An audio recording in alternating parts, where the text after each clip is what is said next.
wheat, which is sourced directly from the farmers. Pasta is highly versatile and can be used and cooked in so many ways, right, Sham? Yes. What do you like to cook? Pasta? How do you like to cook pastas? What are your favorite pastas?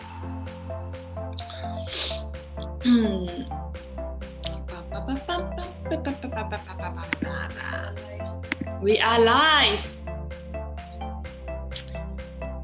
We are live. We are live. We are live.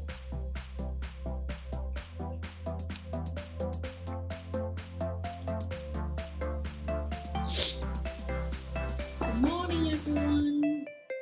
A very warm welcome to SG Cookathon 2020 Day 2. We are the 6th of December 2020.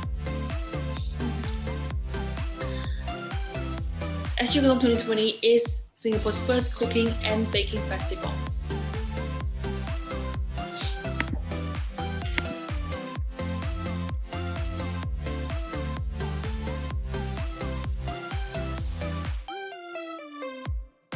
And my name is Yan, founder of YoRipe.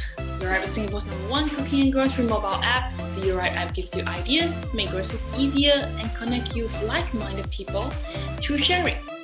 So we can all cook more, eat better, and live well. You can download YoRipe for free on App Store, Google Play Store.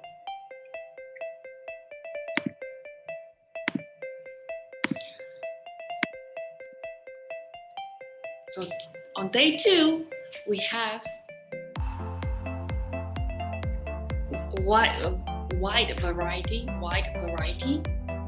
of cooking, intermittent fasting talk, Christmas platter, family pancake cookalong, and also cookalong with 2 Masterchef finalists. The first one here, we have Shamsydar Ani, Masterchef Singapore Season 1 finalist.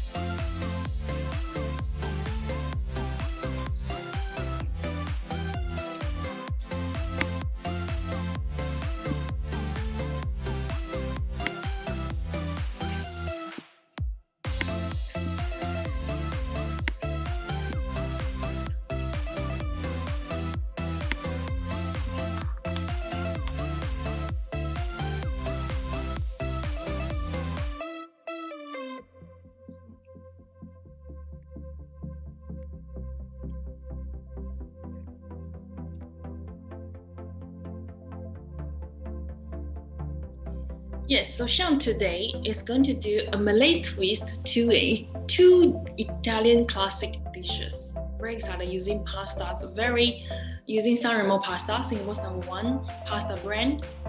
Very high quality and versatile. We're going to use spices because Sham is known also as Samba Queen. Am I right, Sham? Hi, Sham. How are you? Yes, I have your cookbook here. Thank you. Me too. Avocado is happy too, but he's behind the sign.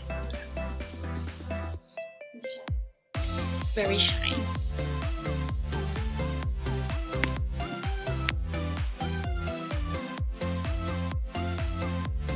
Okay, shall we go through the flow today? So we count down. We play the app video. Then I say hi. Hi everyone. Yeah. No, I don't slide. I just say hi, and then Sham.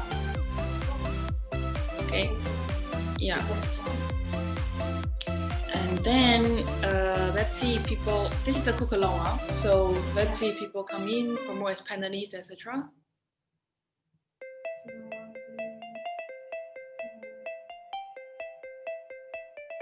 The email has just been sent to remind. Oh, I got one at 4 a.m. in the morning to watch the. Sorry, the interface is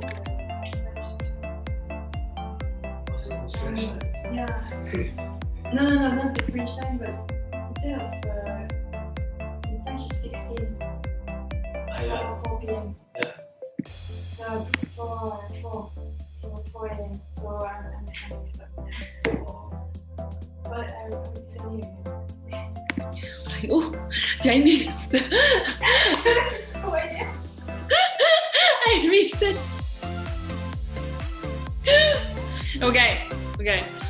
So, cook along and then you promote them. Hopefully people are interactive. And then once you finish cooking, I'll say if people are on the webcam, let's take a good photo together. And then I'll connect the phone and show them how to be part of the challenge.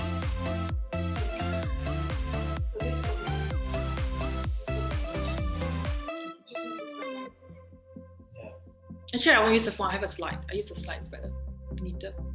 Yeah, this one challenge I don't, because the country is different. They already have challenges. It's not empty. I have a slide. The slide is a bit small.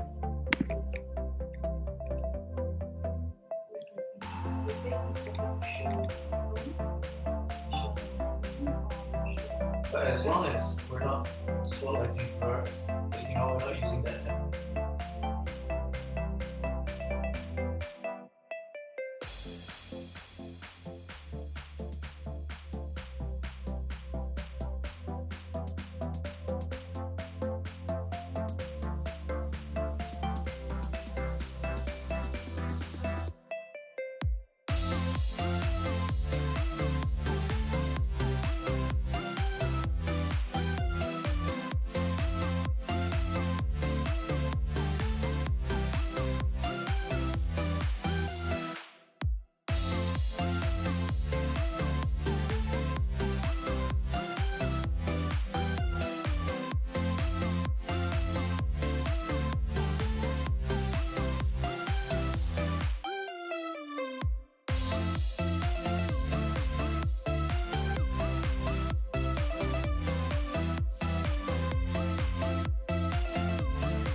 Singapore's first cooking and baking festival. Okay, so I've been told to start again. Hello everyone, a very warm welcome to day 2 of SG Cookathon 2020. SG Cookathon 2020 is Singapore's first cooking and baking festival. Yesterday we had an exciting program of cookalongs, bake-alongs, and health talk. And today we continue a wide variety of cookalongs with 2 Masterchef Singapore Season 1 finalists.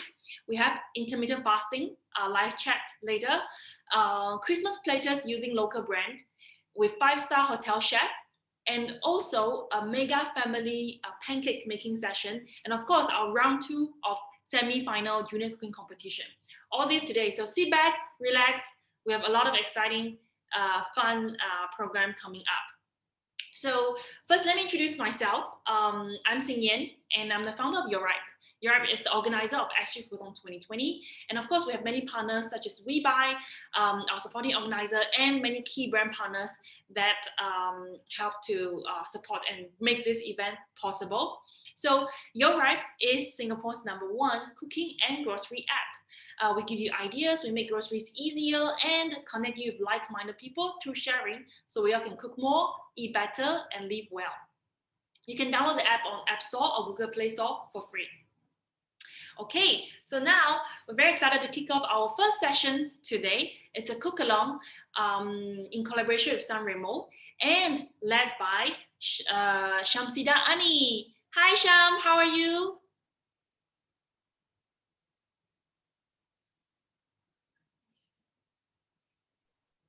Hello. Hello. How to unmute myself? Yes. Wow, your kitchen looks really nice. I can see the red. Thank you. And yet the yellow as well. Your cookbook. Copy too. Yes. So this is my latest, my new and very first cookbook, first and ninth. So one of the recipes that we're doing today is actually in the cookbook. Okay, awesome. Yeah, so we have a few attendees joining still. Let's give them just a minute to get ready with their ingredients. So this is a cook along session, okay? Don't be shy. Switch on your webcam so Sham can see you. I can see you too.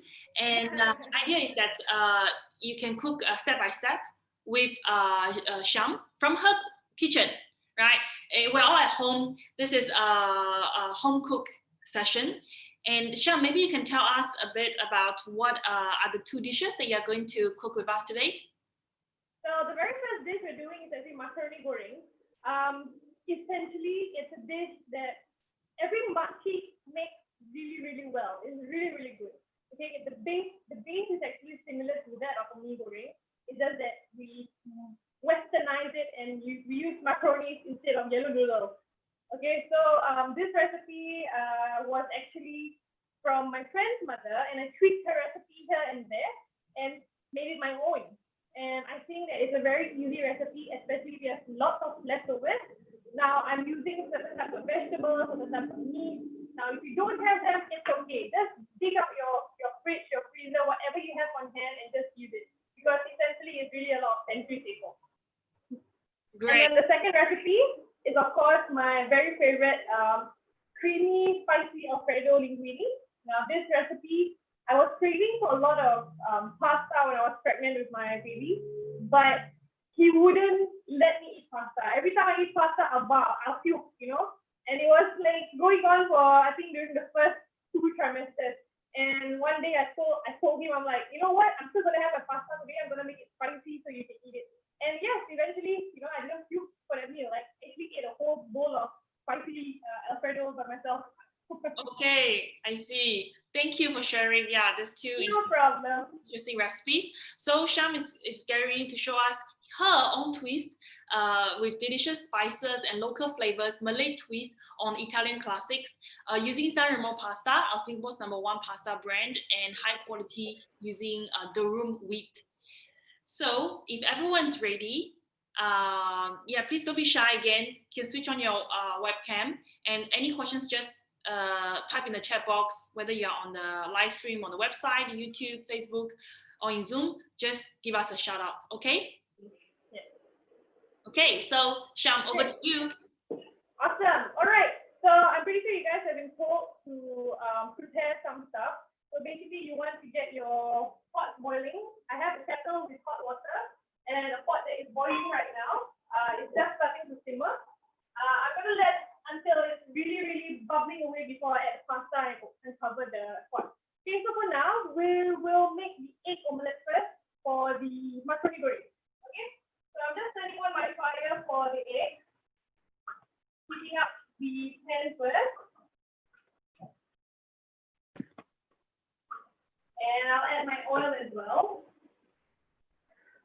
Okay, and I'm just going to break 2 eggs.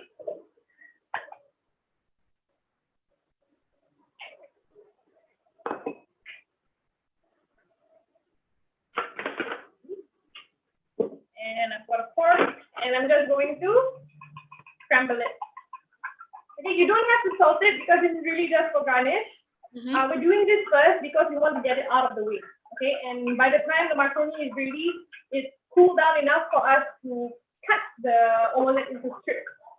Right. Okay. Also, at this point, you might want to have your garnish ready as well. So I've got some spring onions. Okay. Yes. Spring onions and some fried salads. Okay, I'm using instant fried salads. Just get them from the supermarket. If you don't have them, it's okay. Okay. Like I said, this macaroni goreng is really a lot of leftovers. I don't like food wastage, so whenever I cook, it's whatever is in the fridge. Awesome. Okay, so we'll go over here. It is hot enough. Okay, and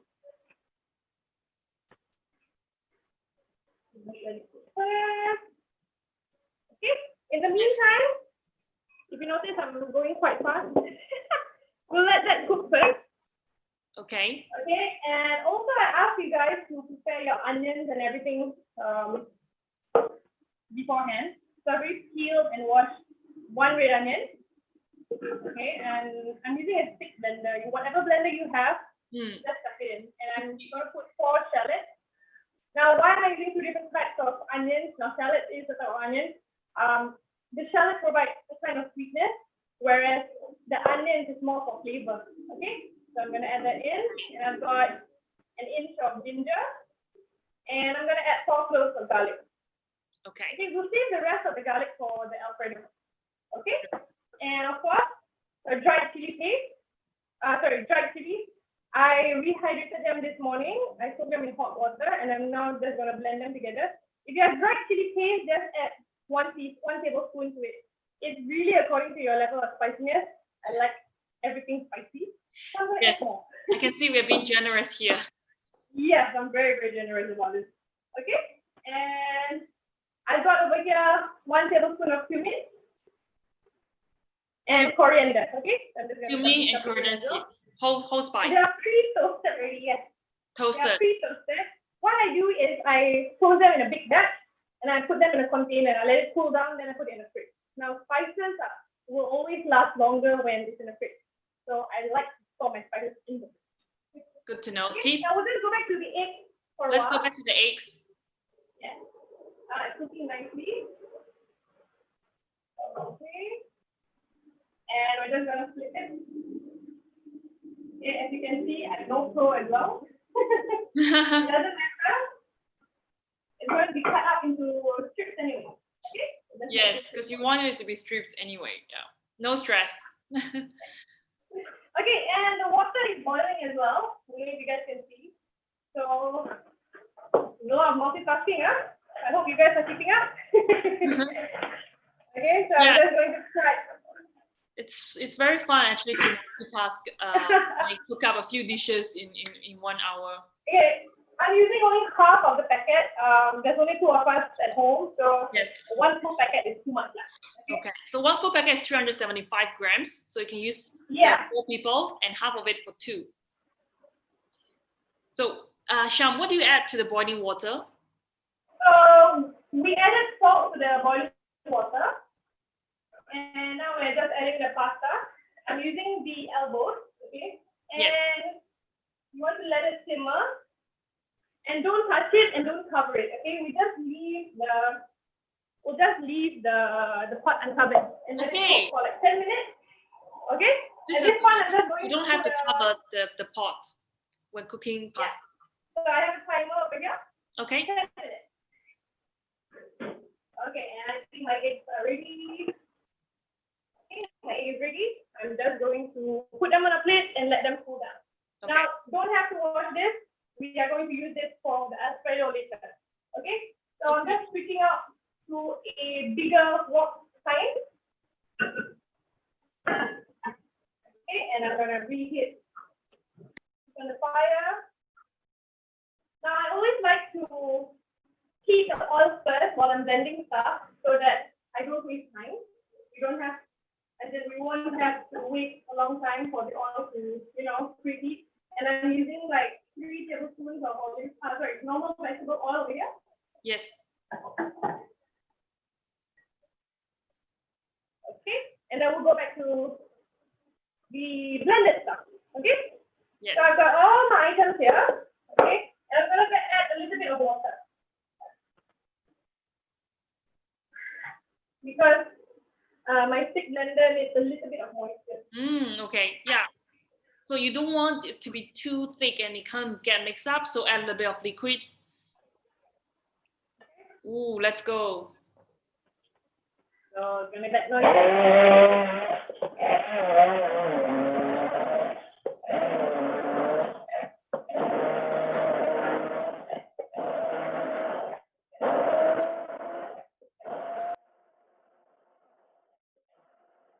Some of you have watched Masterchef Singapore. You know that Sham's nickname is Samba Queen.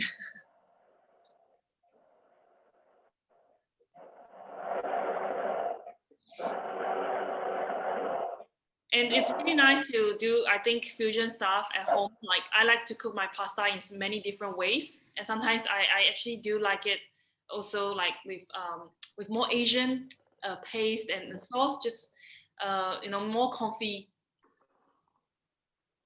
Okay, so we've got that paste. It smells really good because of the cumin and coriander. Okay, I'm just going to grab my ketchup mayonnaise because I forgot to take that out of it. Sure. So now, for those of you who just tuned in, we're at the first cook-along session of day 2 of SG Cookathon, led by Sham, in collaboration with San Remo Pasta. We are going to teach you how to be a pasta master using Asian spices and flavors with Italian classics. So now Ani is actually just makes the paste for the macaroni goreng, and now she's getting the paste out. We have already put the first elbow pastas in the boiling water. So now the oil has been heated up, 3 tablespoons, and now putting the mixed paste of onions, shallots, ginger, garlic, as well as dry chili into the heated pan.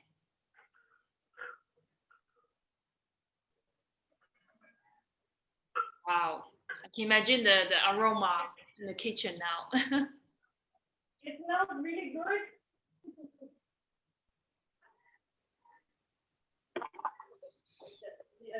We have a question. Is this enough? The paste, is this enough for 2 servings? It's more than enough actually. So this is going to create a very wet kind of macaroni. If you like it drier, you can always set aside, put aside some, freeze it in the container, and next time you want macaroni goreng, you can just take it out. I see. So this is going to take quite a while. So we're just gonna let it thicken and basically let it cook a lot more.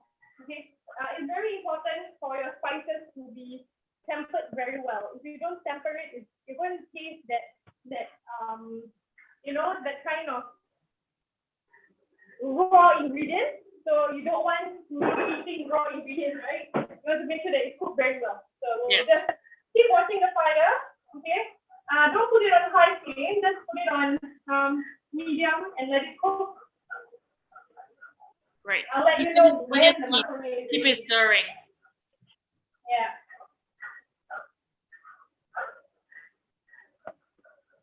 Nice. And for those of you boiling pastas, just the 10 minutes. It's currently being boiled, the elbow pasta. So if you have not boiled them, please start. Yeah, start boiling your pasta. Okay. In the meantime, I'm going to chop my garlic for the Alfredo. You know, I really don't like to just stand over the stove and just stir and just wait. If there's one thing that Masterchef taught me was to be efficient, you know, when you're in the kitchen. So whenever there's pockets of empty, pockets of time waiting, you got to be doing something. Okay, be it cleaning, washing the dishes, or chopping something up for the next dish. You know, you just got to be doing something. Awesome. You know, like what they say, a watch pot never boils. Yeah. Okay. So I'm just chopping up the garlic, preparing it for my next recipe. Yes. So we have started making the macaroni goreng using San Remo pasta elbows. And now Sham is starting to prep for the second dish, which is spicy Alfredo linguine with beef bacon. And apparently this dish was inspired during her pregnancy. So Sham, what have you been busy with? I've been busy with the sale of my cookbook, and as well as my little sambal prints. Yes, my sambal prints take up most of my time now, you know, and I get to cook during his meal times. I cook for him, and I get to cook and bake when he's napping, so there's not much time. I see. How do you feel about cooking for your little one? Actually, I quite enjoy it. You know, some foods he'll like get really excited over it. You know, like he loves avocados and he really loves chicken, but he seems to hate fish. So I think he takes after me about that. Yes. I don't hate fish. I only learned to appreciate fish only in my adulthood. Like last time when I was younger, you know, every day was just chicken. Yeah. Okay. So I'm just chopping up the garlic really finely. You don't want to have such big pieces because, you know, you're going to be biting into them. And it's not that yummy if you have a big chunk of garlic, you know, Yes. stuck in between your teeth. So are you going to stir fry the garlic later? Yes, so we're just going to cook it in the butter. So butter and garlic and chili padi creates a really nice aroma. We'll just go back to this for a while and just keep stirring. Okay, as you can see, it's thickened up nicely. You can. Oh wow! Yeah, the sauce has thickened since before they were heated. Oh, we can see the macaroni. Your pasta a little bit of a stir, okay, so that it's cooked.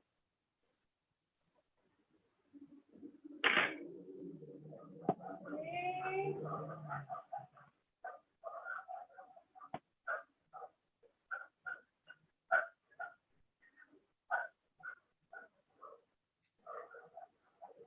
Okay, we'll just leave this to cook a little bit more. Sure. And I'll go back to the garlic. I'm not quite happy with the size yet. I want it really quite fine. Yeah. Sham, are you also making 2 portions for the spicy Alfredo linguine? Yes. So basically, I told my husband today is pasta day. We're having the linguine for lunch and the macaroni goreng for dinner. Awesome. So there might even be some leftovers, definitely. Yes. Yeah, do you feel like, because pasta is so easy to make and very versatile to make like many dishes? Very, you know. And what I like to have on hand in my freezer is actually homemade pesto. My sister has basil plants and she gives me fresh basil every 2 weeks or so. So we make, you know, a big batch of pesto. Yes. You know, and we put it in ice cube trays and then freeze it. And 1 ice cube tray is for 1 portion of pasta. And on days that my husband, you know, we don't have leftover food, I wake up like a little bit early in the morning and just pack for him pasta with pesto. Wow. Yes, that. So I know this is your the go-to meal, really quick. Okay, it's nice and quick. You can have a look. We're just waiting for it to be a little bit thicker. And we've got about 30 more seconds till the pasta is cooked.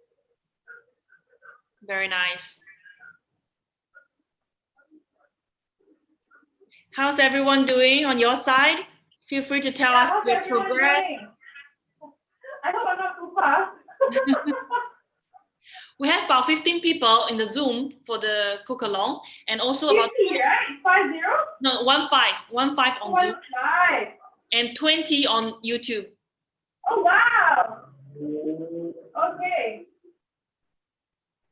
Yeah, I'm just going to test the pasta. I know the instruction says like 10 to 11 minutes, but you know, we still got to test. Okay. So Yeah, it's al dente. it's al dente. Okay. Yeah. So you don't want to overcook the pasta. So I'll just. Okay, give me a second.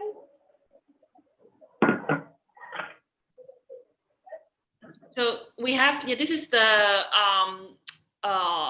elbows pastas that we have cooked for the macaroni goreng. So now it's being cooked, and we add removing the water and get the pasta out. Okay, so I already put it on the colander. Yay! And you can see that the paste is really, really skinning up right now. Okay, now we're going to add just maybe a tablespoon of oil. And we're going to cook the meat. So I'm using flank over here. Flank steak is basically daging goreng. We go to your Malay butcher. And it cooks pretty fast. Sham, show it in the zooming camera. Zoom in, yeah, just above the pan. Yay! So I cut them like this. If you're using minced meat, that's even better. It cooks really fast as well. So I'll just let that cook. I think since yesterday I've learned something new from the chefs, is that they know how to divide the pan into different areas, like sauce on the side or the meat on the other side. So it's more efficient. You've got to do what you got to do. I think this is really good trick, right, for home cooks like us. We don't have like 10 pots or many stoves at the same time. Just within one pan we can cook a few things. Okay, now I'm just going to cut the veggies. I nearly forgot about the veggies, but it's okay, the veggies will go in the same time as the pasta. So we don't have to worry so much. Just use this a bit. Now, So Sham, are you using bok choy? I think this is chai tin, right? Yeah, I think it's chai tin. I think other greens will be fine, right? Even Any type of greens. If you have mixed vegetables, go ahead. What else works? Cabbage, nai also works. You know, whatever you have on hand. Great. Yeah. I'm going to use a little bit more. And this is also a great way to sneak in some veggies for your kids or maybe your partners. Like my husband, he hates vegetables for some reason. So when I mix everything together, he doesn't have a choice and he can't pick it up. It's too delicious. We don't want to, Yeah, exactly. have any leftover on the plate. Okay, as you can see, it's cooking really nicely.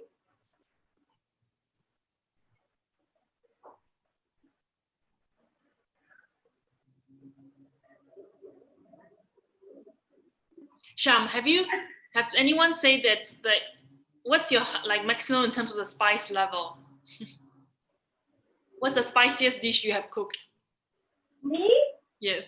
I think that one time I mixed up the chilies and I made my mother's rendang too spicy that even I myself was like, I'm dying. So I had to douse it in like coconut milk and lime juice and some tamarind juice. Oh, okay. So maybe we can learn from you. When it's too spicy, what can we do to cut the spice level? There's a few things you can do. One is you can add tamarind juice. Yes. Number 2, lime. Maybe number 3, tomatoes. So anything that is spicy counter reacts with acid. So whatever you have on hand, whatever that's acidic. Orange juice also works. You know, I've never tried orange juice on my rendang, but you can try it. It's gonna be a different taste. Yeah. If you want to try, please after let us know how it goes. Yeah, you do. So Sham, is the rendang recipe also in your cookbook? Yes, it is. So I've made changes to my mom's rendang recipe. I chuck it in the oven instead of putting it on the stove. So, you know, I kind of cheated over there. So I don't have to be like watching over the pot. Because when you cook rendang over the pot, you've got to stir it constantly. Maybe like every 10-15 minutes. And that's kind of, you know, a bit tiring sometimes. That's a very good Okay, tip. I think my meat is cooked. Now you can have a look over here. Now don't worry about the moisture. That's just from the meat. Okay, I'm just gonna scrape the bottom of the pan. I'm gonna reduce the heat. I'm gonna add the ikan manis. Okay. Ikan manis, is this the sweet sauce? Yeah, yes, sweet soy sauce. So I'm adding like 3 tablespoons. Yeah. So this also will reduce the spiciness and give sweetness to it. So essentially, I don't have to salt this anymore. Okay? And this is the first one. This is the part where it gets fun. I'm going to add the pasta. Woo! You can see the meat juice with the sauce looks really nice. And then we're now going to toss in the pastas. And I'm going to add the vegetables. Now we're adding in the taising, yeah, roughly chopped. So the pasta, the macaroni has been cooked before, 10 minutes, okay, in boiling water. Drain them, and then add them to the sauce with meat. Ani, Sham has just added also the sweet sauce. Look like a beautiful one pan meal. Yeah, definitely.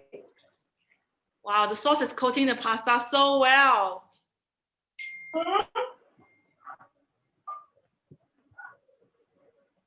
Okay, definitely this is more than 2 portions. I don't eat this much, and my husband, if it's nice, he will have 2-3 portions. How long can we keep it for, Sham, if we want to keep it in the fridge, like meal prep? If you want to meal prep. So this is 12. Once it's cooled down, you can keep it in the fridge for 1 day, and then after that, you will just reheat. If you want to bring it to work the next day, heat it in the microwave or heat it on the stove.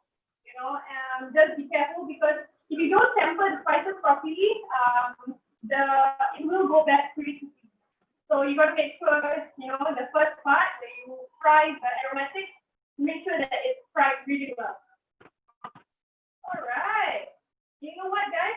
We are done with this first dish. Wow, so fast. We are only less than half an hour in, and the first dish is done.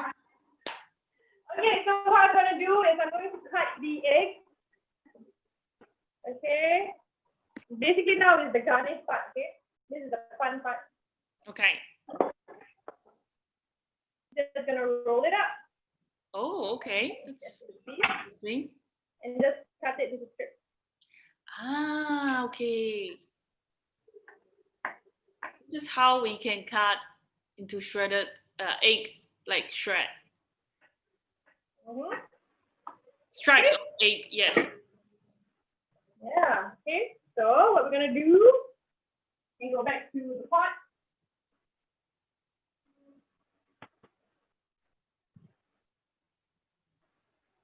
Yeah, I'll keep the rest later. And I've got my spring onions and my shallot, fried shallot. So if you have time, right, you can also make your own shallots at home, right? Oh, definitely. So yesterday with Chef Mintan, we actually learned how to make shallots at home. So oh wow, that's fun. Yeah. So if you like that, definitely watch yesterday's video from 5:30 onwards. For over 90 minutes. Yeah, we made rice, glutinous rice. Yeah. Okay, so we're done. We're the first dish. Okay, you guys want to take a look at the macaroni goreng again? Yes. So this is the macaroni goreng using San Remo pasta elbows by Shamsydar. Yay! Thank you. So I'm just going to transfer some stuff. And I'm just preparing the second pot of water for our gravy.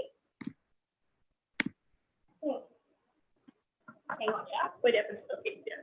Okay, so now I'm going to prepare for the second dish, which is the spicy Alfredo linguine with beef bacon. Okay, so I've got some hot water over here. I just need to reheat it and just make sure to salt the pot a lot so that the pasta won't stick together. Yes. Okay, you want to make sure that it's as salty as the seawater. Basically, that was what the Italian chef told me. You want to be generous with the salt when you're cooking the pasta. That's right. Okay, so cover it and leave it on water. Okay, let me just transfer some stuff. So we'll put this macaroni going aside.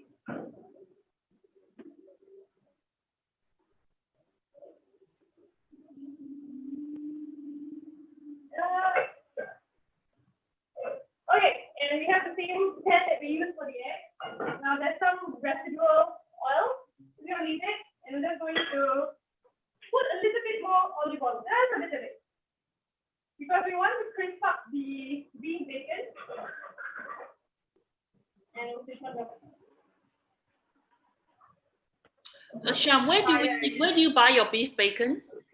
So I got this off Shopee. Shopee has a halal butchery that's called Meat Mechanic. But of course, you can go to NTUC or your nearest supermarket. There's a brand called Zack Butchery, and they have halal beef bacon. They have turkey bacon as well. But I find that this recipe works well with beef bacon because turkey bacon, it's a little bit, how do I say? The taste is milder. Yeah. Great. So are you cutting it into stripes?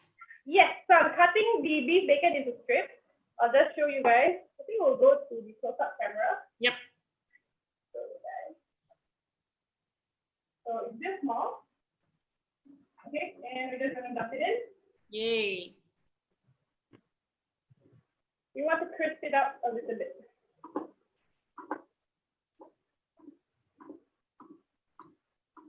Sham, I think seeing you cooking this way seems really effortless and quite therapeutical.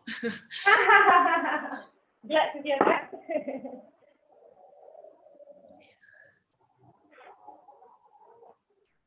Yeah, home cooking can be very relaxed. Just slice things, putting it in the pan. Okay, as you can see, I don't like to wash a lot of my stuff. You know, I mean, you're cooking pretty much similar dishes. So we'll just leave the washing till the end. You know, in the meantime, we'll just clean whatever we can and just maintain a tidy workspace as well. Yep. Okay. So I think this is frying nicely. Sham, at what heat is the pan now? Sorry? Do you put medium heat or medium high? This is medium heat. This takes time. So when you want to crisp up the beef bacon, you don't want very high flame. You don't want very high heat. You want it to be gentle so that it will crisp up eventually. So as you can see, all these brown bits, that's what we want, caramelization of the beef bacon. Okay. Okay, so I'm just going to leave this on its own for a while, and I'm just going to chop up the chili padi. Okay, I put 3. I think I'm going to put 3 instead of 4. My husband will kill me if I put 4. Okay, you can throw the seeds, remove the seeds, you know, up to your liking. I'm just slicing them up really, really thinly because you don't want to be biting into, you know, a huge piece of chili padi because that's where, you know, you will really feel all your taste buds. Okay? Mm-hmm. And then if there's any random seeds that came out, you know, just put it to the side because the seeds is what makes it really spicy. Yes.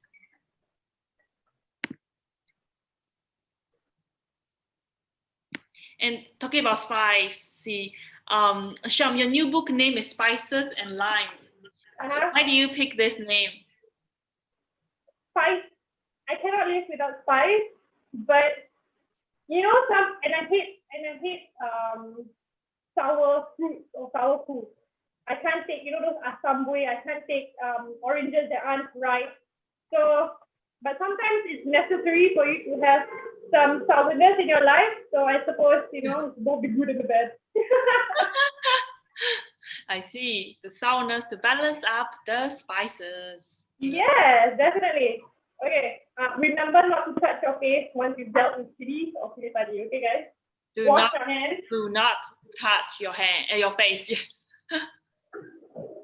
Look at that. That's really beautiful right now. Okay. Now this will take a while because our pasta, we haven't even cooked our pasta. Okay, so we'll leave the beef bacon to cook a bit more while we wait for my water to re-boil. And then I can cook the pasta, the linguine. I think, you know what? Let me just prepare the linguine. Why am I using linguine for this? Linguine will scoop up the sauce really well. If you're using spaghetti, the sauce wouldn't be scooped up very well. I was told that spaghetti is like an American invention. No real Italians use spaghetti. I don't know how true that is, but personally for me, I use a lot of linguine rather than spaghetti. I see. Okay, so a pack is 500 grams. How much are we using? Today I'm using like probably a third. A third. Yeah, just a third. But it's just enough for the two of us. Let me just check if the water is boiling. Okay, the water is boiling nicely. And I'm going to put in the pasta. I will try to turn it around. Okay, let me just show you guys what I'm doing with the pasta. So I have it in two hands, with my two hands like this. And I'm just going to twist it. And then it goes. So it will come out in a spiral. And when the pasta softens, everything will just go into the pot nicely. Beautiful. See, look at the beef bacon. Oh, it's crisping up really, really well. Wow. I finally learned how to put pasta in boiling water. This is from Jamie Oliver. Okay. I love Jamie Oliver. Like when I was younger, after school, I'm not usually allowed to watch TV when I was in school. My mom would only restrict to like 1 hour per week, but she's working, so I sneak in when I'm having lunch. I watch Channel 5, and the only thing that's on is Jamie Oliver.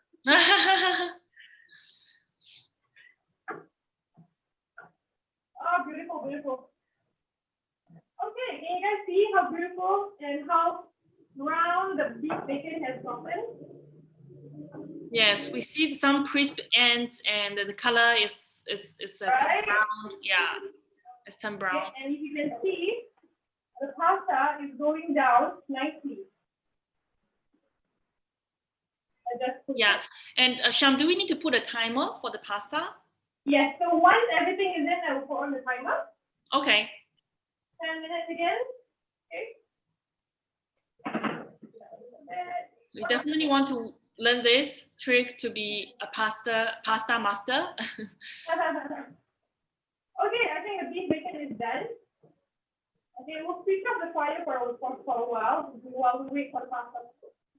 Okay, and I'm just going to set this aside. Okay. So we are now cooking the linguine pasta, and the bacon, the beef bacon is ready. I'll show you guys how it is. It looks better now on the white page. You can see how crispy it is. Yeah.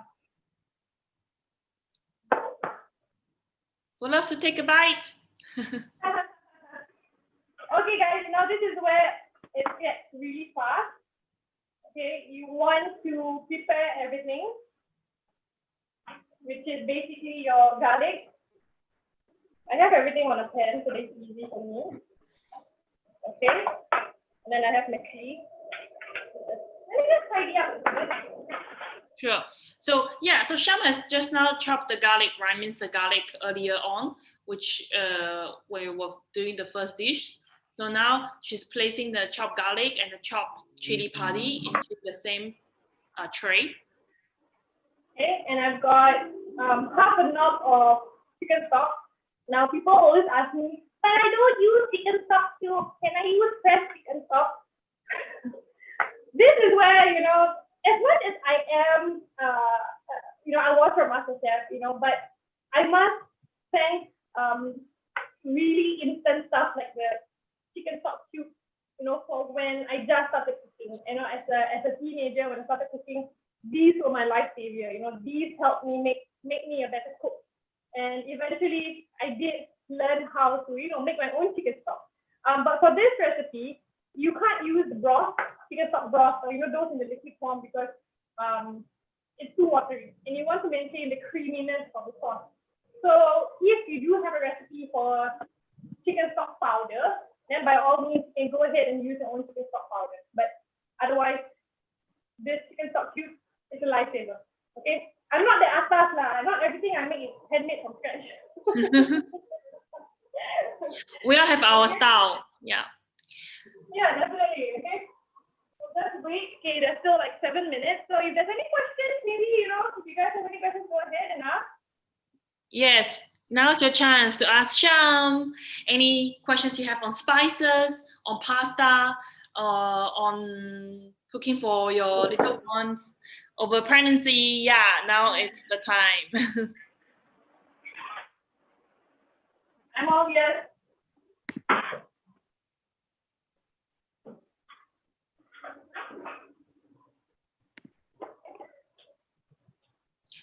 So since, yeah, we have time, maybe I just share that we also have a contest, like a challenge going on your YoRipe app, and you can join the challenge with what you've cooked.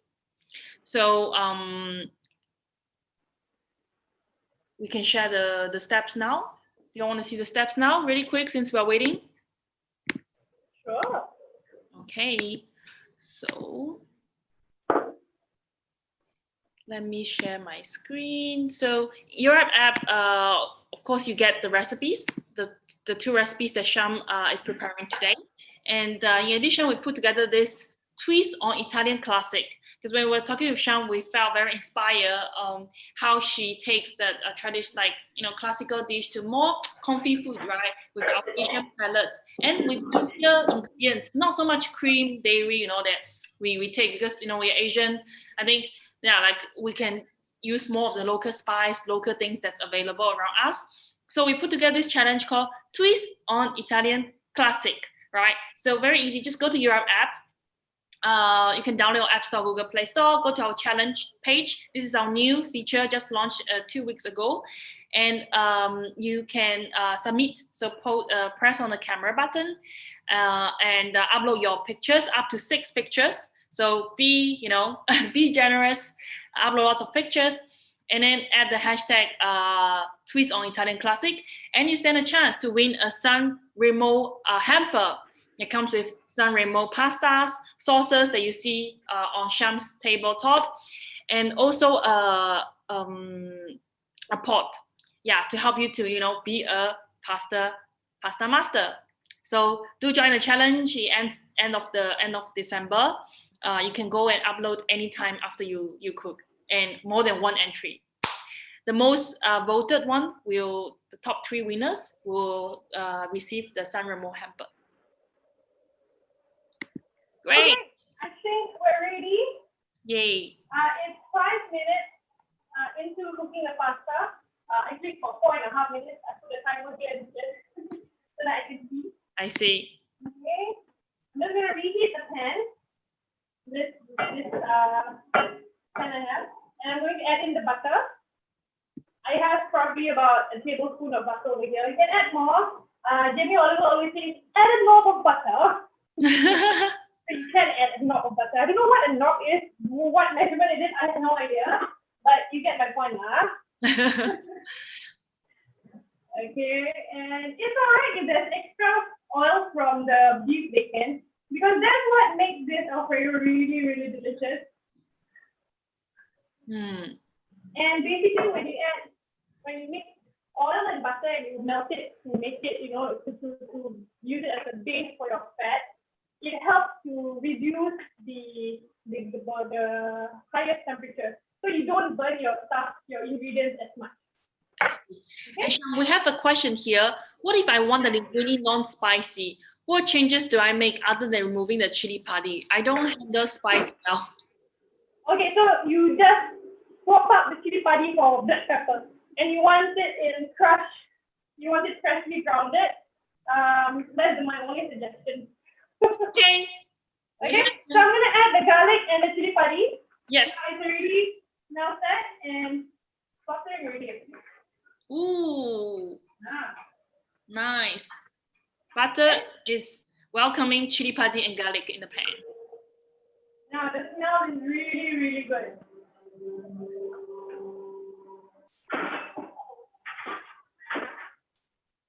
Okay, And Sham, what heat are we on now? we are on medium heat again. Medium. Yeah. So you don't want it to be bubbling too much, but you don't want it to be too low either. Now raw garlic has a rancid smell and taste. You want to remove that smell and taste. So once you smell that the garlic has turned more fragrant and sweet, that's when you reduce the fire. Okay? Okay. You add in the rest of the ingredients. Very Okay, so I'm going to add a chicken stock cube now because I want the chicken stock cube to be melted. I'm just trying to crush it a little bit. Okay. Put in the chicken stock cube now. Try to crush it in like powder so that it gets more evenly mixed in the pan. And there's about 1 more minute till the pasta cooks. So just nice, I think.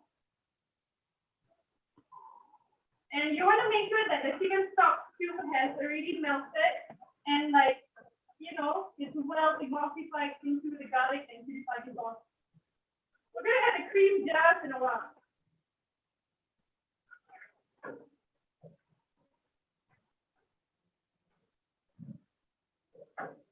Sham, how many cloves of garlic are you using?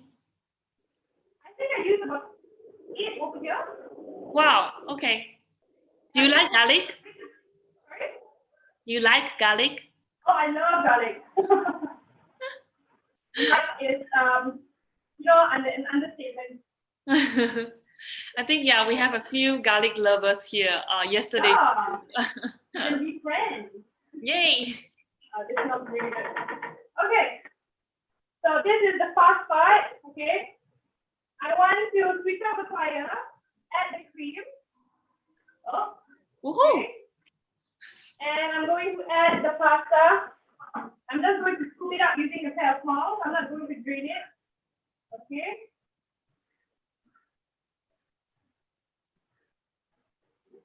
Wow, I think I learned a lot about how to make our life easier in the kitchen. That's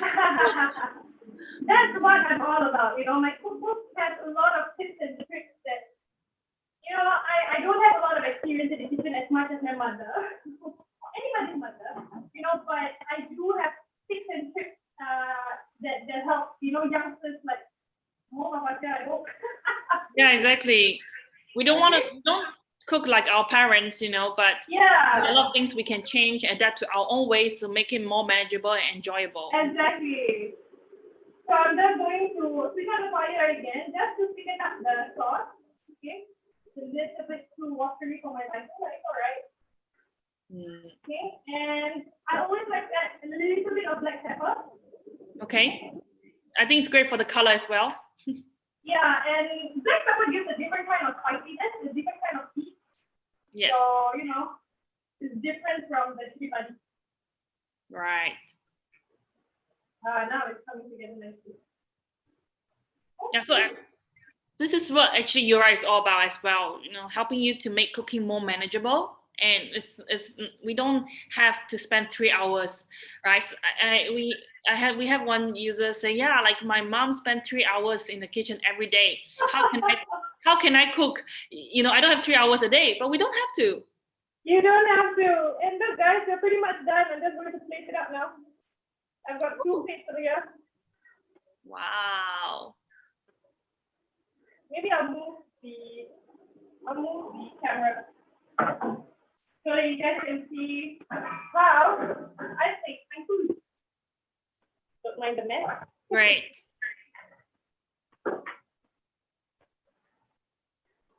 Very nice. All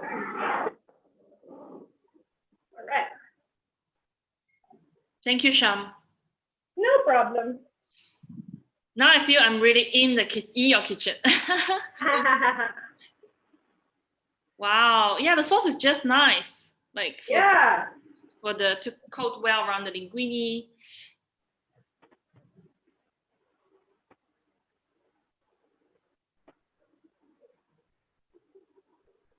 Okay. Now the best bit. Let me just show you guys. Oh, take a look at that. Now, if you've got some Parmesan, go ahead. I don't have any cheese on hand, but that's all right. Oh, this looks really good.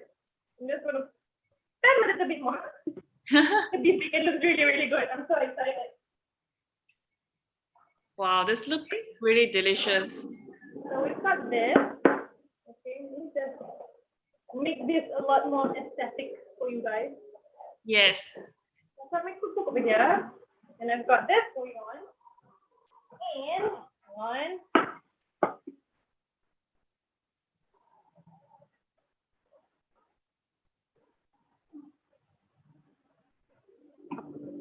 Yay, that's the response.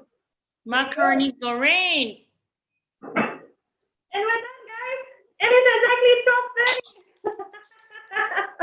Yes, 15 minutes. Very, very efficient. 2 pasta dishes, Malay twist by Sham to Italian classics. So simple. Thanks for sharing a lot of tips and tricks with us.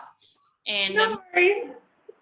yeah, so of course, I think Sham can tell us maybe a little bit more about Spices and Lime. How can we get the book? So Spices and Lime is really an homage to my journey as a cook. I started cooking probably 10 years, 12 years ago when I was in uni. I got tired of what my mom was cooking every day. Basically, that's what spurred me to start cooking in the kitchen, you know. And yeah, so watching cooking shows was like a form of relaxation when I was in the midst of my exams or doing my assignments. So that's how I started cooking. And it's basically a lot of recipes that I've tried, I've altered, and recipes that I want to keep in the long run, and pass it on to my kids, to the next generation. And there's a lot of Malay recipes, there's a lot of modern Malay recipes, and a mix of my favorite dessert and bread, especially. So yeah, you can get this at local bookstores. I'll be restocking the autographed copies on my Shopee store on Monday. So you can look up for that. You can search Spices and Lime, or you can go to my Instagram, Charmy with 3 E's, SHARMEEE, and there's a link, direct link to the book. Yes. It should be stocked tomorrow. So yeah. That's right. That's where I order my copy as well. At Shamee, SHARMEEE. Yes, very great book, and I love the cover. It's like. Thank you. Cool stuff. So, any questions? Please, ask Sham. We are here for a couple of more minutes. Ask away, guys. Don't be shy. Yes. I know you must be hungry now. Want to dig into your pastas. But if you have cooked, please feel free to switch on your webcam so we can see your cooking. And also, yes, can share the Let me just change my view. I want to see everybody. Come on, guys. Turn on the cameras. I hope you guys managed to catch up with my cooking. It is a little bit fast, but. Shall we have a question? Do you have a go ahead. Do you have a go-to dish that you always make? Sorry? Do you have a go-to dish that you always make? A go-to dish that I always make. It's a Malay dish. It's my favorite, lemak ayam cili padi. It's a spicy. Okay, it's like it's a Malay version of the Alfredo. And instead of cream, we use coconut milk. So yeah, that's my favorite dish actually, and my husband's favorite dish as well. I haven't cooked it in quite a while. Okay. Is that in your cookbook as well? Your go-to dish? Yes. Yeah. Cool. So Thank you, Sham. Thank you, everyone, for joining us. Our first cook-along session for Day 2 at SG Cookathon 2020, Singapore's first cooking and baking festival organized by YoRipe. And next, we are going to have our trivia session in collaboration with Songhe. So trivia and win.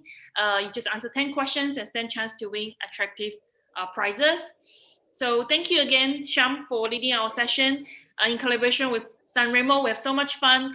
Learn how to be a pasta master using Sanremo pastas. It's made by only top quality durum wheat and sourced directly from farmers. And it's so versatile. There's so many dishes we can make, from macaroni goreng to Alfredo linguine, and so lots to explore. And you like today's recipes, download YoRipe, participate in the challenge, cook and share, and of course, do get Sham's book, which personally I highly recommend. Thank you so much, guys, for having me. I hope you guys enjoyed the session. And don't be afraid of the kitchen, okay? Just keep cooking. Exactly, just keep cooking, yeah. Thank you, Sham. Hope to cook with you very soon. All right, bye-bye. Bye-bye. So as we enjoy Sham's lunch, and we will be getting ready in 2 minutes' time. We're going live with our Day 2 trivia in collaboration with Songhe Rice and Ricefield Rice Bran Oil. So get your phone ready, you will need it. And let's play. See you in a bit.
Hi everyone, welcome back to another trivia and win.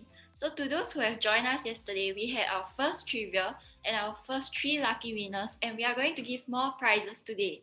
So this is Gina from YoRipe, and I am your host for today's trivia session. So this is in collaboration with Songhe and Ricefield Rice Bran Oil.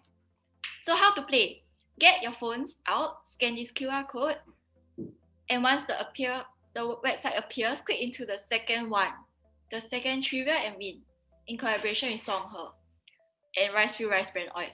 So cast your vote and it will prompt you to create a profile. So fill out your name and your email so that we can contact you after this, and save and join the quiz. So once you're in, you should see jumping bars. Yep. So we have 10 participants right now. So you should be seeing these jumping bars if you are in. So make sure you see this.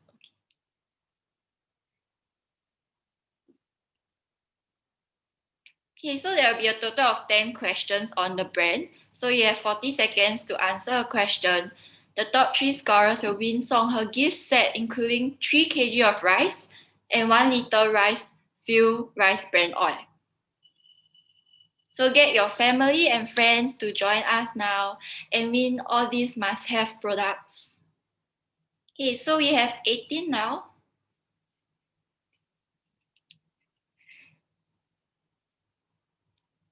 So we'll wait for more people to come in. Share with your friends, your family members at home. So there's like a higher chance to win.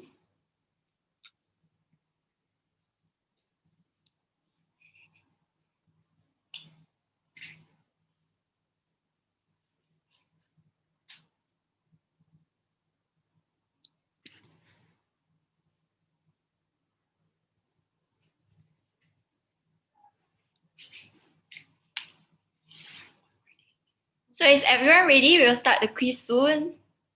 Okay, so let's start. So are you ready? Okay, question 1. Songhe is a brand of A, Singapore, B, Malaysia, C, Thailand, and D, Vietnam. So this is a popular brand among most households, and I eat Songhe rice almost every day. And I guess we get most of our energy from rice, right? Okay, we have a lot of people getting this correct. I think most of you know about this. Okay, so we have 5 seconds left. So if you have not chosen your answer, quickly. Okay, so the answer is Singapore. So Songhe is a Singapore's brand and it was here since more than 30 years ago. So in first place, we have Derry Lee, who answered this in just 1 second. Wow, quick fingers there. So in second place, you have Janet, so keep going. Okay, question 2. Songhe fragrant rice is available in 5 pack sizes. Which of the following is the correct one? So just like yesterday, this is another question on the pack sizes. A, we have 1.5 kg, B, 2 kg, C, 5 kg, and D, 15 kg.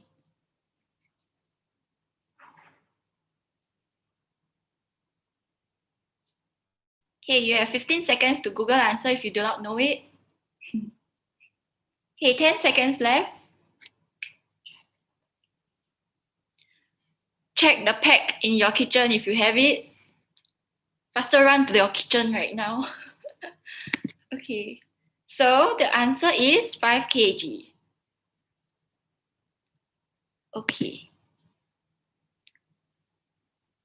We have in first place SS, and second place Rigor, and third place ND. Okay, 7 more questions. Question 3. Songhe only has fragrant rice. Is this true or false? 50% chance of getting this correct.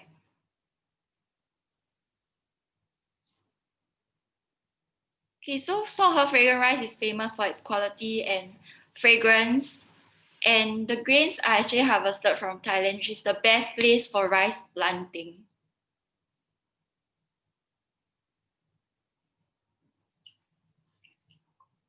Okay, for those of you who just joined, scan the QR code now. You can still join. There are still 7 more questions. Don't answer on the live chat. Answer them on the website in the QR code. Okay, so the answer is false. So Songhe actually has a full range of whole grain rice, which is a healthier choice.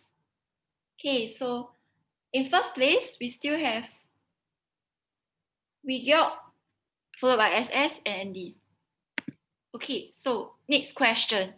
Songhe whole grain rice series each has a that highlights it being higher in whole grain.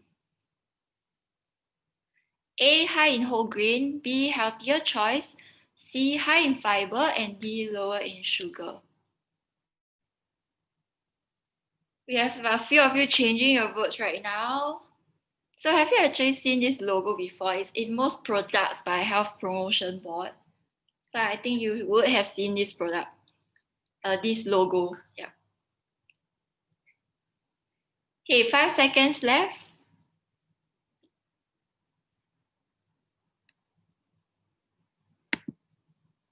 So the answer is healthier choice logo. So do you get this correct? Okay, so in first place, you have SS. Second, we have Grace Chu, and third, we have Andy. So all three of you actually got this correct. And in fourth place, we have Joshua. So keep going. Good luck. Okay, next question. New crop rice is only meant to be used to cook porridge. Is this true or false?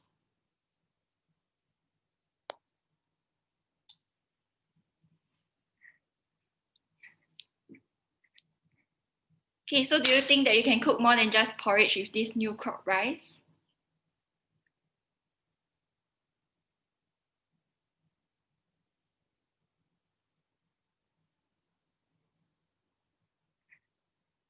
Okay, you have about 5 seconds left to make your answer.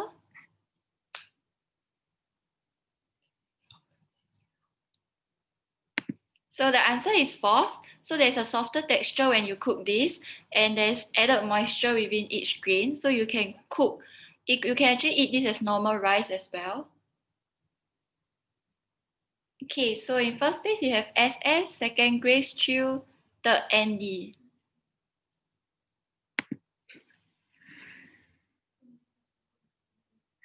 Next question, riceberry contains very high amounts of, which is very beneficial for our bodies.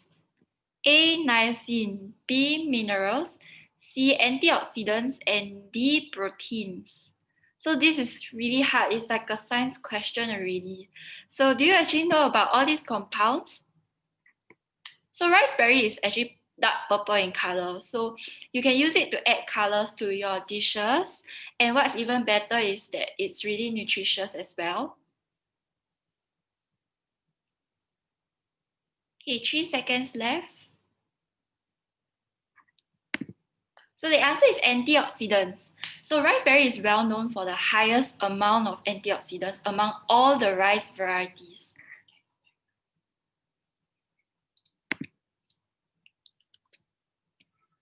Okay, so in first place, you have SS, second Grace Chu, and third Andy. We have 3 more questions to go. Normal brown rice consists of 50% red rice and 50% a mixture well loved by the citizens. A, basmati brown rice, B, jasmine brown rice, C, short grain brown rice, and D, long grain brown rice. So these are all different varieties of brown rice. So which do you think is the one in Songhe Noble Brown Rice? Brown rice is specially recommended for a healthier you, so start incorporating whole grains into your diet if you wish. The answer is jasmine brown rice. So this is the Songhe Noble Brown Rice.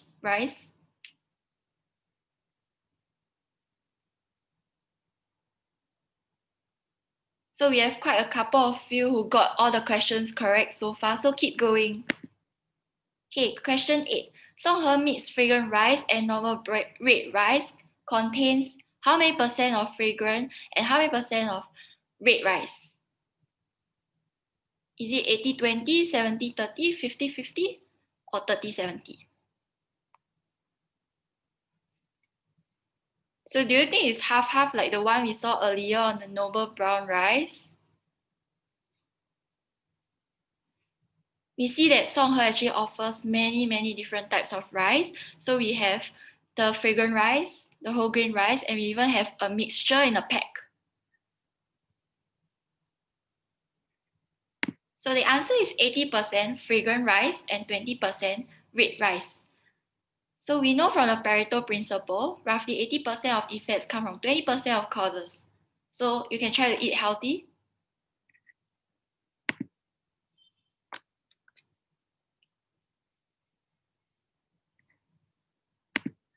Okay, 2 more questions to go.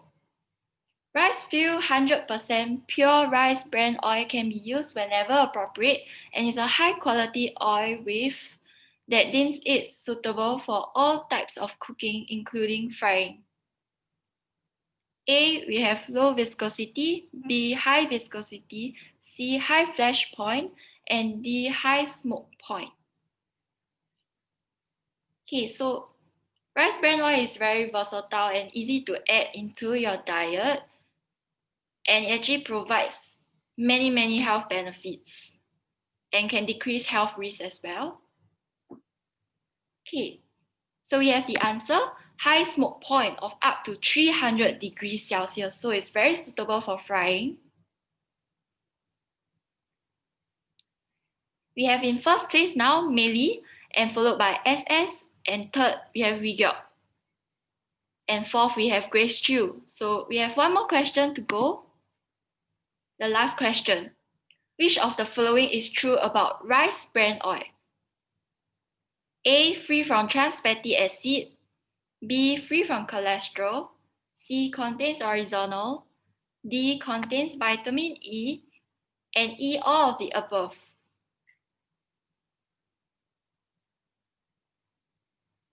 So rice bran oil is a byproduct of rice actually. It is taken from the outer layer of the rice grain, and we can use it for all types of cooking.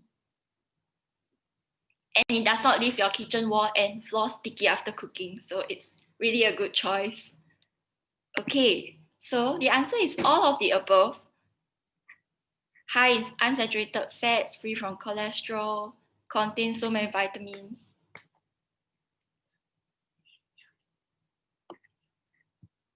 And it's a powerful natural antioxidant found only in rice bran oil and not other vegetable oils. So this is really unique.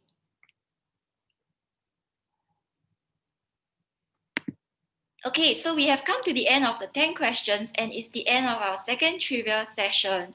So we have our top 3 scorers now, and I will announce starting from the third place. So we have Wigyeok, who answered 10 out of 10 questions correctly in 1 minute 15 seconds. So well done. Okay, so next in second place, we have SS, who answered 10 out of 10 also, but took 2 seconds slower, so by a bit only. So yeah, congrats. Okay, lastly, in first place, we have Malay, who answered 10 out of 10 in 1 minute 9 seconds. So it's actually a really close fight.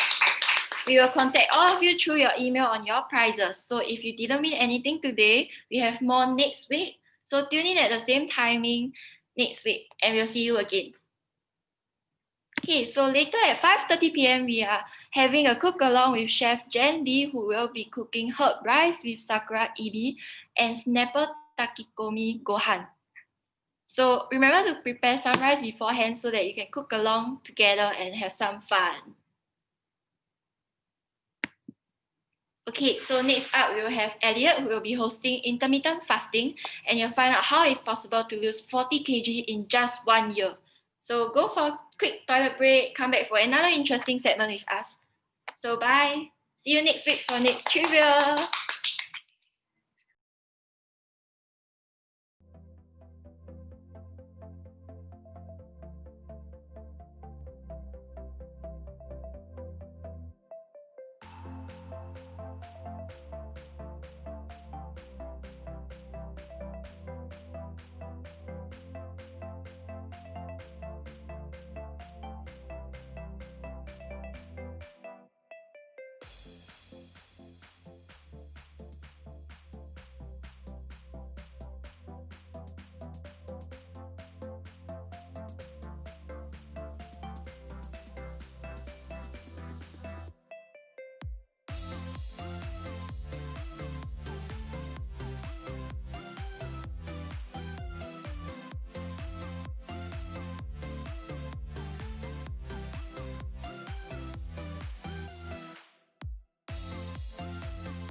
Hi.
All right, welcome back, everyone. So my name is Elliot. I'm from YoRipe, and today we'll be talking about intermittent fasting. So what is intermittent fasting? In a very quick snapshot, it is stretching a period of fasting. You eat less, you burn more calories. And I'm not the expert on that, so we will be having two co-hosts with us today. We have Ramanan and Janice. Hi, guys. You guys want to say hi? Hey, Ramanan. Good to see Hey, you. Janice. Hey. All right. Thank you, both of you, for joining. So happy to have you guys with us. You both have really interesting stories about intermittent fasting and your experience with that.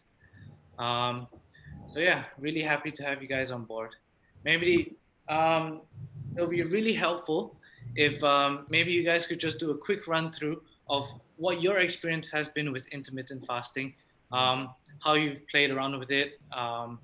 So maybe Ramnan, you want to go first? Sure. The quick rundown. So my experience with intermittent fasting started from trying to lose weight. I've always been a very big sized person, and I've tried many methods over the years which did not work for me, and some worked for a little while and then it was not sustainable. And some of my friends, they have been trying this different diets including keto and intermittent fasting. And I tried keto, which is conceptually similar to intermittent fasting, just in a different way. But it didn't work out for me because it was not sustainable. And earlier this year, I started doing intermittent fasting, and I could really work it into my lifestyle.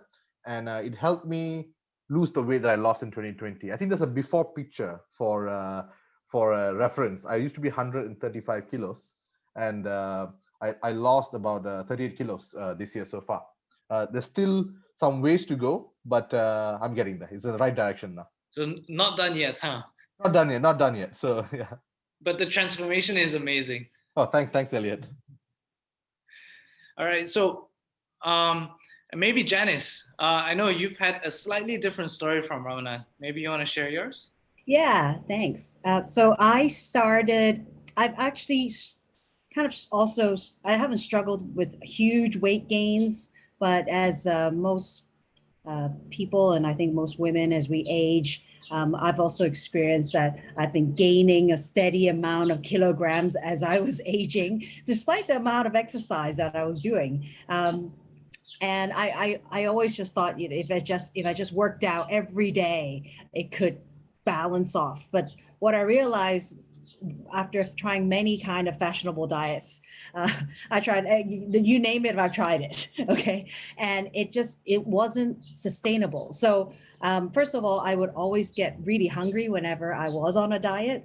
Anytime I had restricted what I had to eat, I feel like eating some more. It was a real mental game for me. And then next was that I may see some gains in the 2 or 3 months that I was on a certain diet. And then immediately when I go back to eating normal, I'll just slowly gain all the weight back, and I'll just bounce right back to where I was before I started. So it just felt very discouraging. And from after doing a lot of research and just hearing from what people were saying, and I realized that it has to be a lifestyle that I adopted, something that I could always continue doing without much thought. And I'm also not the kind of person who wants to weigh my food, count my calories. And so I needed to be flexible enough that I could live with this lifestyle, but I could sustain it for a long period of time. So back in 2018, I decided I was just going to try intermittent fasting, and it just started off with skipping breakfast, right? And easing into it, not going crazy and trying to do one meal a day or go into a 24-hour fast or a 36-hour fast immediately. It was just skipping breakfast and then see if I could just make it to lunch, right? And that was the success. And then when I did, and so it started out as being maybe a 14-hour, and then when it was really easy, I moved on to 16 hours, and then I kind of sustained a 16 to 18-hour fast for several months, and then I began to see the weight loss. So the best part I feel about intermittent fasting for me was that you can see the gains really quickly, so it's very encouraging. But then it just maintains itself, and it's not a lot of planning or effort on our part. Obviously, I guess we'll go into this as to what we eat and how we break our fast. But at the beginning, it really is just no brainer. You just stop eating, and then you lose the weight. And I think the best part was I got back to my high school weight that I didn't think was actually even possible. And I just stayed at that weight for a long time. And so that whole mindset actually was super encouraging as well, because it now, my body also knows that, oh, I can go back to that weight, I can stay that weight, and I don't have to go always just fluctuate back to to where I started and have to start all over again. So what's the longest fasting period you've actually gone through? So I did a 72-hour fast. That's the longest I've done. Yeah. Wow. And it's not hard at all. Like, it really isn't. And what I realized, I started with 24 hours, and 24 hours, the first 24 hours is always the hardest. And then when it was tolerable, I did a 36 hours, and then I did 48. And then these are over the course of, like, I doing once a month. I wasn't doing it in a row or anything like that. And I realized that with any kind of fast, a lot of times we think we're hungry. It's a mental thing, but actually physically, I wasn't feeling hungry at all. I was like, is my stomach grumbling? Like, no, it's just my mind telling me it's lunchtime. So that's the part that we have to overcome. Actually, I'm on a 24-hour fast now. And the one way I'm getting over any kind of, like, I'm kind of telling my body that I'm not to be hungry is by drinking water with Himalayan sea salt. So I have a glass right here, and that really helps satiate and gives me the essential minerals that I need, the micronutrients that I need to kind of tell my body, hey, you know what, it's good, it's all good, you're not starving. So that's the trick, to actually give it a little bit of something to just remind itself that you're okay, essentially. Yeah, so the salt really helps, because we actually do need the micronutrients in our body to and immediately when your body when you taste a little bit of salt, you feel satiated for some reason. Yeah. Wow. No sugar though. I don't know. Yeah. Sorry, go ahead. I said no sugar though. No sugar, absolutely no sugar. Ramadan, do you have any tricks to get through the the hunger pangs? So my strategy was a bit different, right? And everybody told me to skip breakfast, just don't eat breakfast, go straight to lunch. But I like my breakfast. That's when I read my news and everything. So I decided to skip dinner instead. So Okay. the hunger pangs are not that bad because I probably had lunch or tea a while back, and I go to sleep. And when I wake up, it's time to eat. Ah, So that's how I trick myself, because I can't take my hunger really well. So I thought, okay, let me skip dinner, and when I wake up, it's time to eat, so I don't have to suffer through the last few hours. But then what I realized was, like Jenny says, once you get past the initial few 12, 14 hours, when your body goes into this ketosis, they call it, all right? yep. So your body is getting energy not from glucose but from fat, right? You actually no longer feel hungry, right? You don't feel hungry. You're energetic, and you don't have the hunger pangs or whatever's going on. It's very mental. You feel like eating, but you're not exactly hungry. Yeah, I've heard a lot about this in putting your body into that ketogenic state. Correct. Where it just feeds on the existing fat you have in your body. Correct. So that's the similarity between the keto diet and the intermittent fasting, right? In keto, you are going on a heavy fat, extremely low carb, so that you are sustaining full time on ketosis, fully fat-based diet. While in intermittent fasting, it's not a what, but more of a when. Use time to let your body go into ketosis and burn fat that way. That's the only difference.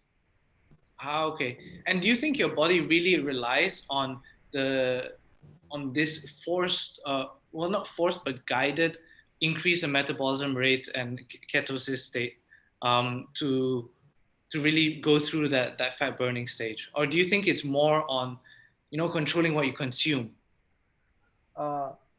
Sure. See, the kind of food that you consume does make a difference. End of the day, it's still maths, right? The amount of calories going in, going out, etc.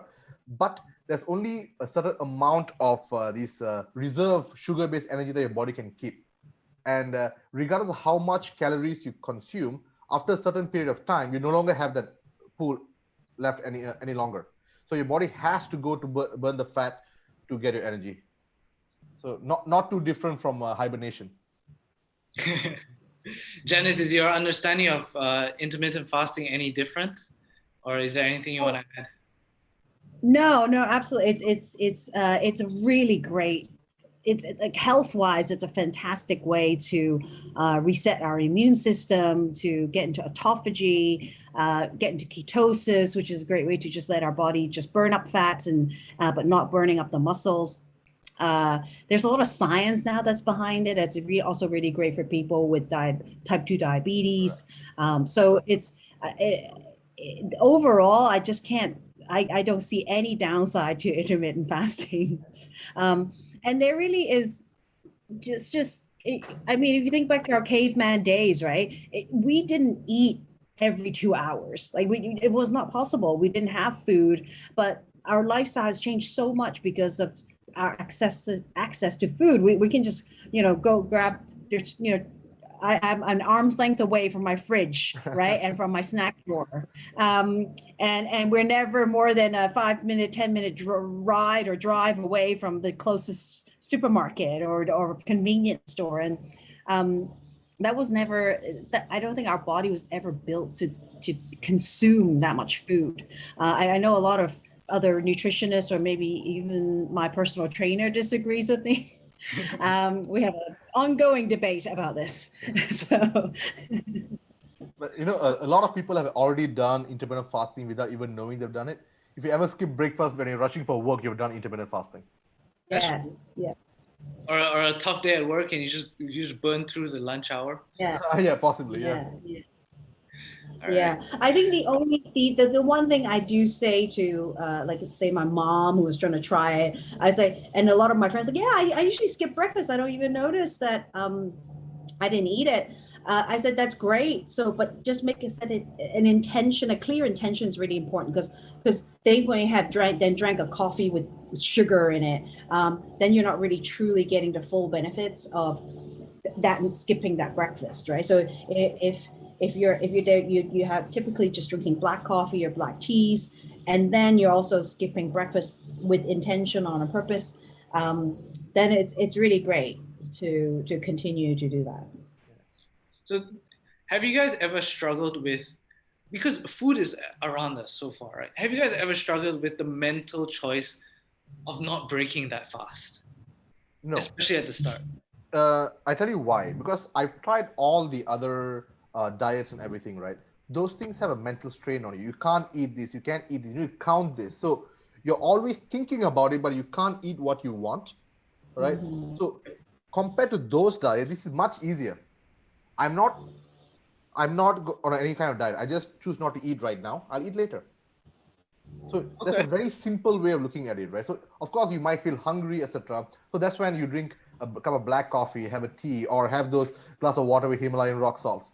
So it's actually much easier than all the other diets out there. Okay, nice. It really is.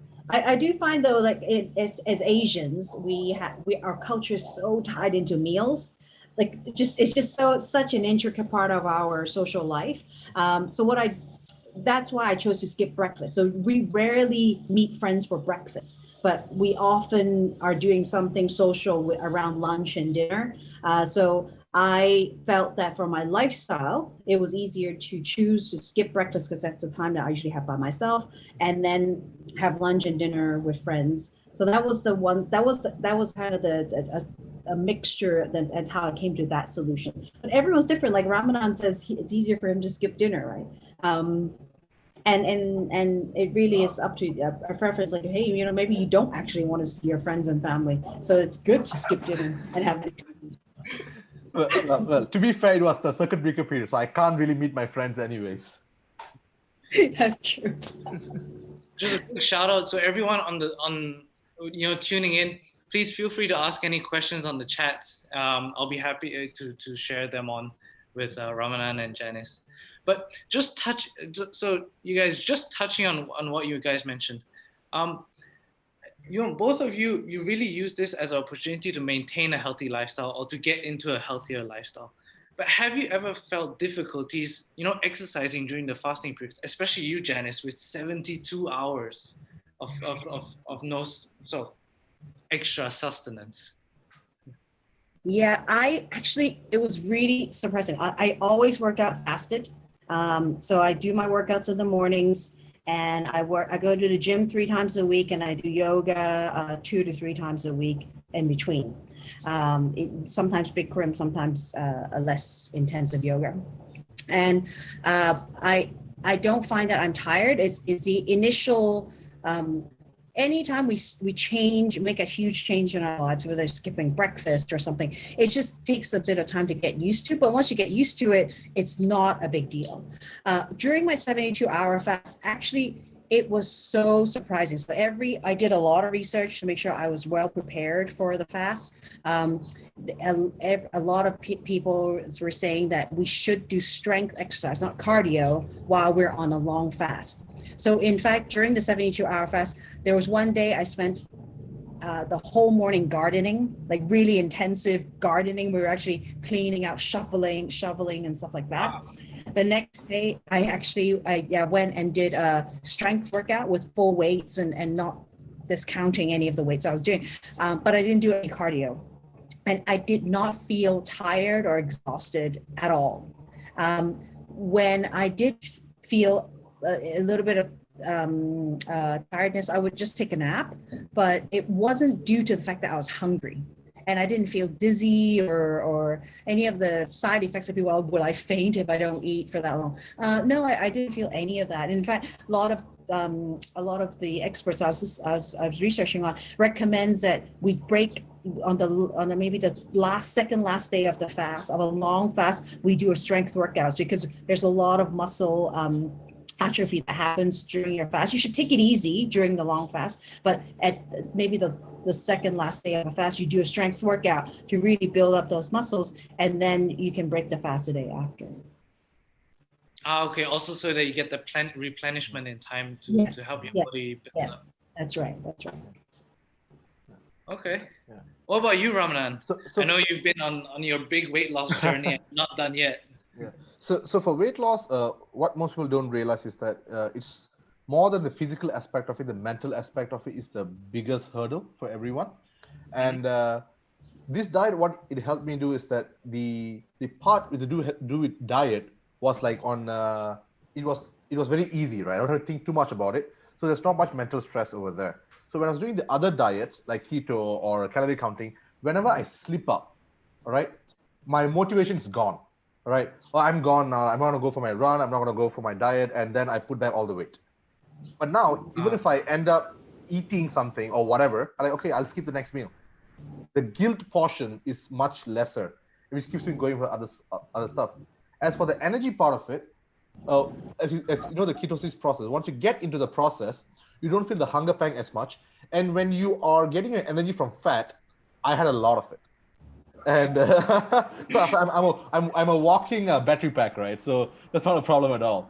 And I started small. I just started doing light cardio. I went for walks, started jogging, started swimming, and I didn't feel any lack of energy from this diet. In fact, I felt more energetic.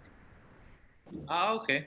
Yeah. So there's always the big wives' tale, right? Breakfast is the most important meal of the day. Oh, I agree. I know you agree, but but I know you agree because you like breakfast. I do. Do you think for your body it's the most important meal? I am not sure. I will.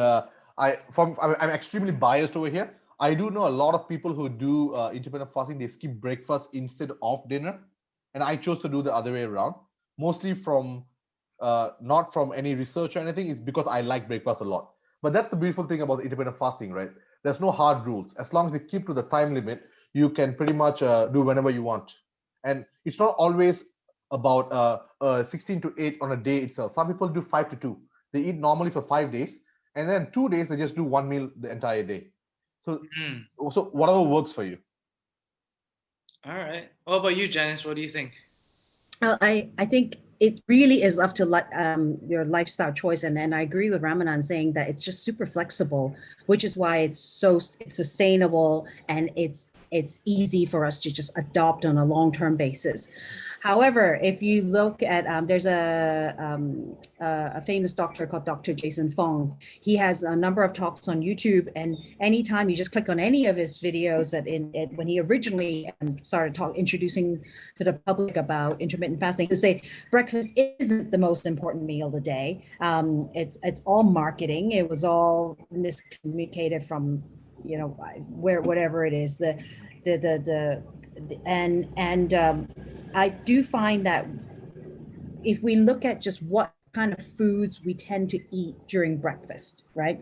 It's very carb heavy and it's very high in sugars, and those and potentially high in oils too. So my favorite breakfast is toast with butter, and that is just is the worst combination, is combining fats with carbs. And to break a fast with that, it means that I'm absorbing all those fats and all those carbohydrates into my body. But it's my favorite thing to eat. And if you, I think in Singapore, we love our kaya toasts, Exactly. and it just, those are just so bad to break the fast with. But we're disciplined about how we break the fast. Like we eat high protein, or used to eat eggs and something else. Just don't combine, just don't have carbs. Then yeah, sure, like any meal is fine. But it's still there's a point also after a while. So the initial part is, yes, it's very flexible. Intermittent fasting, you can practically eat whatever you want. I was eating waffles and ice cream through the first 2 months of my intermittent fasting, and I was still losing weight. But the after a while, then your body gets used to that, right? The limited time frame of calorie intake. They adopt. Once your body adapts, you do need to be I now need to find out I need to tweak certain things, right? So be careful about when I eat certain kinds of foods and not. So that's something to keep in mind too. Okay, nice. So if I get the both of your answers correctly, it's really about how you choose to break the fast, and it's about guiding your body to break the fast in the healthiest way. Without damaging all the benefits that you could have gotten in that ketogenic state. Correct. And you can increase your tempo as you go along, right? Like, because the initial gains are very, very easy, right? So whenever I do this diet, what I realize is that the initial first few days I will lose a lot of weight, right? But that is not exactly fat. It's mostly water weight, right? The moment you fall back, you put on that weight within 3 days. It's really crazy. But with this diet, you get the initial gains and you can slowly, reduce carbs in the other meals, slowly increase your protein intake, increase more vegetables. So it has a very low barrier to cross and a very gentle slope to go along as you make it to your lifestyle. So it's a much more easier diet to work into your more sustainable lifestyle as compared to the other diets. Okay, just hint for everyone on the call. There is high protein pancakes on YoRipe. So if you Right. love your carbos, there's one way to replace that. Right. That's awesome. So you guys spoke about breaking the fast, and there are different people who take on different cycles. But what do you guys think about changing? Like, how does your body deal with these changing periods of fasting? Like, do you think, like, especially for someone who, like a white collar worker, he's going into office, sometimes he wants to have drinks with his colleagues after work, and sometimes he wants to have early morning breakfast with his wife before, you kind of go off.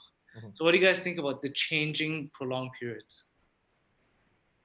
I mean, it's okay to skip the fast on certain days, all right? So it's not a very unforgiving diet, all right? So at some days you gotta meet your friends for drink, you gotta meet your friends for drinks, right? I met my friends for drinks 2 days ago, so it's perfectly all right, right?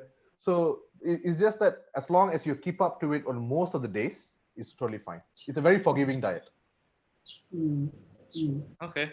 Yeah, I agree. But there's something to do with, like, our bodies are just our body's like routine and like rhythm. So once we set the rhythm, it's best to stick to it. But then, like the best part about this is that it's extremely flexible. So there are some days where I'm like, okay, I just need to keep to a 6-hour eating window, but today I'll eat breakfast and lunch and not dinner because I wanted to meet someone for breakfast. But that's a one-day thing, and that's totally fine. Or let's say I didn't have I ate 3 meals yesterday, and then so maybe I'll just do one meal a day today. Now you don't want to fluctuate too much because it does put the body in shock. But if it's just 1 or 2 days out a week, it's actually perfectly fine. Okay. So I think this also touches on some of the questions that we're getting on the stream, which is, if you've really gone through a long period of a particular fasting schedule, and you want to, maybe go dial it down back into something more regular, like you want to go for a 24-hour to a 18-6.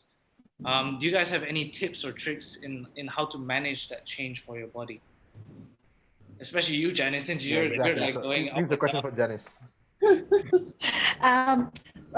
I feel that and an ongoing, the whole idea is just make this a lifestyle, not look at it as a diet, right? So from now on, it's always going to be 16-8. Right? You ate in the 8, you just at a minimum, you only eat within an 8-hour window, and that's all you allow yourself. So no more supper, right?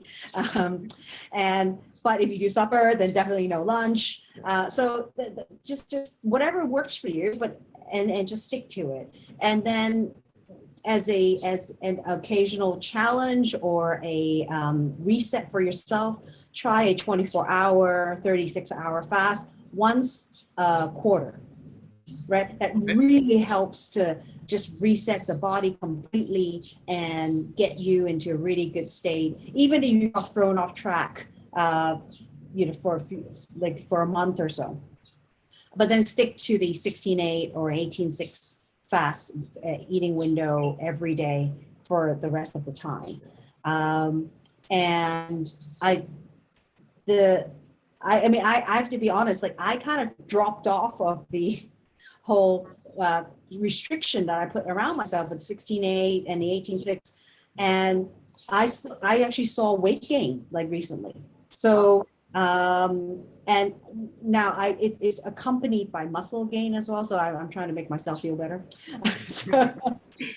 But there's that there's a pitfall to this, right? So it's now there's more studies about how it differs between men and women. So in general, I just think as a lifestyle, keep to 16:8, 18:6, and then do a longer fast. I find that there was a while when I was doing one meal a day, once a week, and then I was doing 16:8 for the rest of the week. That really, actually, I was losing too much weight, so I had to stop doing that. That was just a bit too much. Okay. Ramna, do you think you're gonna make this a lifestyle? I think so, yeah. So I got really used to doing this 18 to 20 hour fast, skipping dinner basically. So I would like, now I do it at least 6 days a week, sometimes even 7. So I like to maintain it at least 5 days a week because I kind of like it. Okay. Yeah. Nice. Yeah. And the thing, one thing I want to say is when you start fasting, we realize how much time we spend on thinking about food, right? Exactly. Like where to eat, what to eat, when to eat, who to eat with. And when you don't think about eating, it's like, holy cow, I have so much more time. What do I do with myself? You know? So I want to point out something. Some people have said that intermittent fasting can contribute to hair loss, but I would like to point out that I started losing hair way before my diet. Just putting it on the record. So you're actually touching on a really important point, which is the side effects of something like intermittent fasting. And I think one big sort of fear that maybe some people have is one, should I really be avoiding? Should I really be eating late at night? Say, for example, I go for a 1 to 9, but there's a lot of people who say don't eat so close to going to bed. What do you guys think about this? What do you guys think are the most common pitfalls to avoid? So what happened to me and some of my friends the initial days is that when you're skipping a meal, you try to overcompensate on the other meals sometimes, not because you need to, but maybe you're feeling a bit gluttonous, right? So you started consuming extremely heavy meals on your breakfast or lunch, but end of the day it's still matched, right? Calorie going in, going out, so that's not going to work. So even if you do intermittent fasting, but you're overindulging in your other 2 meals, that's not going to work for you. So you still got to keep it balanced and try to keep the other 2 meals as healthy as possible. Yeah, basically that's one of the pitfalls which I faced in the initial days. Yeah. Dennis? I think.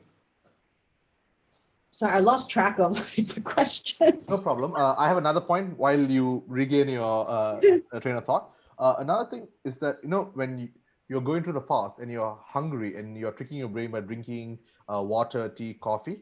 I also had a problem where I was consuming a lot of coffee. So I had to consciously cut down on the number of cups I was drinking because I was using as a replacement the number of black coffee I was drinking. I was getting over-caffeinated.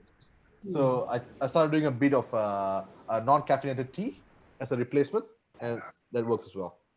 Okay, so do you think you're doing that mainly because you were trying to trick your body into not thinking it's hungry, but it's just a mental state?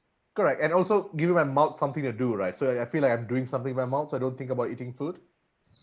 Yeah. Okay, so would that be your top tip to really differentiating whether your body's really hungry, or that your mind is just tricking you? I think it's a bit of oral fixation as well. Like you want to put something in your mouth, like eating, right? So you just put something and put water. Okay. Yeah. Okay. So really using water or something to really tell your body that you're not really hungry. Correct. Okay. Right, so the question was about supper, right? Or eating late at night. I think the best part about really focusing and having this clear purpose of I want to eat within a certain window is that it makes you realize how often we were eating and how unintentional our eating habits are, right? Like we just go along with the flow, and that's unconscious eating, and that in general that's just a really easy way to slip into weight gain, right? Anytime we eat, we should be really focused on what we're eating, what we're consuming, how we're consuming it, And so I try to practice eating, just focusing on what I'm eating and not doing something else at the same time. Then when you're actually doing a fast or intermittent fasting, you then notice, like, oh my gosh, like I didn't know that I was eating every night at 9 p.m. Like, what the heck was I doing? Right? Or it was just so habitual to walk to the fridge and grab that whatever snack or that was used to. But now you would sit down and say, okay, first of all, I don't want to do this because I've set this intention for myself. But then the other part was, yeah, did I really need that? Was I feeling hungry? And yeah, so I mean, there are debates out there though, in terms of there are lots of nutritionists and trainers who says that you should eat every 2 hours, regardless of whether you're hungry, because your body needs the energy. And I think a lot of research is coming out to say that it's actually not true. And people who've intermittent fasted and and research has shown that we don't need energy and food every few hours to sustain ourselves. Ah, okay. So you're basically telling me that my handful of nuts right before I sleep is the worst thing I could have done. Really not good. I mean, yeah, and you're storing all that fats. But when and also just don't guilt yourself, but before you grab the handful of nuts, check into your tummy and say, am I actually hungry? Is it growling, or is it my mind just telling me, hey, it'd be nice to have some nuts, why not? All right, nice. So we have one question from Facebook Live, which is essentially that someone, he's been on intermittent fasting for I think 1 or 2 months now, and he's lost about two to 3 kilos. So what do you guys think of his results? He's just trying to get a guess check. Okay, it depends on whether he was overweight or of like slightly chubby to start with, because it makes a big difference on how much you lose, right? Yeah. So it's a good number because you're going in the right direction, right? But whether or not it's extremely good or not good, depending on what was his base weight when he started. So difficult to give a answer based on that. But it's a good direction. If you're losing, you're going in the right direction. That's right. I agree. As long as you don't lose too fast, isn't it? You may initially lose very fast the first few kilos, especially if you're extremely overweight, mostly due to water loss.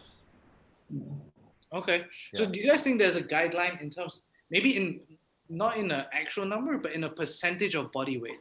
Do you guys think there's a guideline, for the first couple months and then further down the road? Maybe I can give an example of my own personal weight in numbers, so they can have their own relative check, I suppose.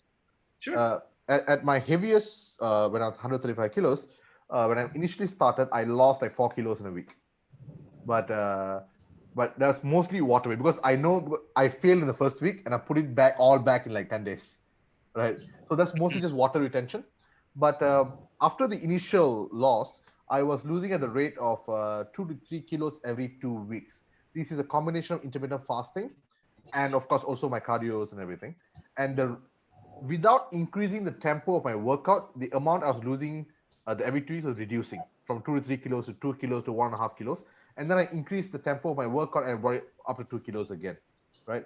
So, and as I get lower and lower, the amount I was losing on a weekly or a bi-weekly basis was lesser. Especially now that I've gotten below 100, I'm losing like 2 to 4 kilos a month. But that's mostly because I'm also trying to increase my muscle mass. Okay, nice. Yeah, and for me, I started out at 61 kg and I am 161 centimeters. So I don't look that big, but it's just very well distributed. So I start my as a woman and as that weight, I didn't lose as much as Ramanan did, right? So I think first month I lost 2 kgs, and then the second month I lost another 2 kgs. So it was like a very slow, gradual loss. And there are many, you can just a quick Google search will tell you what's a healthy way to lose weight based on your weight and your gender, right? the beauty of intermittent fasting is as long as you stay with it as a lifestyle, you won't put it back, right? And therefore, that's that's usually the danger part of, like, you lose weight really quickly and then you gain it all back, and just throws your body into complete disruption. So that's not going to happen as long as you stick with the intermittent fasting. The other thing I gather this gentleman is probably wondering, maybe what has a more aggressive goal in mind, and he really wants to achieve a faster weight loss. What I did after, like I said, after 2 months, was I went on a 24-hour fast, right? So when you do these longer fasts, you really see the gains quite quickly, and they stay off. So it wasn't just I got the gain, and then, you know, once I ate normal again or went back to my 16.8, I gained all the weight back. I know I just stayed at that new baseline, which was really encouraging. But it's very important to be very conscious of how you break the fast, and then afterwards what you eat. But in terms of just the 16.8 afterwards, I just kept eating what I was eating before, and I kept the weight off. It was great. Amazing. It's great to have, you know, a nice, easy way to maintain a lifestyle. And I think that's the most difficult part about diets. How do you maintain it as a lifestyle? Yeah. And I really take your point, and both of your points, in really adjusting the extent of the fasting period to accommodate the kind of progress that we're looking at. So, you know, for people on we're getting a lot of questions on Facebook Live and YouTube about managing the progress. I think everyone, this is a really great tip to really tailor the fasting timings. Yeah. I do think that to see fast gains, like I said at the beginning, after maybe the first month of just getting used to this whole new lifestyle, try a 24-hour fast once a week and see how you go. If it's really, if it's varied, then it's not challenging at all, then go to a 36-hour. And then once you get to your ideal weight or your goal weight, then just stick with the 16.8, but then do a quarterly long fast to reset yourself. And there's so many health benefits to doing long fasts. I'll try that, Janice. I never tried more than 24 hours. I will try it next week. Yeah. Ramlan, please let us know. Please let us know how it goes. I will do that. I'll definitely do that. All right, amazing. So I think we're coming close to the end of the session. Maybe just quick one, Janice, Ramlan, any closing remarks that you still want to give off for everyone tuning in?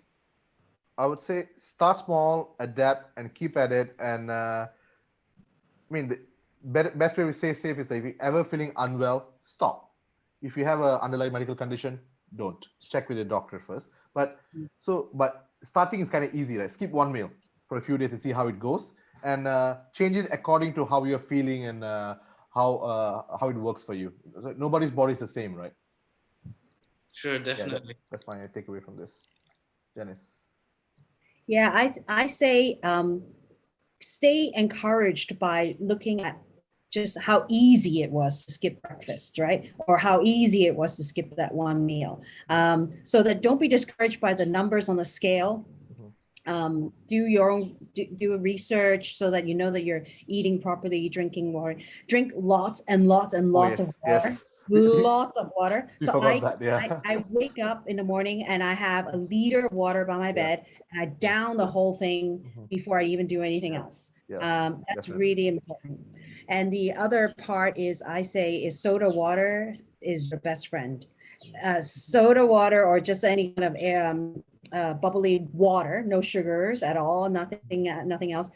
It really, you can add even add a little bit of lime, but don't squeeze the juice. Just add lime or lemon slices in there to add some flavor. You drink that, and it will just stave off any kind of hunger, because the bubbles fill you up and it tastes good. And that's all my secret. Yeah. Amazing. And get the protein bars on YoRipe's website, right? Yes. Yes, you can even make them yourselves. All right. All right, amazing. Thank you both so much. It's been really insightful to hear all about intermittent fasting and how you guys manage the various fasting periods to, get to your ideal body weight and maintain that. Really, thank you guys. We do need to cut it short because we're running a couple minutes over. No problem. So thank you very much for your time. Thank you. For everyone tuning in, up next, what do we have? We are on site with Hazel, with Chef Eric at Sofitel. We'll be going through some Christmas platters. So, you know, enjoy the Christmas platters and then intermittent fast afterwards. All right. Perfect. Thank you, guys. All right. Thank you. Bye-bye. We'll be back in 1 minute. Take care. Bye. Got it.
Everyone, how are you?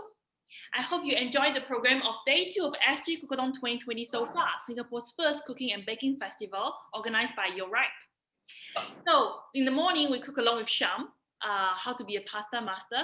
And then we had trivia in collaboration with Songhe. 3 participants got all answers correct. Exciting, right? And then we had just a session with two intermittent fasting experienced sharers talking about their journey. It was very interactive. We had a lot of questions. So next, we're moving up to our Christmas themed platters using local artisanal brands and products. So this session is really a showcase to see what we can do during this upcoming Christmas holidays and using some of our favorite brands. So when YoRipe started last year, we did a lot of farmers market, actually over 30 farmers market within the first 4 months. Because we wanted to meet the community. We also wanted to discover great products because YoRipe, the first mission is all about discovering, right? Ideas from cooking recipes and also great products. We made many new friends, and because of the social distancing, right? We can't have them, physically. So we thought, why don't we bring them, virtually together? And that's why we come up with this Christmas platter idea. And we are extremely delighted to have Chef Eric from Sofitel Singapore help us be the creative mind behind all these great produce and brands and products to put together this colorful holiday platter. And for this session, I'm going to hand over to Hazel from YoRipe, and she's going live in Chef Eric's kitchen and show you this amazing platter that the chef has put together exclusively for us. How are you, Hazel? Hi, thanks, Xingyan. Hi, I'm Hazel from YoRipe. Really happy to be here. I'm at Eric's place. Eric's a family friend, and I'll get behind the camera shortly. And I also have someone to help me to host the session while I am behind the camera. Introducing. Ladies and gentlemen, welcome to Eric's Self Cooking Show and presenting Eric Self. Yay! Yeah. All right. So we have Eric. Eric, would you like to do a quick introduction of yourself? Hello, this is Liam. Today is my assistant and Pete Anderson. So basically today I have some product which is want to introduce some local which is some local barramundi, which is local farm. Yes, from yeah, and some local growth vegetable salad, and they have a big house selection, ice plants, mixed kale. The ice plants is product from sustainable agriculture. Yeah, and also there's some nice crown maple syrup, tomato sauce, vanilla paste, and some confetti dry chips. And also important is the pre nuts. Basically, this is not a nuts. A lot of people think that it's nut, but actually it's full of nutrition. It's kind of a seed full of nutrition and vitamin E, and some smoked salt. And also we have sponsored by a Two Mama and Wok, some nice paste. We're gonna use it for the fish today. And we have freshly chopped ingredients, some fresh ingredient, which is baksali, Chinese parsley. Basically, I will introduce one by one later on when we move on. So shall we start? Exciting. Sounds exciting. Yep. All right. I also see that you have an underage labor in the kitchen. Do you want to introduce yourself? I am Liam and I'm 8 years old. All right. So you're going to help Chef Eric in the kitchen today? Yes. All right. How are you going to help him? I'm going to help him chop. You're going to help him chop. Fantastic. Eric, over to you. Let's start cooking the Christmas platter. Yes, definitely. Let's go. First, we have some fresh chopped prawn, just got it from the market this morning. So we just basically just wash and clean, remove the inside the prawns. Okay. And then Eric, what is this? How many items would this Christmas platter include? We have a prawn croquette, laksa mix barramundi, and maple syrup caramelized kabocha, which is Japanese pumpkin, and also a home grown salad. So come with some nice vinaigrette and go with the tomato. Okay. How long would all this preparation, how long would this cooking take? Well, I try to make it as fast as possible, between 1 hour. Cool. Let's go. So I want you to help me.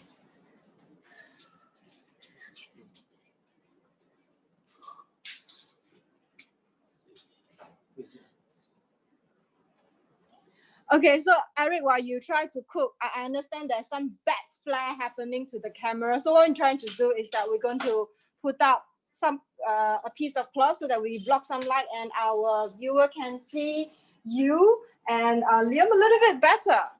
Right. Okay, Eric, you know, while you cook, share with us a little bit, how did you start cooking? Sorry? How did you start cooking? How do I start cooking? Based on the butter cake. When 30 years ago, my mother made a butter cake, so I was so proud of my mother, which is can make a nice cake. So from there on, I always every time try to help my mother, try to cook something. Every time she cooks, I just stand next to her. So I feel that it's quite interesting. It's like mix and match. So every time you want to cook with the kids, you need to have some fun. You make a joke with them. So to make them feel interested to join with you while cooking. Great, Eric, great point that you talk about how you make cooking fun, you know, so that it's a great family bonding with the kids. Do you cook a lot with Tate, the little host that I introduced before? Basically, cooking is a bit lesser, but while it comes to baking, like especially making bread and making cookies or something, it's quite quite a joy. Enjoy doing with me, because you think that the dough is like a play dough like that, so it's quite fun for him. I think he's very enjoying. Great, thank you for sharing with us. No problem. Okay, so how much do we need to actually beat the corn? Basically, you don't need to match until so it's just like okay, match. Harder.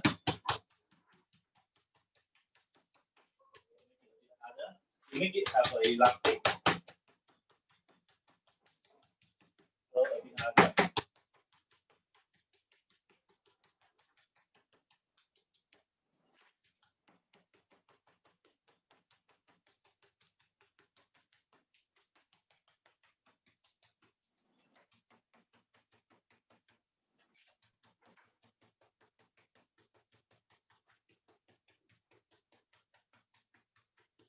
This is a great way to de-stress after a day of work. Yeah, exactly.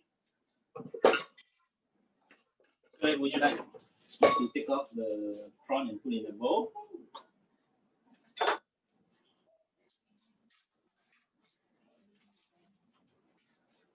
Do we need to do any seasoning for the prawn? Yes, of course. This is the most important thing that we have. All the chefs have to do. All right.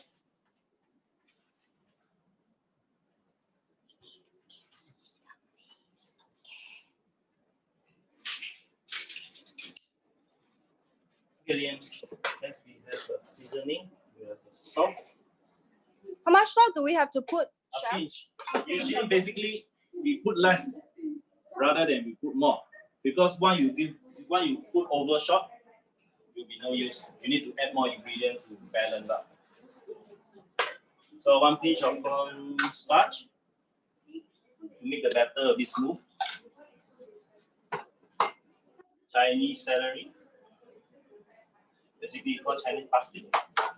So would you say this Christmas platter is a fusion of Western and Yeah, Singaporean basically, flavor? usually a lot of like family, like especially your father, mother. There's some certain age already. They more prefer into Asian taste rather than a Western taste. So today I will just try to make it some fusion taste that more suitable for teenager and also for the old folks, something like that.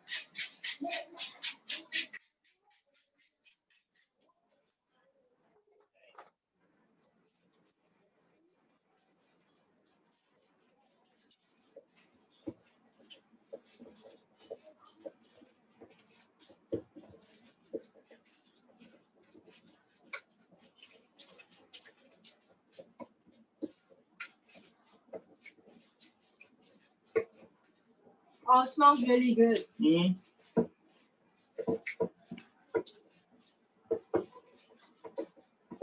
What are you going to do? How are you going to spend your Christmas this time round? I'm gonna spend my Christmas time with my colleague. With your Because I'm colleague. gonna stay in the work. Is that very typical of chef life? Spending all your Christmas, New Year with Well, your we colleague? get used to it, and I hope the parents also get to used to it when you step in the kitchen life. So we only can provide good food for the people, but we also we have to enjoy our working. Okay, some lemon zest on it. Okay, And what does the lemon zest do to the prawn? give some flavor. Ah. Can you wear a glove? I want you to roll in the bowl later.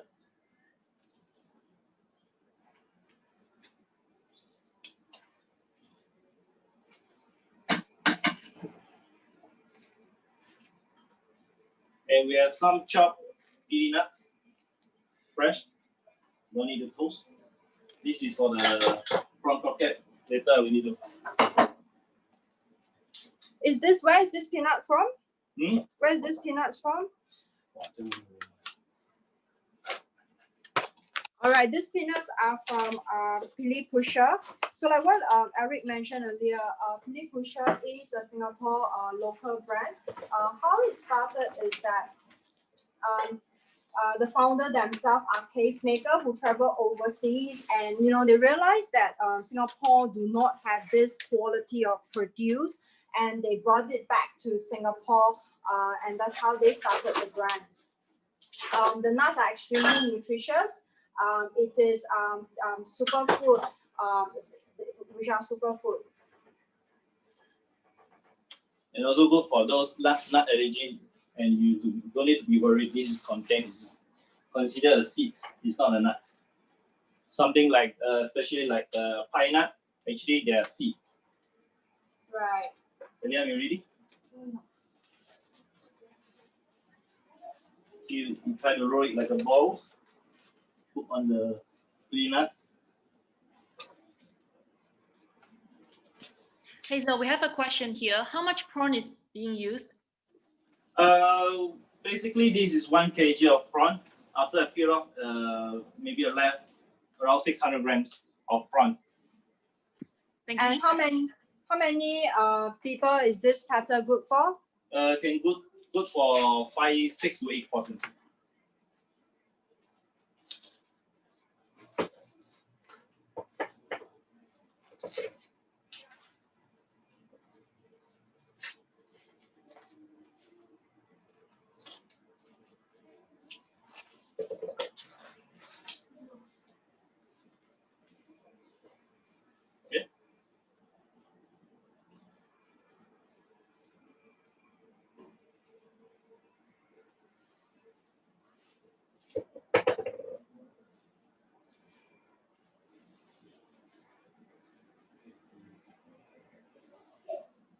Is this a dish that you can prepare? Like for example, if I'm hosting a dinner at night and I can prepare, can I prepare this like the day before, or is that something that I have to do? You can right prepare before? the day before, but you cannot pre-cook it the day before, because usually seafood is better to cook on the day to keep the freshness. Once you overcook, the prawn will have no more texture.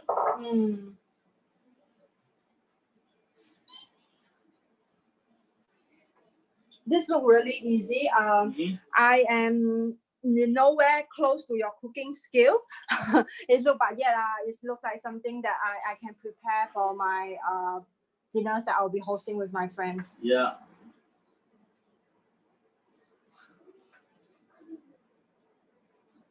Anything to look out for when we prepare this prawn croquette? Yep. I thought I was gonna roast the pumpkin.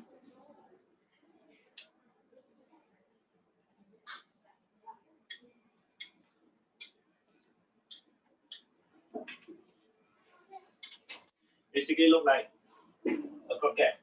People use the breadcrumb or use the flour, but I use pili nuts instead of using the breadcrumb. Making it very healthy and delicious at the same time. Yep.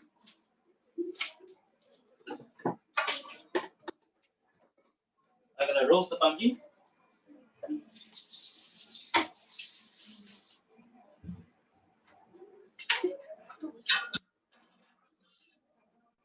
How long will the roasting take? Will take around 10 minutes. Okay. Firstly, you have to preheat the oven and heat up the pan.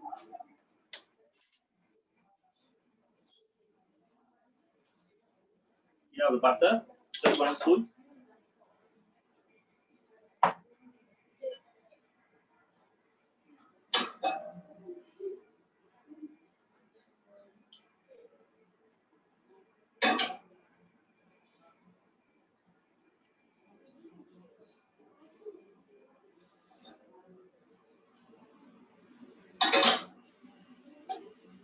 Would it be faster to use the oven, or would you suggest to use the stove for this? Both also can, but if you want to use the oven, you need to marinate the pumpkin beforehand. Then you place on the oven. But if we do it on the stove, you can do it without marinating. Is that right? No, I will just add on the spot. Ah, okay.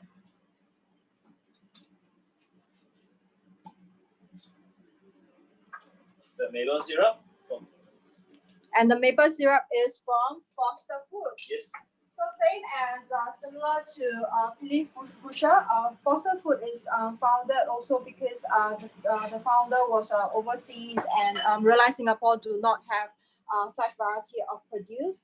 So they started bringing different kind of quality produce to Singapore.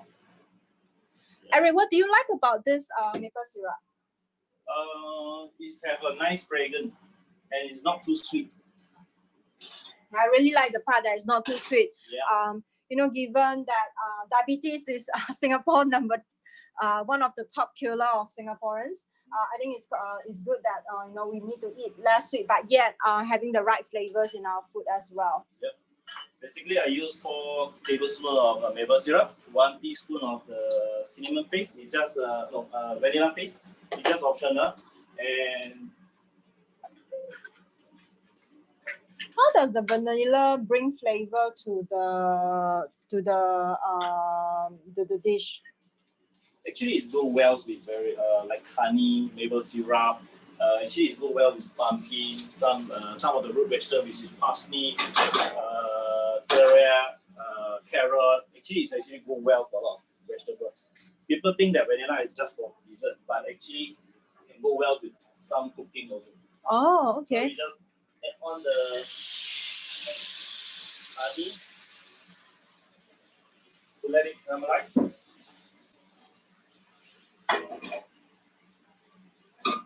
No, that's a good point. I always thought vanilla is for baking only, so I learned something new today. Yeah. Oh, it smells good. Smells good, right? It is. And just place in the oven while then you can do other things. Okay, I'm gonna do a salsa for the fish. What do we have in the salsa? We have actually I have a leftover cherry tomato. Sometime when you have no time to cook, have leftover and it is going to rotten or maybe there's not fresh anymore. But actually don't waste. You can use it for sauce. You can use it for salsa, the hot salsa or something. So if we were to make a salsa, can we keep it like maybe a day or two? Once you make a hot salsa, not fresh tomato, once you make a salsa, you can keep up to a week. Ah, okay. Okay, we have some olive oil. I think salsa is something that you can always make extra, put it in the fridge, have it with some chips or with some fish. So very versatile It can be a sauce. It can be a dip, and you can become a pasta sauce. Okay, 1 teaspoon of chopped garlic and chopped shallot.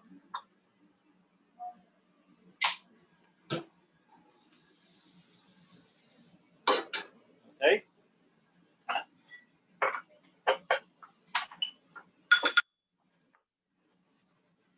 Half teaspoon of smoked paprika.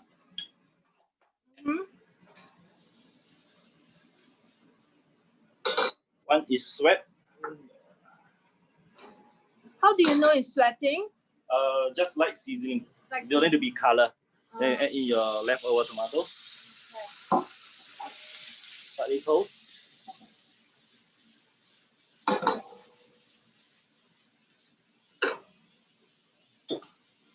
What kind of heat should we be using? Medium or high? Depends. If you see like a lot of smoke coming out, that means the pan is too hot. You need to slow down your fire. While you're cooking, don't need to be so stressed. You need to be follow exactly the recipe. Sometimes you need to enjoy it. Like you need to basically this item you don't need to like stress yourself. Must go purposely go and buy. But actually, there's plenty of ingredients you can go and mash with it. Can you suggest some of the substitute here? Like for example, let's say if I don't have something, how would you replace it? For example, we use 2 tablespoons of the tomato paste. It's just a fried tomato sauce. Can be actually use it for like tomato pasta or something else.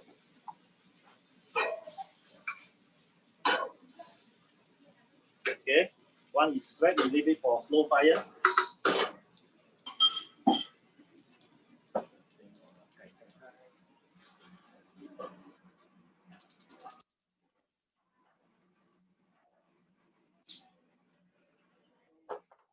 What are you going to do next? I'm gonna do the pesto for the prawn croquette. Okay.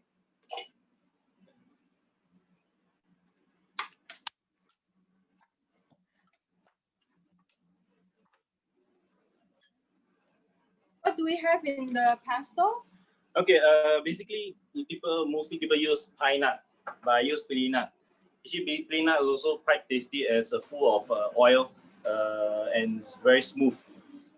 So maybe around 2 tables of toasted peanuts.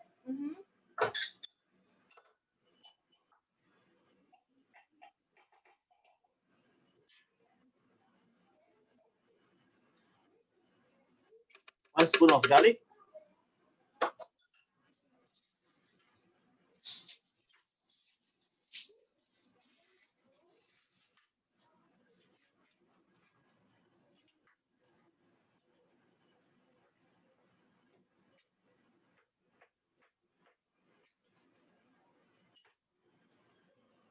Like 30 grams of parmesan.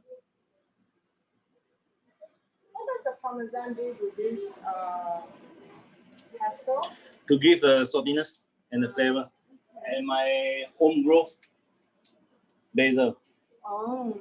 Did you started growing just like what many Singaporeans did during the circuit breaker, started growing their own garden at home? Not really, just easier for me. Well, I have to say, basil need a lot of attention. You need to water it twice a day. Yeah. And beside basil, you can add in some kale. Kale? Where's the kale from, Eric? It's a Singapore growth, local growth.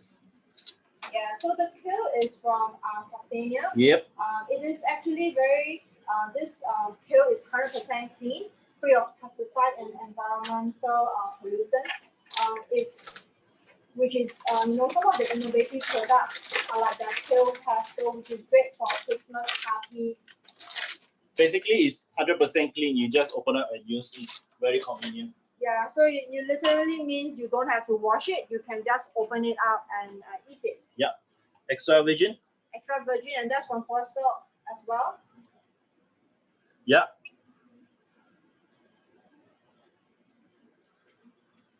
You know, something that always amazes me is that when chefs cook, they don't measure. They just kind of puts it. Basically, cooking is about feel. Cooking is about feeling. Okay. Salt and pepper.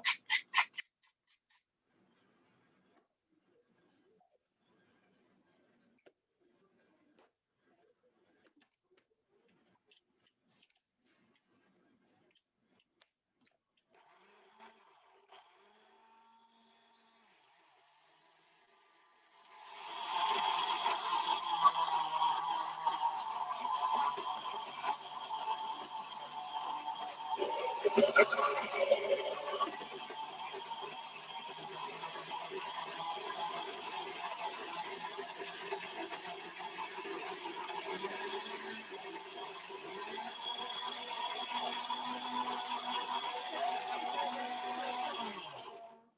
coming in. Okay, we don't have. Let's ask Eric some questions that you may have. Regarding Christmas is coming, and then we have a lot of home parties coming out. I would reckon. What are some of the common? What are some of the things that you have in mind while preparing for your Christmas party? Well, for one, for me, it's definitely how can I'm not a very good cook. So for me, it's always trying to find something simple to cook so that I can prepare it easily and also able to impress my friends. So any tips to that, Eric? Sorry. Oh, I was asking is like, what any tips of preparing a Christmas feast for friends? I'm not a very good cook to start with. Very basic. Basically, some are the ingredients that some of the paste that actually instant. You can just buy and just marinate and roast. Some like basically the easier one. There's a green chili sambal, dry laksa, rempeh, and spiced tomato sauce something like that. Which is just defrost a little bit. You just marinate on the fish or chicken. Green chili actually can go with a lot of things. Actually can go with the seafood and or either chicken also can. Rempeh the laksa rempeh also as well. Yeah, thanks. I think Eric, that's a very clever suggestion using paste. So the paste that Eric was sharing with us earlier is from Two Mamas and a Wok. Very interesting name. So when I came across this brand, I did some quick reading about them. It is founded by three ladies who is very passionate about food, coming together, kind of to preserve the heritage of where they come from, Peranakan families. They want to make sure that Singapore get to continue to enjoy such good flavors. So they have put together, prepare a lot of ready-to-make paste for people like me who can't cook very well but have the need to do so. So this Christmas, they have put together that the trail so that it is really easy for everyone to cook and to try cooking for their family, for their loved ones. Yep. Okay. Is the pesto ready, Eric? Yep. I need my assistant chef to try see whether it's enough season or not.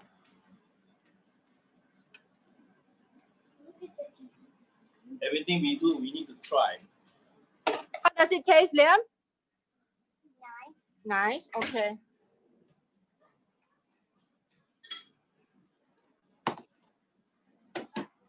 Okay, once ready.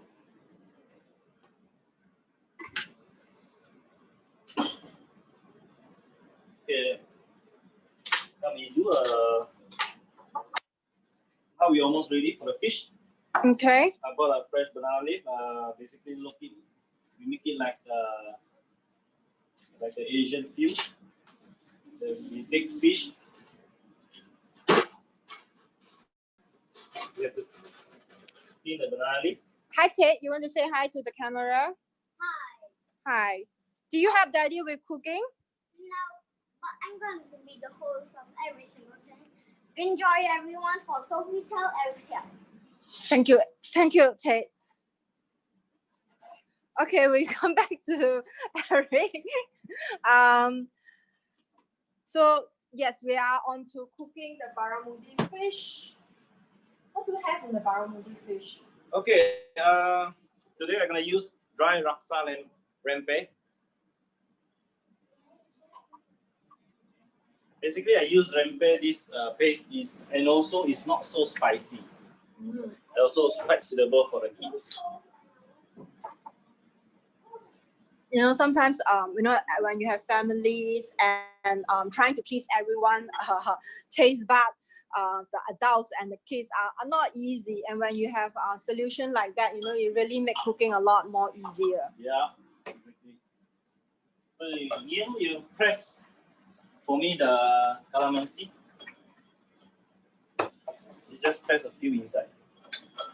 Okay, I just need to put a bit of calamansi, make it the paste will be a bit diluted, so it's much easier to marinate the fish. Right, then you just press. Take the calamansi. Press. Yeah. And the leftover. Right. While I'm doing the calamansi, I portion the fish. So these fish are from Kubara. Yeah. Kubara is a Singapore brand, and how is they start? They are the largest local barramundi farm in Singapore, and it is truly from farm to table concept. It is clean, the quality is great, and of course the freshness as well, as you can imagine. Yeah, basically, Kubara actually they supply a lot of hotel use and restaurant use. What do you think of, you know, able to have what do you think of the quality, the freshness? The quality I think is very good, and once you cook, it's moist. The moist stay inside, and the texture is I think the texture is very good compared to other fish. What is barramundi suitable for? Suitable for? Like, is it for a curry, steam, pan fried? For this texture, yeah. Basically, for me, I just like to just normal pan sear. When almost finished, then add a few butter to have a nutty taste. Then almost ready. While finishing, you squeeze a piece of lemon, and you taste very good. So that would Don't keep need to be stress yourself have to be cooked in this way, curry paste, in what way, Indian way or Chinese way, or no matter how. If you really want to taste a nice flavor of the fish, you just normal pan sear with lemon. That really keep the natural taste of the fish. Sometimes when leftover fish, like the belly or maybe the side, basically you don't need to throw it away. Sometimes you might do a stock or maybe a cook of porridge, you just thinly slice and eat. Very nice.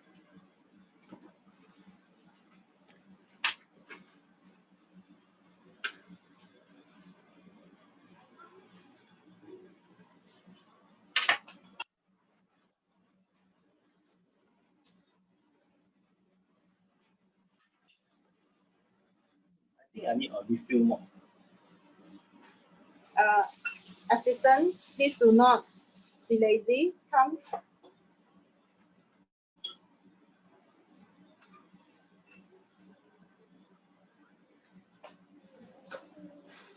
Oops.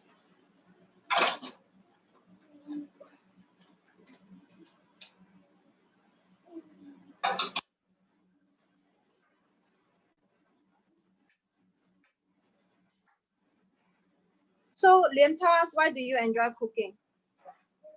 I am not sure. You're not sure? Do you enjoy the cooking or do you enjoy the eating? The eating. You enjoy the eating, okay. I thought you'd like to help me. I thought you're here to help Uncle Eric. Okay, let's see. A few more. So, what kind of texture are you looking at for the paste here? Slightly a bit like become a paste. Okay, a little more slightly moisture. liquid, yeah. Okay.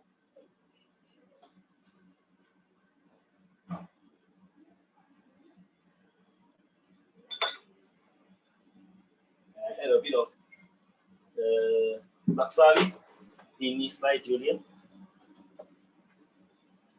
Okay.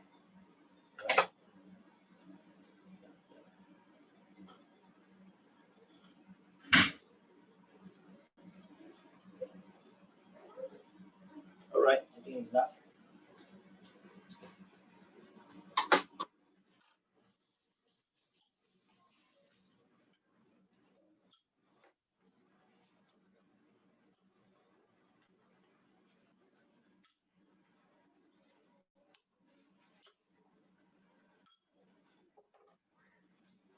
Actually, I add a calamansi. I add 1 teaspoon of sugar. How do you know you have too much calamansi? Because of the juice in the. Because I'm afraid the calamansi will be too acidic. So to add some sugar to balance it off. So now.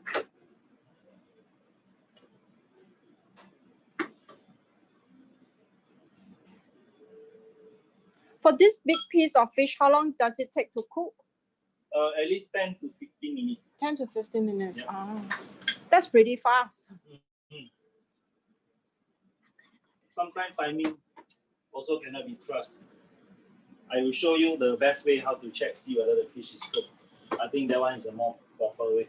Also depends, sometimes the fish is very thick, sometimes it's very thin. Sometimes the recipe asks you to bake 10 minutes, but basically you need to be a bit of common sense. You must try the final one. You just use a small needle and poke through the fish.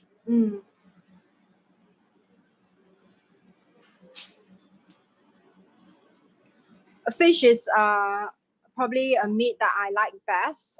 Something that I cook a lot at home. Like what you said, retaining the freshness of the fish, very important. So I do a lot of steaming, a lot of baking at home. And also one thing is very good about this fish is they come in vacuum bag. So and the vacuum bag shelf life can last quite some time, maybe more than a week. So can we have it more, like for example, I may forget to cook. Is it okay that we keep it for like up to a month? A month cannot be. Maximum I can say 2 weeks time. Because it's, once you vacuum back, the shelf life is basically keep longer. Okay.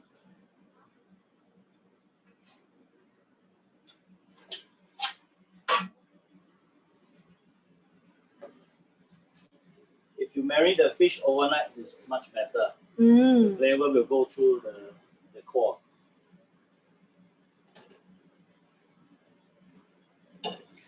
Does having the banana leaf under the fish change the help with the flavor as well? Yep. And also it's safer because direct on the aluminum foil basically is not so healthy. A bit of olive oil.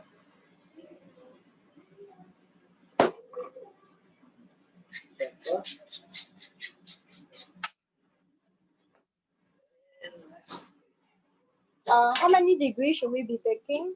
I usually bake around 180. 180, okay, for 10 to 15 minutes. Yes. Okay. It's okay. Okay, the pumpkin is ready. Okay. See, it's very caramelized. Once you use a small knife or needle, you poke through, slightly poke through. It's very soft and elegant. Okay, so chef, just now while we were preparing everything, you just let the pumpkin on the stove and let it cook slowly. Yeah. So we started off using high fire and then reduce it to low fire. Try not to use high fire because the maple syrup might be too caramelized and bitter, become burnt and bitter. Okay. So always use medium to low fire. Yes. Okay. And the hot tomato salsa. Okay. Alright. Oh yes. So we were cooking the tomato salsa while we were doing every other thing. Yep. Do you set a timer to remind yourself, or we can let it just simmer on the stove? Just simmer. Basically, you put very, very slow fire. Okay. And once you close it, it's much safer because moist all inside, so it won't dry up and not so easily burn. Okay. The part. And also because tomato actually is moist, it will not burn easily. Also. Got it. Yeah, you want to try see whether it's enough seasoning for the tomato. I think it's not so. I think I'm not seasoned yet. Would you like to look into the camera and tell us how it tastes? It's okay. It's okay. Are they? Okay. Are you sure I'm not seasoned at all? I think he's being greedy. I think I need more, a little bit more seasoning. Okay.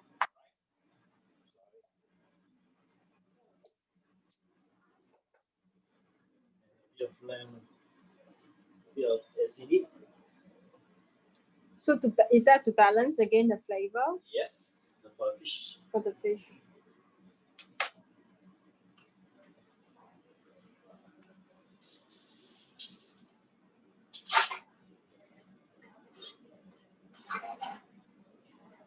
Yeah, every time you when you go step in the kitchen, you touch.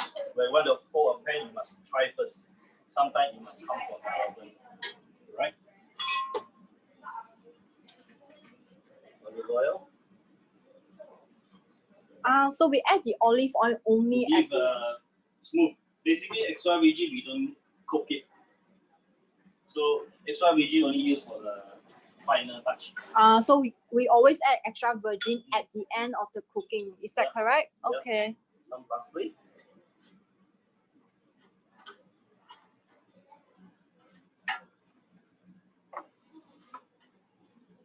Okay, the salsa is ready, and the pumpkin also.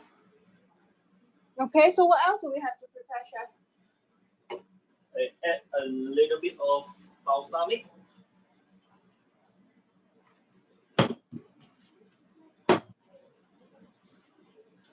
Okay, pumpkin ready.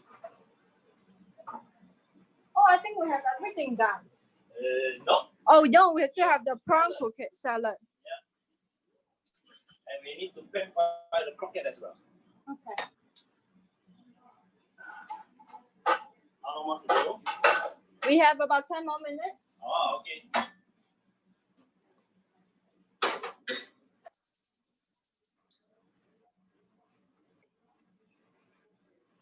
The olive oil, a medium heat.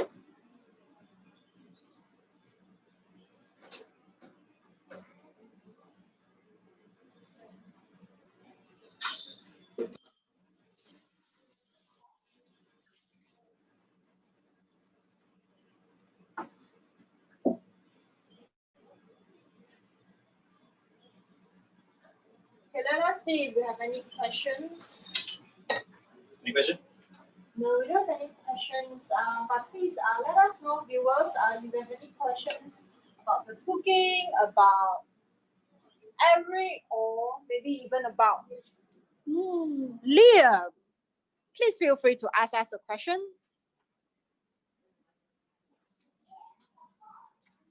So Liam, how many years have you been cooking in the kitchen? Only for 1 year. Only for 1 year. And what do you enjoy cooking most? I'm not really that sure. You're not really You that know? sure. Can you maybe update us for those who join later? What are the 5 things that will go into this Christmas platter? Okay, so we have a prawn croquette, we have barramundi, and to eat with them we have a tomato salsa, chili pesto, served with salad that would include chip, cucumber, and kale. So really a mixture of different food, different flavor. It is a East meet West platter. Woohoo, awesome. So chef is putting the prawn croquette now in the pan.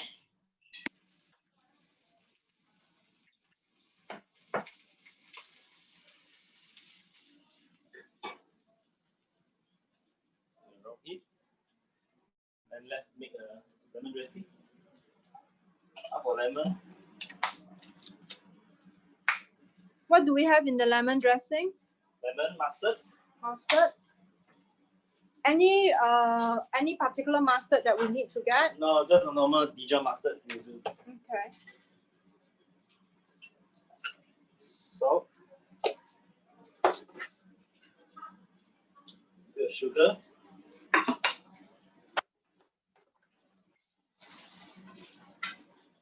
And we have a chili dry tomato approach. So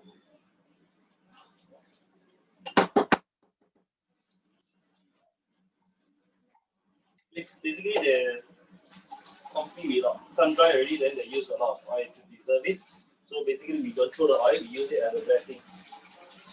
That's full of tomato flavor.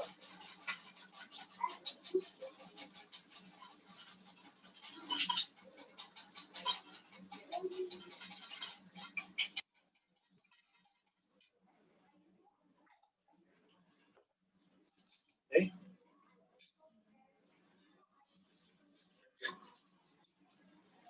Dressing is ready.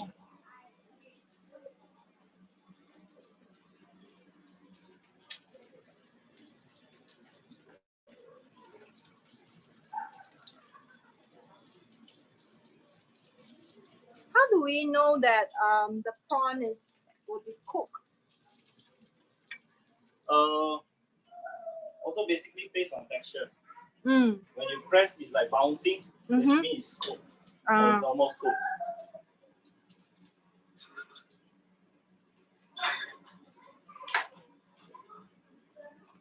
Add 1 spoon of butter. Why do we add the butter at the later stage instead Because of if at you the add start? too early to pan fry, the butter might burn.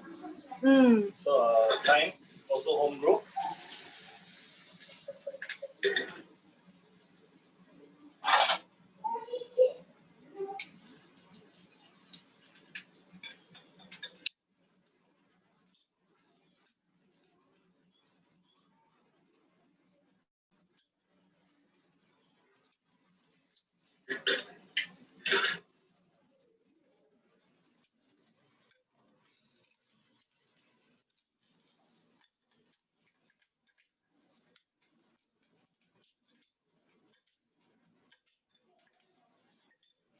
So we're looking for the golden brown for the bouquet. Yep.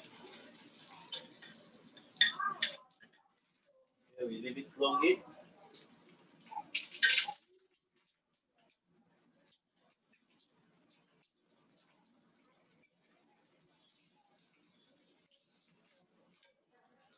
Go by itself.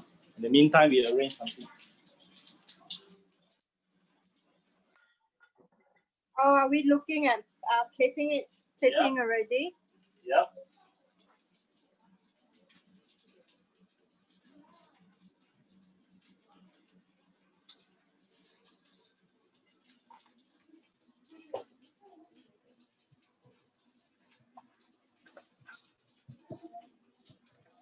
And this will be the fish. Here we have it to arrange.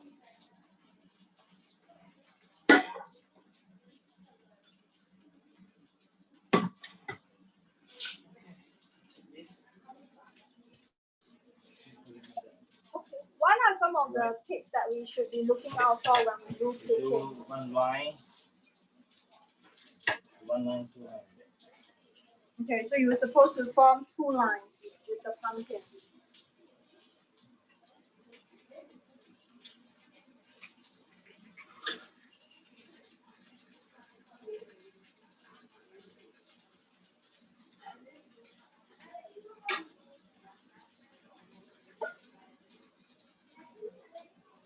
So something that while Liam is doing the plating of the pumpkin, I want to also introduce to everybody about this product called the walnuts. Let me put this in front of the camera and see if you can see it. This walnut chocolate. So this walnut chocolate is a local brand, and really to help out with the underprivileged people in Singapore. It is available in Hyatt and some, let me just look at the list. Walnuts is available in Grand Hyatt, Fishwife, Supernature, APS Cafe for all. So, you know, chocolate is always a great gift, great dessert. So I encourage everyone to support this brand, and especially during this Christmas season this year, whereby you will agree has been a really tough year for all. Done? Okay. Liam is done with the plating. Let's show the camera. Yeah. Okay. Okay. Liam, don't get it so excited. We are not done yet. Open up all the salad, just place it, okay? We have a question here, Hazel and Yes. Eric. Can Yes. extra virgin olive oil be heated? Basically, we have a tiny olive oil. You can get anywhere. Eric, the question is, can extra virgin oil be heated? Can be heated, but basically for us, we don't heat up the olive oil. Olive oil is okay, but extra virgin will be waste if you heat it for cooking. Because all the nutrition or vitamin or the flavor from the olive oil will be gone if you heat up when you reach certain heat. Okay, so you will suggest it to be always like a salad dressing at the end, whereby minimum heat is applied to the dish. If you want to use for cooking, I suggest normal olive oil. It will be great. Okay, thank you. Thank you, Chef Eric. Thank you, Hazel. So just time check with a couple of more minutes to 2:30. So very excited to see the platter. It's amazing to see. We are ready soon. Yay!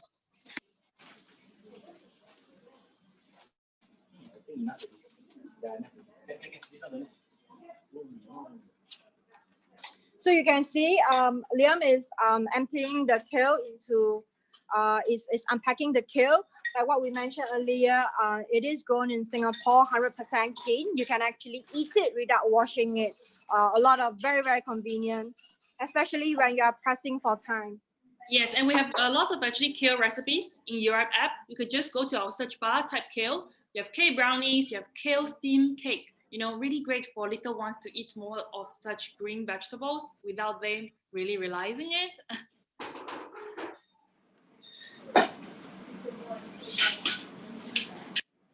So Eric, after this, what we're going to, we still have the fish that is in the oven, and I think we are pretty good. Yep. All the salad inside here.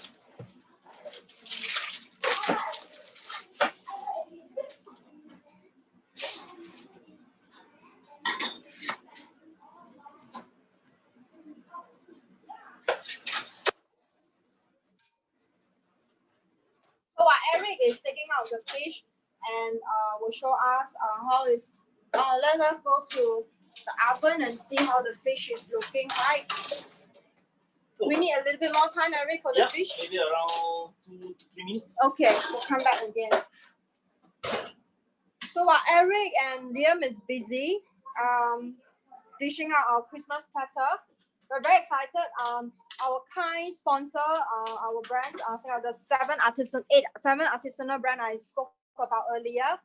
They're going to give out some Christmas goodie. So how you can win them is take part in our Christmas challenge, which you can find on our YoRipe app. When you click on it, dish up your create.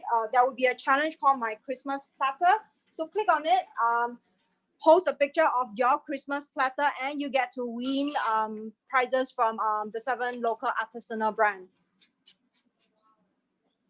Hazel, actually, I have a screenshots of how to join the Christmas platter. So I'm just going to quickly share it as you describe the 3 simple steps on how to join this Christmas platter. So can you all see? Yes, this 3 screenshots. So go to your app, go to challenge tab, the second tab, and you find My Christmas Platter Challenge hashtag. Go in it and click on the camera button so you can post your submission. You can write what you made and then My Christmas Platter and publish it. So you can see it also on Facebook and Instagram and win a hamper by all the brands that you've seen with what Chef Eric has prepared. So you can do the same platter at home for your holiday party. Thank you. Thanks, Ian. Right. Okay, we're almost done. We'll probably need 3 more minutes.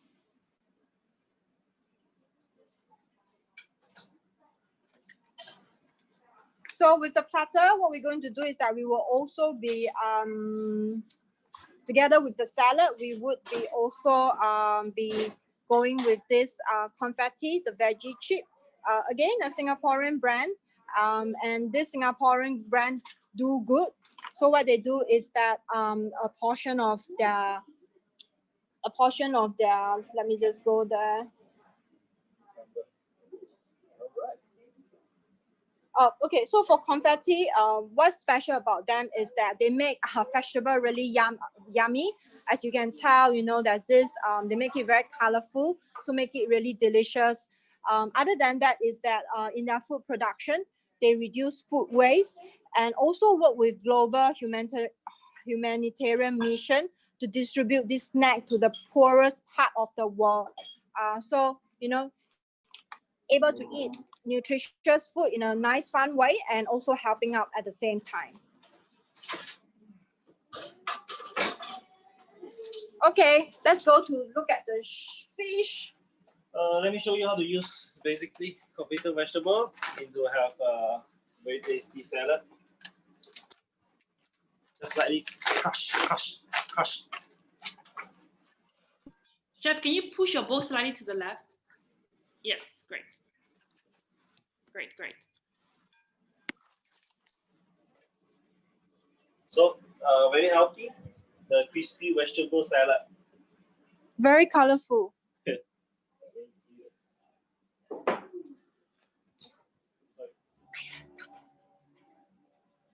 Oh, okay. Well, almost done.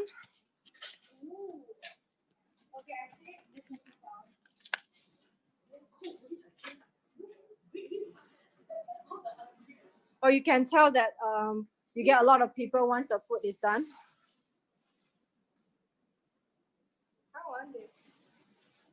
Hazel, could you give us a close-up? Yes, on the table. Yeah, one by one.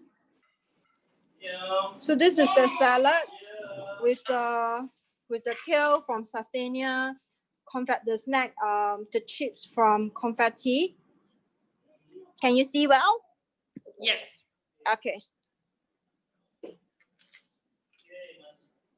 And then this is the tomato salsa, the pesto that we made.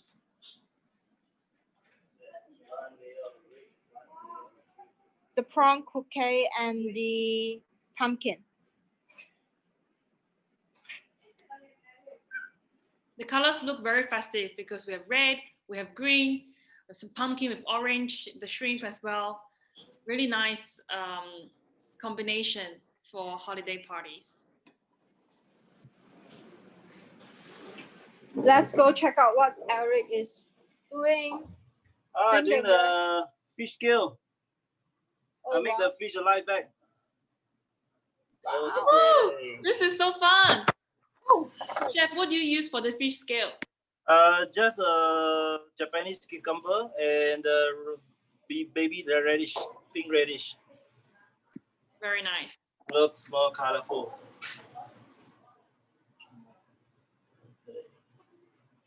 Okay, I must say Chef Eric's amazing because when we Thank you so much. Yes, it's true. We send all the products over, and we only give you 1 hour, and you could put everything together in such creative and festive way. We learned a lot in the past hour, including how to see whether the fish is and how you remove the skin of the fish. I think I'll watch that replay like 5 times and do it already at Christmas. So Chef Eric's from Sofitel, Singapore. Yep. We're very privileged to have him with us. Maybe Chef Eric can tell us a little bit what can we look forward to at Sofitel if we go check out the hotel and the dining venues. Basically, Christmas festive, we have running very special menu, maybe more than 40 to 50 type of menu for buffet a la carte.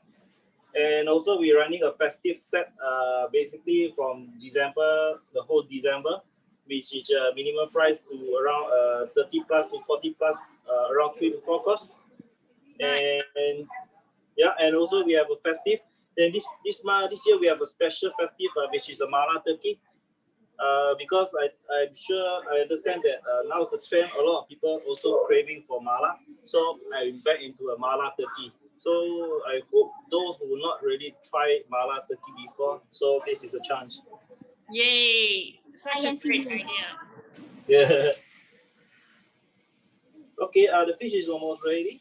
Yep. All right, we'll bring it out and just add a bit of green on the side to make a dish a bit more attractive. That ice plant, chef? Yes. Yeah, ice plant is a really cool vegetables. I encourage to try it out. It's one of the new products by Sustainia. It's really good for salad, and it has a little bit of like a meaty texture. So for vegetarians, good to also to have different veggies and texture to try out. Yep. This dish reminds me of a little bit like stingray. Yep, it's ready. Okay, so let's look at the Christmas platter that we have put together.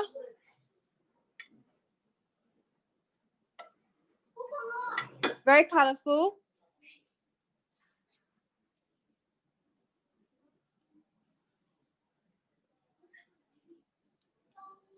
Are we garnishing with leaves? Yeah, some basil leftover. Basically, I will repeat all of the same ingredient, which is this one. I repeat the same pili nuts and also the pesto, and also can sprinkle on the salad. Everything have to be repeat. I think it's fine for me. Very So nice. no need to waste your time, get a lot of ingredients. All right, I think we have, I think what's left to do now is really for us to tuck in, taste how it tastes like. We're gonna have an early Christmas gathering, and I'll hand it back to you, Xingyan, so that we can see the biggest children and parent pancake cook-along. Merry Christmas! Yes. Thank you, Chef Eric. Thank you, your family, for letting us in your kitchen. This is such a lovely experience. I feel Christmas is already here because of your very nice Christmas platter. So we will share these recipes on YoRipe app. So stay tuned and check out these 8 artisanal brands and products. They're awesome. Personally, I tried all of them and I advocate for them. Support local, right? This is the half year. So let's all do good and enjoy ourselves. And also check out Chef Eric at Sofitel. I look forward to taste your mala turkey. Sure, definitely. Thank you, Chef Eric. Thank you. I'm sorry, I make your lao hou sui. Thank you, Hazel. Take care. See you soon. Bye-bye. Okay, so next coming up, sorry, we overran the last session because the platter was so rich, so many things. And now I can see we have 20 families ready to do our family mega pancake cook-along. Okay, and this will be led by Emily from The Little Things. So hi Emily, how are you? Hello, hi everyone. This is Emma Joy here. Emma, say hi. Hello. Decked out in your very nice apron and a chef hat. So I wonder if everybody else is in the same.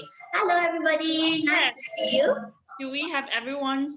Maybe we can see everyone's their kitchen. We can start to. Yeah, let's do that. So welcome, I'm Emily from The Little Things, and this is where we are right now. We're in The Little Things studio, which is at Upper Thomson. Everybody can hear me loud and clear, yeah? If you can't, do let us know in the chat box. So today, as you all know, and we have chatted a little bit over WhatsApp, we are going to be making some pancakes. Invited us to do this. We're very excited.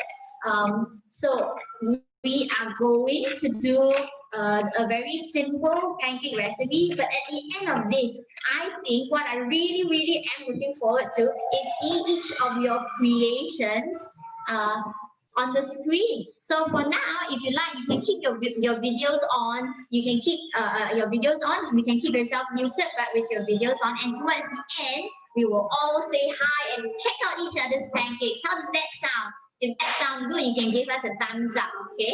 So if we're all ready, and it looks like you have in your WhatsApp. Hello, Emily, yeah, let's give a few more minutes. So I think, yeah, like I can see Betty's little one is looking. Hi, Betty. Hi, Jessie. Yeah. Yes. Feel free to unmute your mic to say hi to Emily, Emma. We'll wait a few minutes for everyone. Thank you so much for waiting since 2:15. I apologize for the delay, but I promise we're going to have a lot of fun in the next. Hi, Emily. Hi, Emma. Hi. So we chatted a bit just now, right? Okay, thank you for being so enthusiastic, everyone. Really excited to be cooking. Wait. We can't wait too. So we've got everything ready. So as I mentioned earlier, you should have your mise en place already, which means all your things set up. So the thing, I'm sure all my fellow mummies out there cooking with your little ones, later on, it might get very messy in your kitchens, right? As is life with our little ones, right? So but don't worry, I'm sure the fun will be very worth it. Okay, and what's best, they get to eat an afternoon snack made by themselves. So at the Little Things where I'm from, we make sure everything is child-centric. They will be able to do much of this recipe on their own, we're very sure. Emma Joy here is 5 years old. I wonder how old the rest of you are. You can show me with your hands. How old are you guys? No one's at home. How old are you all? No. I have 7. A 3-year-old, 7-year-old, 5-year-old. Yay! All right. I am very much older, like don't want to tell you, okay? But then yes, we are very happy to have the little ones with us today. Okay, and I see Poonam's little one. Hello, 2 girls there. Hello. Hello to you. Hi. Yes, it's very nice. Poonam. Hi. What? Vidisha. We see 2 Hi. sisters. What are your names? Your name. And I'm Ripson. Loudly. I'm Vidisha.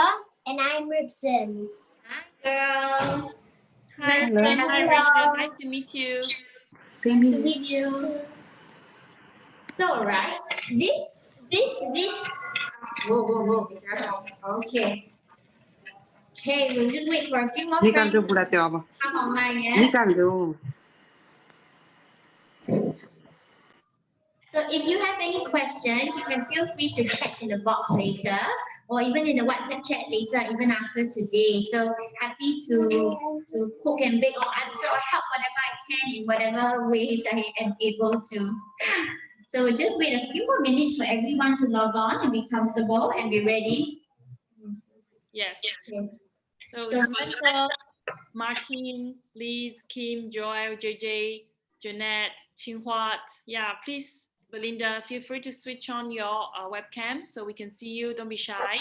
We're going to make pancakes together. Yes. So pancakes are super versatile, one of the easiest things to make. So as much as I am leading this pancake cook along, I'm also looking very forward to learning from all of you, trying to see what other pancake flavors you can do. So at the Little Things, we run culinary programs for children all the way from 2 years old and up. So, if you give me enough pancake ideas, I could invite all of you over to make pancakes with us using the YoRipe app one of these days, okay? So, yeah, give me some ideas what you're going to make. So, before today, I also had a chat with Emma Joy here, who's 5 years old, to what toppings and what add-ins she wants for her pancake. So, later she'll be showing you 2 of her favorite flavors that she will be incorporating into your pancakes, okay? So she made me buy some, I'll give you a hint. She made me buy some red fruits from the supermarket, and she also has some brown little rice that are very sweet that she wants to incorporate into her pancakes later.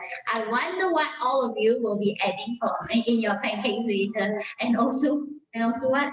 You can tell them what you have. Yeah, you can tell them. No, okay, she wants to keep it a secret, a surprise. So later y'all will see. I can't wait to see what the rest of you have in your pancakes. Okay, so I suppose all of you have your recipes already. You all look so cute in your chef hats and chef aprons. Very nice. We're just gonna wait a little while more for everyone to come in. So do Xing Yan and I a favor. So mummies and daddies who are cooking along with their children at home, take lots of photos, okay? Take lots of photos of that, upload it on the app, as well as tag us on our Instagram, tag us on YoRipe's Instagram, as well as the Little Things Instagram and Facebook. We would love to see these photos and remember them in the future. All right. I think a few more people are joining us. Emma, where are you? Emily, I think, let's introduce, the ingredients and let's get it started. Sure, thank you, Xingyan. Okay, so I'll leave the toggling of the screens to you girls. Okay, Xingyan, I'll just be starting right now.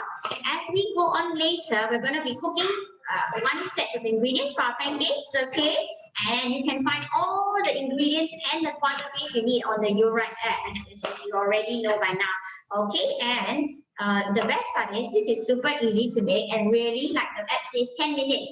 But in this time that we have together, since we're all together here, all over Singapore together, I'm going to be sharing some stories about pancakes, some facts about pancakes for all of you, okay? As well as giving some sharing to the parents here on how you can make pancakes without losing your mind at home and without making a mess or starting a fire at home. So are we all ready to begin? If you are, give me a thumbs up on your screens, okay, everyone? Yeah, thank you. So first things first, every time we start a recipe, you need to have everything set up. So I think you can see on the screen right here what we have today. We have a big mixing bowl. Emma's got a balloon whisk like this, which she will use later. If you have one, oh yes, wave your whisk around. Hello.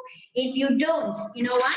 A metal spoon like that will do just fine, okay? So we will prepare all our ingredients. You need all the dry ingredients, all right? So children, my little chefs, 2 types of ingredients today, dry and of course, wet. So dry ingredients, you have the 3 items, right? Your flour, your baking powder, as well as your salt. So before coming online, Emma Joy has prepared all of hers here. She's going to pour it into her big mixing bowl, and you can do the same.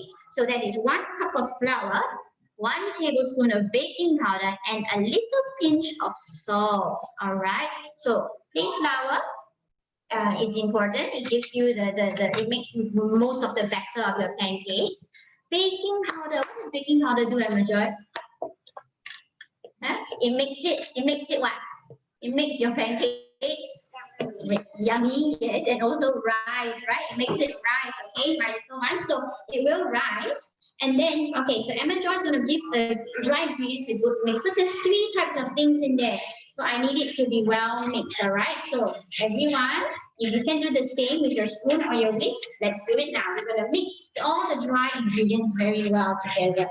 So there were a few questions that came up. If I use a cup, can I convert it to grams? As a general rule of thumb, so I've learned, most accurate is to use your weighing scales. But if we're working with children, sometimes they don't really have, we don't really are able to use a weighing scale, especially if they're younger than 5. So we use cups.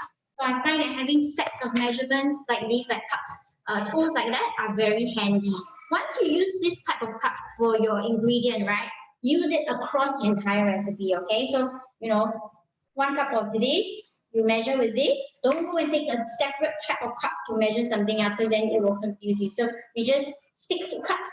We don't measure some in cups, some in grams, some in mls and all that. So we just stick with cups for this recipe, which I have over here. All right, so Emma Joy, your elbow's tired already, whisking the dry ingredients? No. Okay, so you should have already 3 dry ingredients in your mixing bowls, right? So what are they? Plain flour, your baking powder, and just a dash of salt, a pinch of salt. What's next, Emma? Can you tell the screen? The wet ingredients. The wet ingredients. And what are the wet ingredients today? Now, all my friends at home, you already probably know. Let me see. Yeah, you already know. So I have 4 wet ingredients. Number 1 is an egg. You will need some butter. So like I mentioned, we will be using 2 tablespoons. So I have a tablespoon that looks like this. You can easily get them from the likes of the supermarket or Puma, as well as a measuring cup of milk. I think this is from Daiso. So it's very little, very handy for the little hands to use. So you can use this, and we've already measured up just now. And then I have about 3/4 cup of milk. Actually, we're lacking a little bit. We drank some of it. So we can top it up a little bit. Emma, can you step back and get the milk over there? All right, so what I prefer to use, right, since I have 1 bowl of dry ingredients, I actually prefer to use another bowl for our wet ingredients so that little ones can help me pour it in later. So maybe first of all, we're going to top up our milk. So everyone, please measure 3/4 cups of milk. Can you see the line over here? So pouring, right, for children is an amazing skill. It's something that requires practice, something that we take for granted, right? Perfect. Okay, so it's really at the 3/4 line, as you can see. She's had a bit of practice, I suppose, pouring mess over our dining table at home. Yes, so Emma's going to take 3/4 cup of milk into the mixing bowl meant for our wet ingredients. There we go. What's the other one that I talked about? Let me see, everybody is ready or not. Butter. Let me see. Yes, okay. Becky and little boy is pouring in. Perfect. Okay. Emily, I have a question. Yes, please. Yes, from Kathy on YouTube. Yes. She would like to know, where do you get the cup that you measure flour with? Oh, this one's right. Okay, so these are mainly for the ones I have here. These come in 1 cup, half cup, and 1/4 cup dimensions. These are from Pum Wat. Yeah, so we order them in bulk. You can see them as long as they've got the demarcations there. You should be all right. Thank you, Emily. No problem. And these little ones are very handy for your children. These are from Daiso. All right. So we've got. Thank you for your question, by the way. We've got milk in here. That's not all. What else do we need? Butter. So we need 2 tablespoons of butter. Everyone, are you ready to add your butter? We are going to make sure that the tablespoons are filled to the brim. Let me go 1 step back and ask you, children, how do you melt the butter? The butter all comes in hard blocks in the fridge, right? How did you melt the butter? For us, we put it in the microwave and zapped it a few times. So we got something very watery like this, see? Okay, which Emma Joy will now pour in. That's number 1, and this is number 2. Let's go. All right. Okay. Good. So very, very beautiful creation we have. A nice suspension of butter and milk. Very nice colors here, right? Do you like, this is your favorite colors in the yellow, right? Little ones, I hope you have a yellowish one at home as well. So just a note as well, if you've got yogurt, some people use yogurt in place of milk. That also works, okay? In fact, it will make it a bit more airy later, a bit more, it will create more air in your pancake batter, giving you a very light and fluffier pancake even. The best, yes, is buttermilk. So buttermilk is made by mixing some milk with some either lemon juice or vinegar and let it sit for a while. And then you have this magical thing called buttermilk. All right. And this buttermilk creates a lot of air in your pancake batter, which makes it fluff up and very soft and yummy, right? Okay. Emma Joy cannot wait. Where's the egg here? Okay. So now it's the most fun time. Have you all cracked your eggs? This recipe calls for 1 entire egg, which you will add in right about now into your bowls, okay? Don't create an explosion, guys. Okay, be careful. Hold it low, my dear. Yes. Okay, it's gonna go in. Well done. All right. So every time we work with eggs which are raw, if you crack the eggs, little ones, please go wipe your hands or even wash it. Would you like to wash your hands? No. Okay. And make sure you don't put it in your mouth, okay? So Emily, I have a question. Yes, please. May I know if the milk is full cream milk or skim milk? And replace with chocolate milk. Oh, nice. Actually, I think it's possible. Yes, as the full cream milk works the best because of the nature that it's fatty and creamier. But yes, any milk actually works. So actually, I also have besides Emma Joy, I do have a 1-year-old baby. So what I do is I actually make him spinach milk, and I hide spinach in the pancakes that we make. So I take spinach, blend it up with milk, and I pour it in. So his pancakes turn green and he doesn't know why, right? But he likes it anyway. And yeah, so basically any milk will do. If you are vegan and you don't want to take dairy, you can use any milk like almond milk, oat milk, rice milk, that all works as well. Of course, the texture comes out slightly different, but yeah, it still makes a decent pancake. Yes, so Emma Joy has whisked this very well. Sorry, I won't worry now. So I see that the rest of us have also. Yes, thank you. Emma Joy has reminded me to not be clumsy. Thank you. I think you did a great job. So, if like us, you have a bowl of wet ingredients and you have your bowl of dry ingredients. We are ready. Oh, you wet me. Okay, we are ready for the final mixing. Okay, so what we like to do is to, let me just check when everyone is ready. I think so. We are going to make a well in the dry ingredients. How do we do that? Let's all put our pinky finger or our index finger into the dry ingredients and draw a tiny little circle right in the middle of your bowl. You see, Auntie Betty's and little boy's bowl is similar to ours. Yes, okay, so you made a little hole in the bowl. Oh, sorry, okay. So what's the well for? What do wells contain? Well, wells contain lots of water. So this is what we're going to do. We're going to pour the wet ingredients in there bit by bit and start to whisk it. Now, it's very, very exciting to whisk and go crazy. But the thing with pancakes is we do not want to overmix the batter, okay? Because in the flour, there's something called gluten, and gluten will develop if you mix it too much, okay? So we're going to mix it. If you see tiny little lumps in your pancake batter, that is perfectly okay, all right? So, Emma Joy, over to you. She's going to do the mixing, okay? You just made a well. I'll pour it and you do the mixing, okay? So, mummies and daddies like me, let's go. We're going to pour the wet ingredients in. Okay, are you going to mix? Mix it. All at one time, mix it bit by bit. Yes. Okay, let's go first. Yeah, half first. That's right.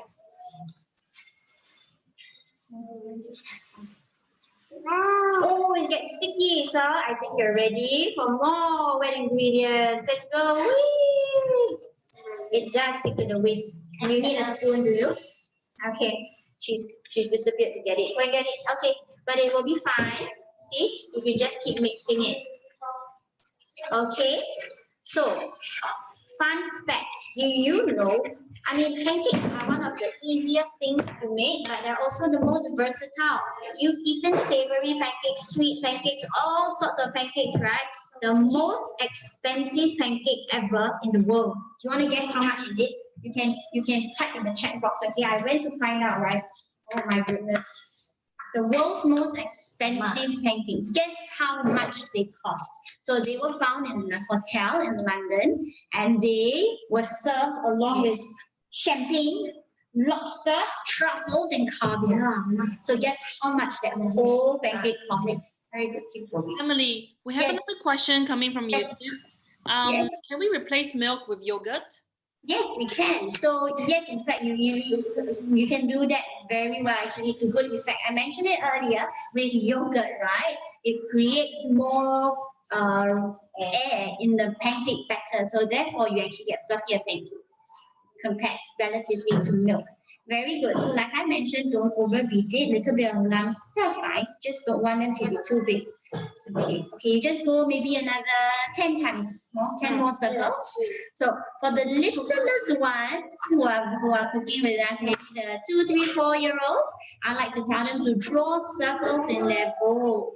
So you see, when the batter becomes a bit gooey. Hey, we're having a pancake bowl over here. She's hating me. Okay, when it is watery, this looks fine. What happened? Okay, so this, it should look like this, and it's good enough. All right, everyone's got your pancake batter. Okay, I was asking y'all about the most expensive pancake in the world. See, here's my example, right? So the most expensive pancake in the world costs $1,000. $1,000 for a pancake. Would you buy it? It's made with lobster, truffle, caviar, and of course served with some pink champagne. And these were found at the Radisson Blu, I think. Yeah, Radisson Blu in London. All right. So pancakes can be the simplest breakfast, and yet also the most luxurious ever served. Right. So now, you should have 1 serving of pancake batter too, I think, if you've got your sibling with you at home. All right, I think so. Okay, everyone's got your pancake batter? Let me know. Yes, Emma Joy has hers. So what's going to happen now is the part where we get to go and put our own spin on it. Okay, Poonam's girls, your batter looks ready already, right? I think so. Yes? Yeah, awesome. So, Now, we need to let the batter rest. So we're going to put it aside for about 5 to 10 minutes, okay? In this 5 to 10 minutes, should we take a break or a coffee? No, right? I don't think so. Don't take the time for that. So what we're going to do now is prepare some toppings. Do you have some things at home that you like to put in your pancakes? Yes? If you like, Singing can unmute them to let us know what you want to put in, okay? If you want to share with us, let us know what you're inserting into your pancakes. For Emma Joy, she is putting some, show them. She is going to be putting in some of her favorite, it's very heavy, favorite rainbow sprinkles, as well as some brown rice sprinkle, brown chocolate sprinkle. What do you have, Kunam and girls?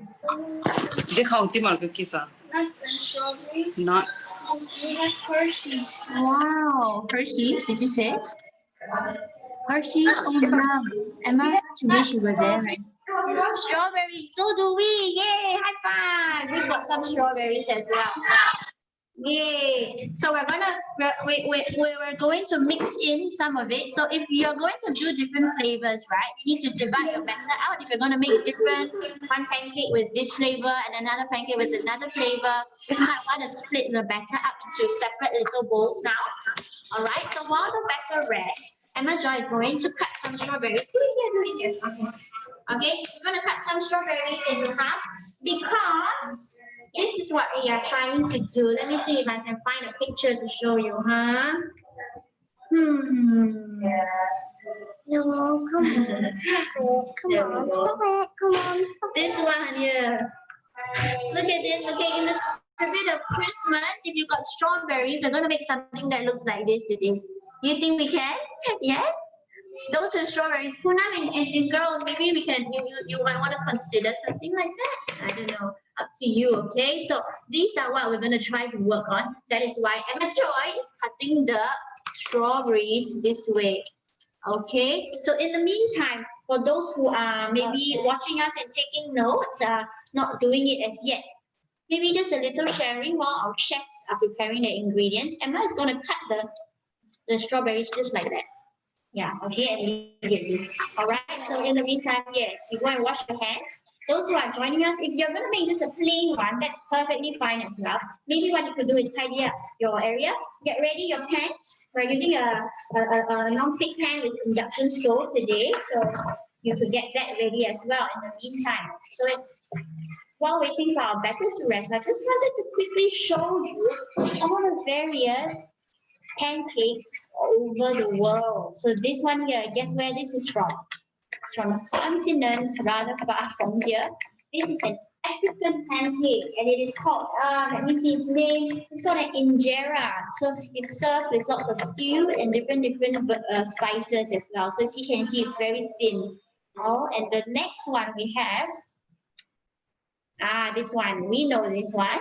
So this is the Chinese version of a pancake, the Chinese scallion pancake, tong you ping, right? So very similar, but of course served with dipping sauces and lots of scallions inside.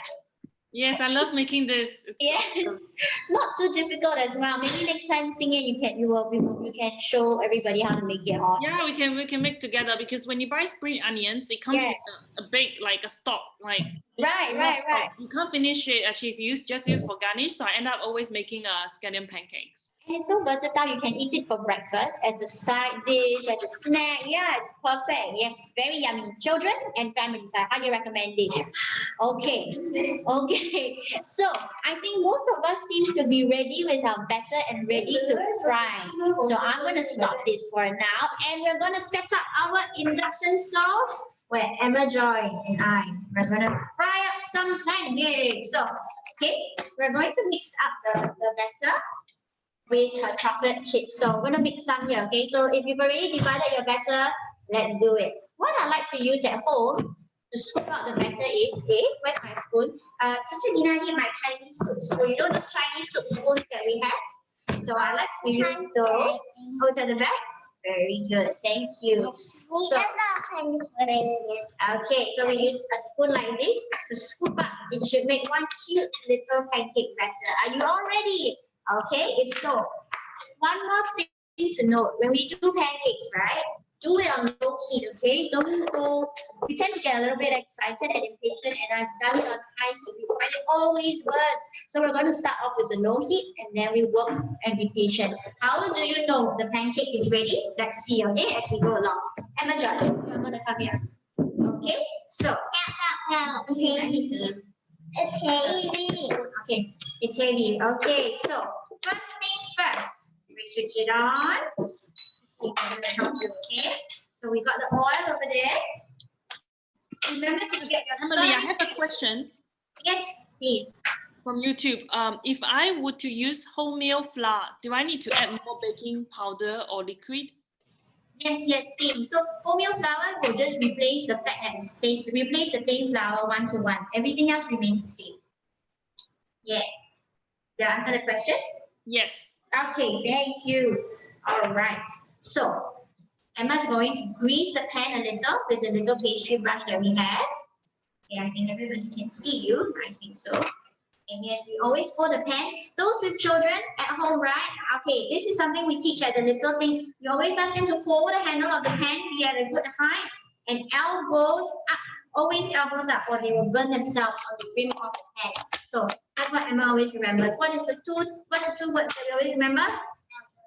Elbows up. Yes, okay. So there we go.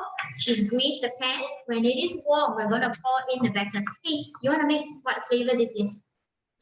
Chocolate. So she's going to take, I just dished out a little batter. She's going to sprinkle the chocolate rice into this batter, okay? Why don't you want chocolate chips? Huh? Let's put the chocolate rice, yeah? Okay, kind of suit yourself. Sprinkle it in. Ooh. Is this going to be afternoon snack for all you guys? I think so, right? Okay, mix it well. Careful your hand, right? It's very near. Okay. Okay, Emma, we focus on what we do whenever we cook. Yes. Okay. So we are going to pour this batter in. Okay, doesn't matter if it looks funny or if it's not a perfect circle. We're going to pour it right in the middle. All right. Okay. All righty. So how do we know when the batter is ready? When the pancake is ready, rather. What? Tell everybody, please. When there's bubbles on the surface of it. Yes. So this is a good training for patience. All right. Right. Very good. There's some bubbles. Oh yes, they're coming up. But let's wait for more. Emily, maybe you want to show how big the pancake you want to make for the Sure. Yes. Bring the camera. See that. Okay. So using that soup spoon, right? I have it like this right now. Okay, so it's slightly, it's about my palm size. That's, I feel it's a good shape and size for the little ones. Okay, so we're going to make a few flavors as well. So therefore, okay, we're going to make it like that. No, don't try. We're going to have to scrape it up later, remember, when the bubbles form, okay? We're going to pick the heat up a little. But remember, if you can be patient, all the better, all right? All the better. Yes. So in case you're wondering, I have somebody here on my right, that is teacher Lina. She works at the Little Things, and she is our resident chef as well. So she has made lots of pancakes and lots of other cakes and different things. So here we are today, right? Cooking along with Emma. Okay, so I can see some of our friends waiting patiently by the stoves, by the pans. Very good. All right. So starting to bubble. Thank you for noticing. Yes, you need to keep looking. Okay. You need many bubbles. Yeah, many bubbles. So two sides, you will see bubbles in your pancakes, and then you will start to see the edges slightly brown a little. All right, so that's how you know that the pancakes are done. Remember to get a serving plate ready, and then we will be able to keep them, okay? So you need to be very careful at all times, yeah, because sometimes while waiting, we start to dance around and look around, and that's not always safe, okay? So we're going to do this right now.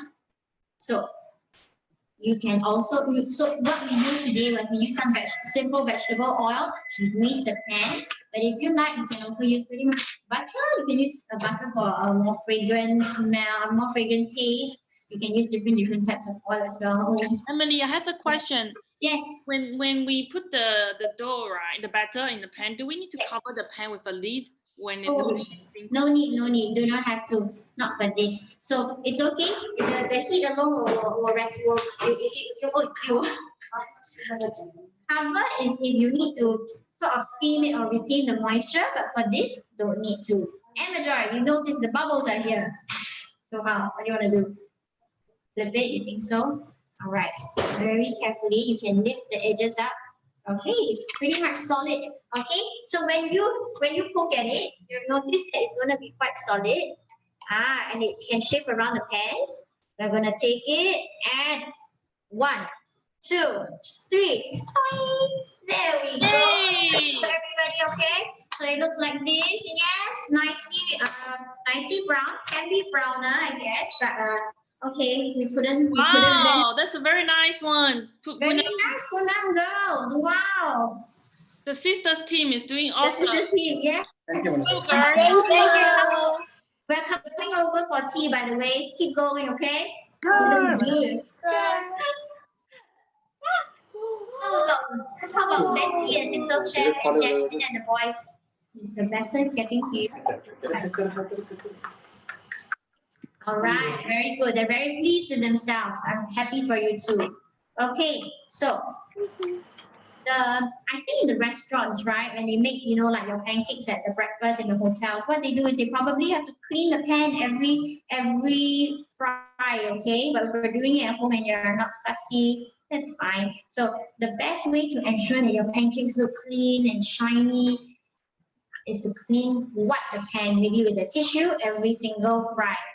Not yet. How the whole family is doing? The whole family is doing where? Wow. I love that. Emily, can I ask when do we put in the chocolate chips? We have already added it into the first one. So when we separated the batter, I poured it out into a small bowl because this one she wants chocolate chips. Pancake number 2, I'm going to do a different filling. So per pour, you can sprinkle it in. So what people do also is after you pour the pancake into the pan, you can sprinkle it directly on the batter on the pan. That works as well, all right? Before you flip. Ready?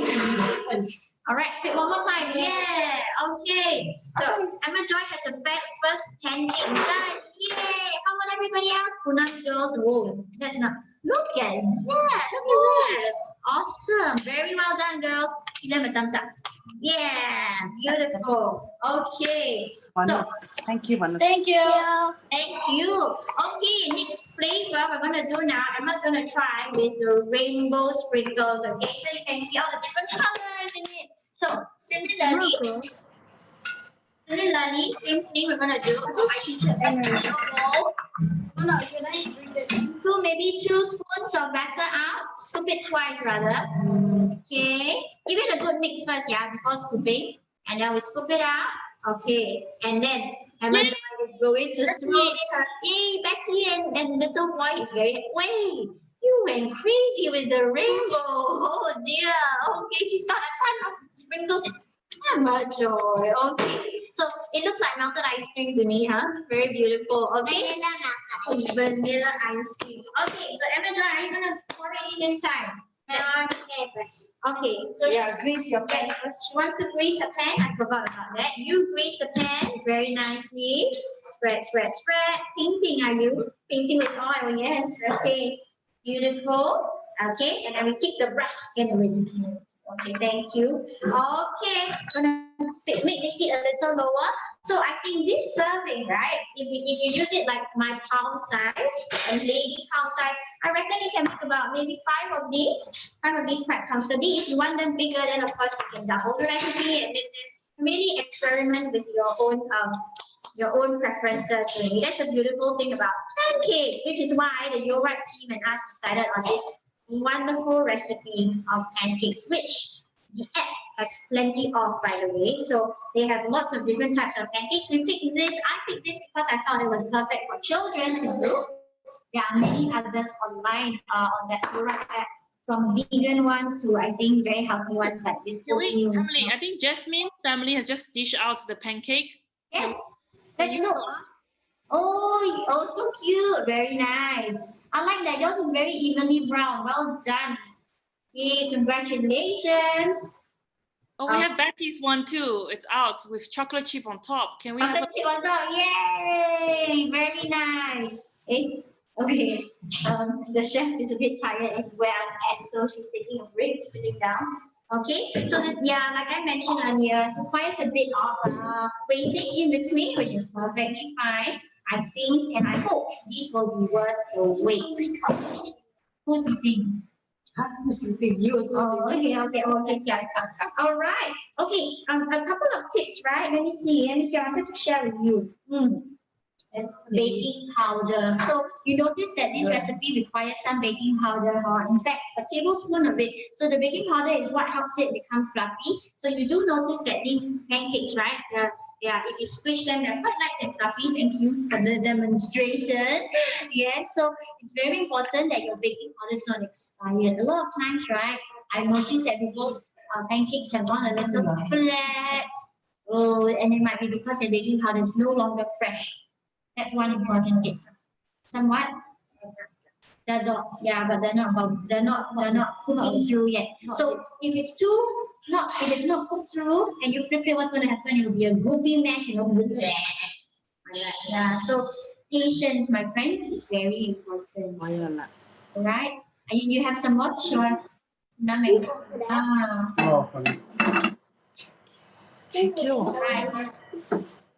Wow, very nice. What did I get to do?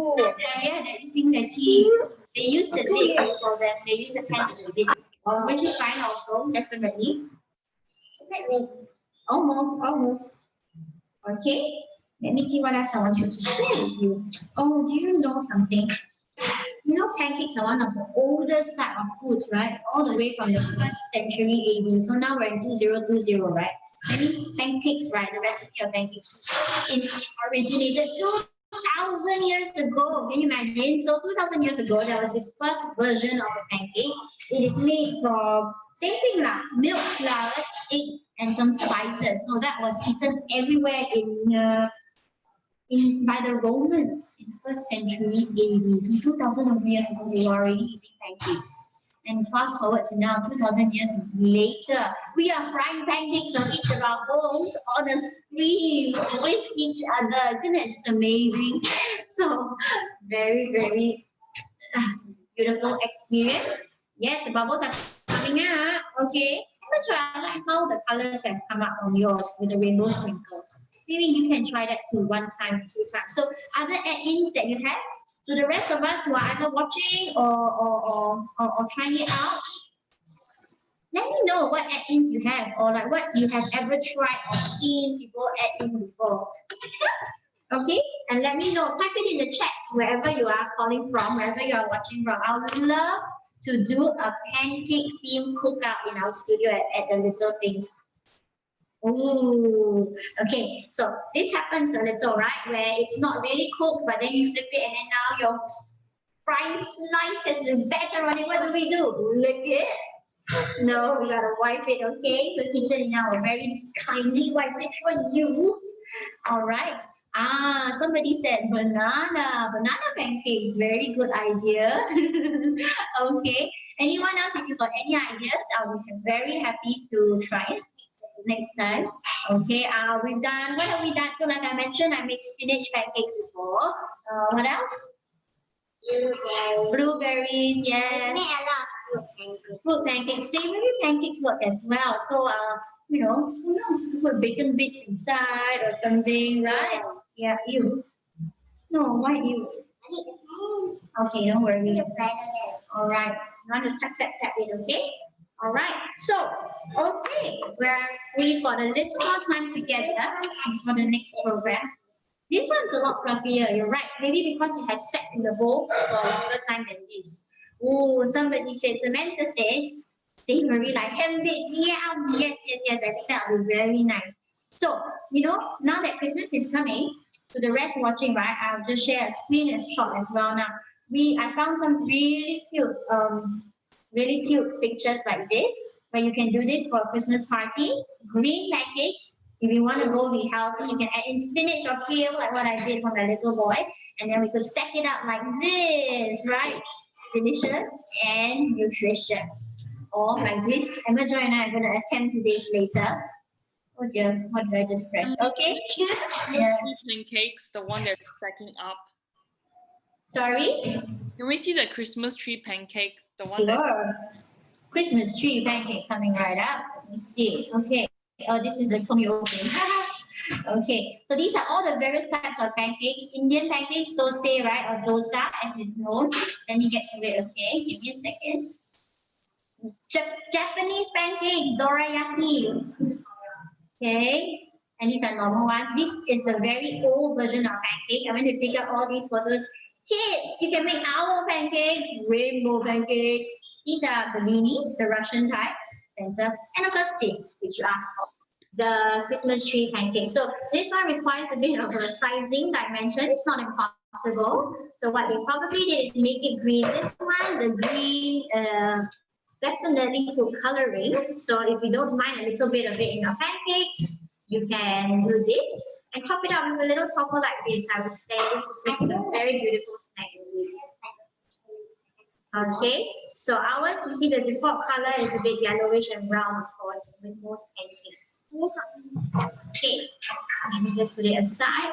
Okay, we're going to take off this pancake. So you can see, I think each pancake takes us about 5 to 10 minutes. Okay, so let's just look at the bottom of this again. Oh, very beautiful.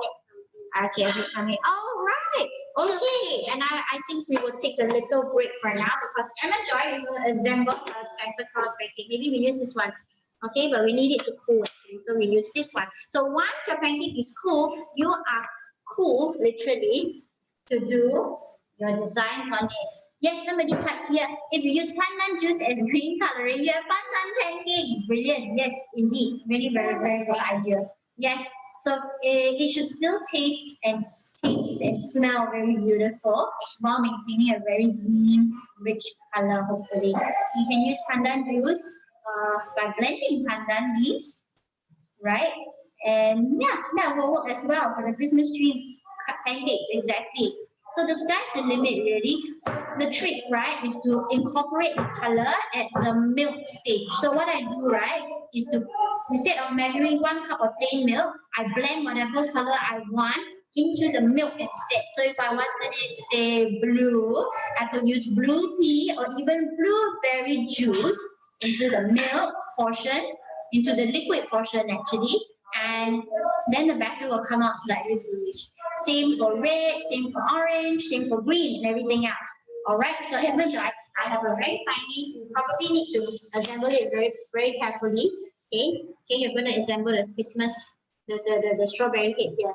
Okay, so before we end off and head to the next session in about 5 minutes time, which Xingyan and the YoRipe team will tell us what it is about. I just want to have a look at all your fantastic pancakes. If you've been cooking along with us, yes, feel free to turn on your videos and show us what you've got. Okay, so that we can also have a look and share in your beautiful pancakes with you. Emma Joy, we prepared some whipped cream actually to make the Santa hat. Can you go get it? I think it's in the refrigerator. If we need after it's in the fridge that way, the other way. All right, so off she goes to get the whipped cream. Okay, we'll find it. It's treasure hunt. Go. All right, so I want to see what other finished pancakes you have ended up with. Punam's girls are dancing around. I think they're very pleased with the pancakes today.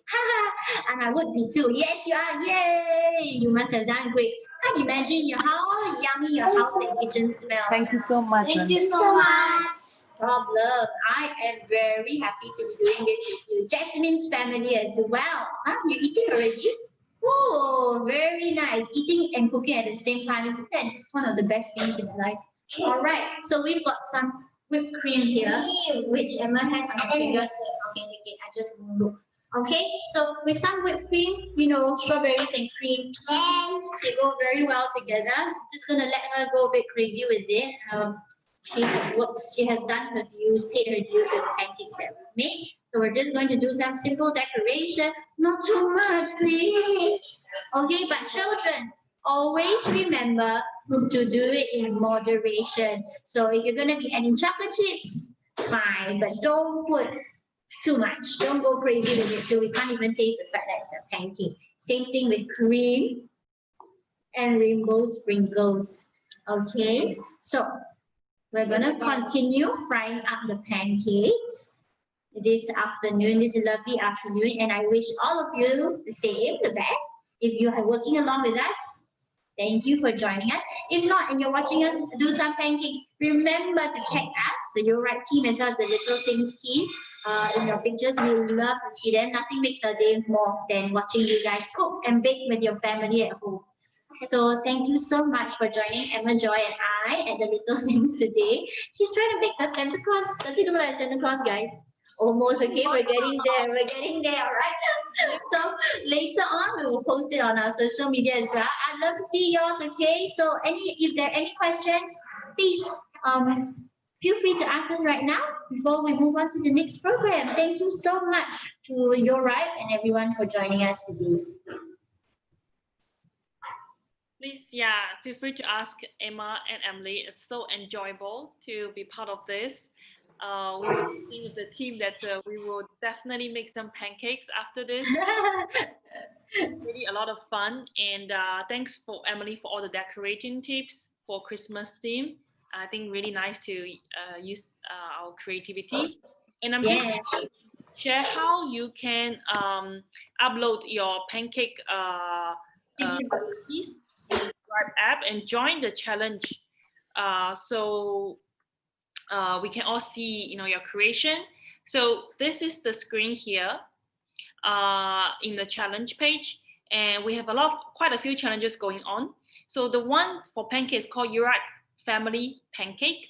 So you can click on the camera button, and you will be able to submit your pictures, up to 6 pictures, and then write what is the flavor of the pancake, how do you tweak the recipes, and then use the hashtag YoRipe Family Pancake, publish it. You can also share on Facebook, Instagram, so your friends can also see what you've created. So this challenge will be open until end of the month. So please keep your family pancake coming, and we share the joy together. Okay? Any questions before we wrap up? Well, if there's anything at all, you can look for us on our website, the littlethings.sg, or on our social media. So at any time at all, where there's food and there's children, you can look for us. So thank you so much for having us again. Thank you, Emily. Thank you, Emma. Thank you. Thank you, family. Thank you. Thank you, especially to the family. Bye-bye. Yeah, thank you. All the best, and enjoy your Sunday afternoon. If later at 4 p.m. when enjoying your pancake, you can also watch our round 2 semi-final of junior cooking competition today. Our 12 young chefs between the age of 5 and 30 years old will compete. Will be cooking from their kitchen. They will have 45 minutes to cook up a recipe, or some of them are cooking more than one dish. So that's really exciting. And we will then have another session, a cook-along session at 5:30 p.m. with Jane Lee, Masterchef Singapore first runner-up, cooking 2 creative rice dishes. So that's 2 more exciting program of today. So sit back, relax. In the next half an hour, we will play cooking videos and content from our brand partners. And then at 4 p.m., we will kick off our round 2 semi-final. Wow, the pancakes look great. Can we just maybe put on girls showcase their strawberry and icing sugar, the pancake to everyone? Oh, and Emma's one as well. Emma, can you show us? Can you bring the plate closer to the camera?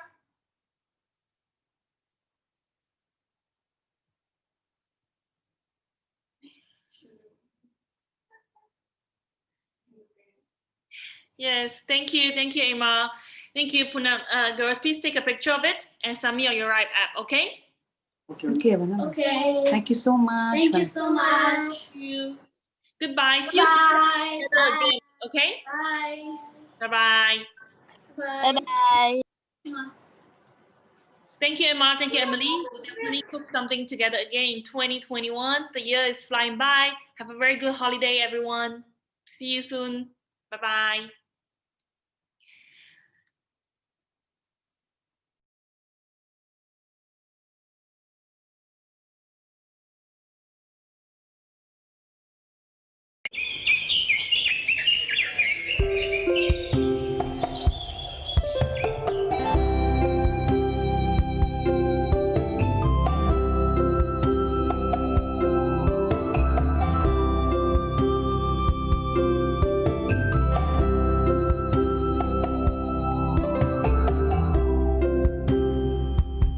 Songhe, serving you Earth's harvest. Taste life's goodness with Songhe. The main course today, which is the chicken rendang burrito. What I have here is instant rendang paste. It's just because it's easy, quick to use. I'm just going to use a portion of it. Make sure that it's well coated, okay? That all the chicken pieces actually have the rendang paste on it. And then once you see that it is all nicely coated, we'll just keep it aside. Next, we're going to move on to the rice for the burrito. Minced shallots, rice of course from Songhe, 200 grams, a sprig of curry leaves, lemongrass. Cut them into segments. Let's just start cooking. So we're using a rice bran oil, which is actually have a high smoking point, so it's really great for cooking. The rice has actually been rinsed and washed already. I've dried it out a little bit. Once your oil actually gets to temperature, we just add the shallots in. Medium heat.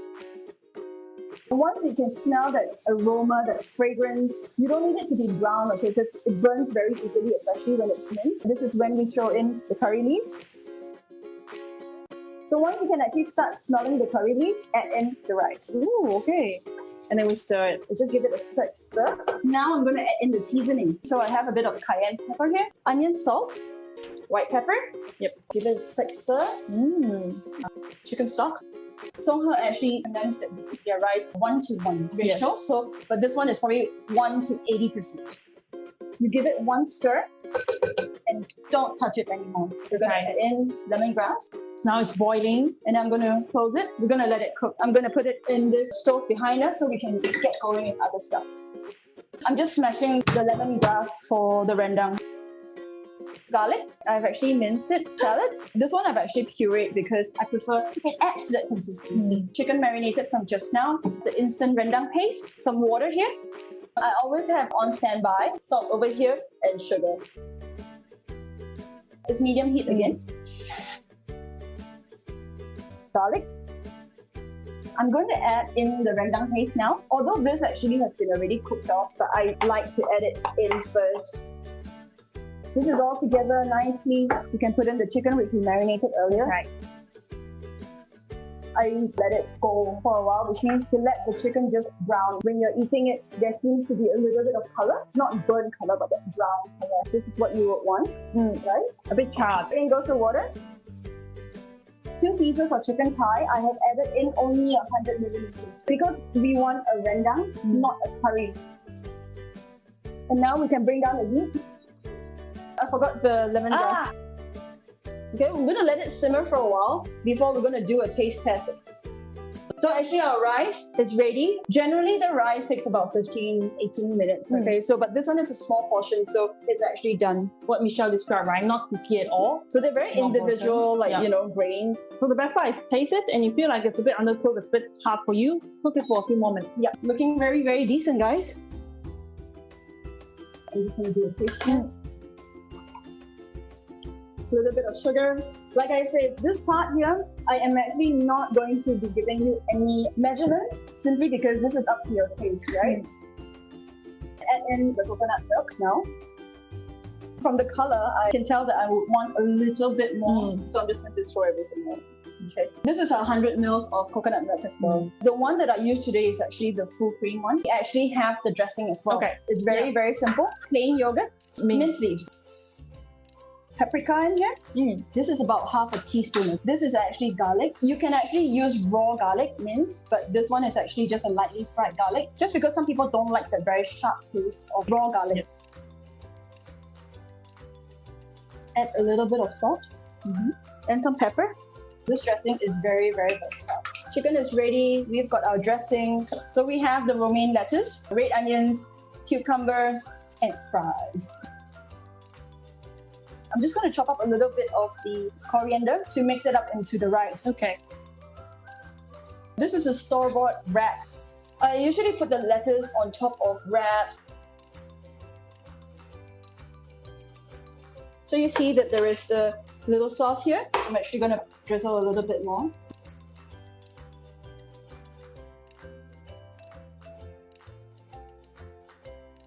Wrapped the burrito, and then we're going to start making the rice pudding. Rice that's already been pre-cooked. This is a perfect recipe for leftover rice. Kaya here, gula melaka, a bit of pandan flavor. You can also choose to go like all natural, where you actually crush up your pandan leaves, put it into the blender, add some water, and you get that green goodness out of it. Lemon for the lemon zest. A pinch of salt. That pinch of salt is just to balance it out. Start with putting in the rice. Turn on the flame. I'm going to add in milk and coconut milk, okay? This is coconut milk that's going in first. This is 100 mils. And an equal amount of milk that's going in as well. Okay, and this is fresh milk. Kaya goes in. This is 1 big tablespoon of kaya. And we could actually even add in the pandan leaf to cook it in as well. The gula melaka. If you don't have the gula melaka syrup, do just go and chop up some of the chunks. Let it melt in there. Just really like 2 drops. Don't need too much of it, because if not, it'll be very, very overpowering. This is when I add the pinch of salt. Really just a pinch, because the star here is not the salt, but you just want that little bit of salt flavor.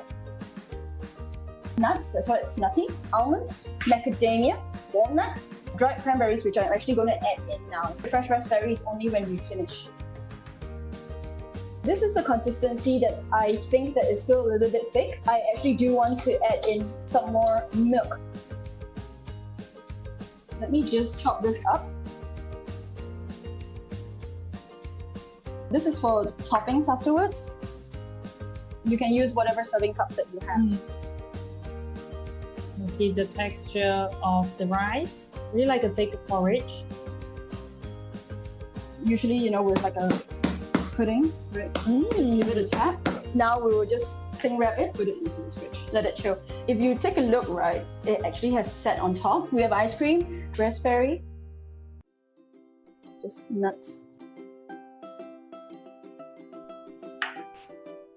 Very good. It's soft. The ice cream really helps give the extra creamy flavor, and you can taste the nuts. I'm back to childhood. Another way of actually using a rice pudding would be like a creme brulee. So instead of a creme brulee custard at the bottom, you have a rice pudding, and then after that you sprinkle the top with sugar. Yep, right. Cover the top, and then you blow torch it. All you have to do with the lime zest would be. Thank you for the reminder. It actually completely changes the flavor again. Chicken pieces. You can see the rice at the bottom and some of the green.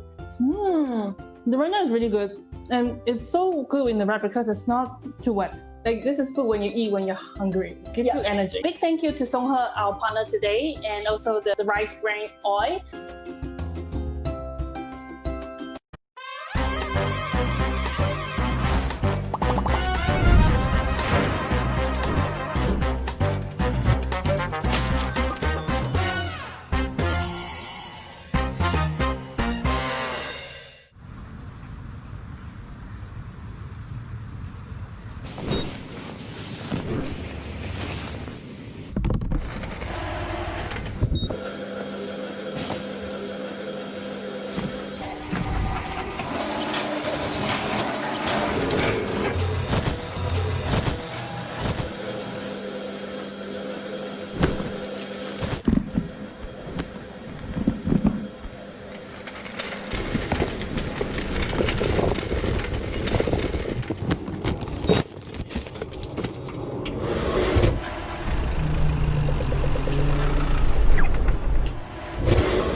I love cooking and I've been going to the market with my mom even before I could walk. With so many recipes up my sleeve, I think it's time to release my own cookbook. You know what? I can probably pick fresh produce with my eyes closed. Are these home cooks really as good as they say? There's only one way to find out.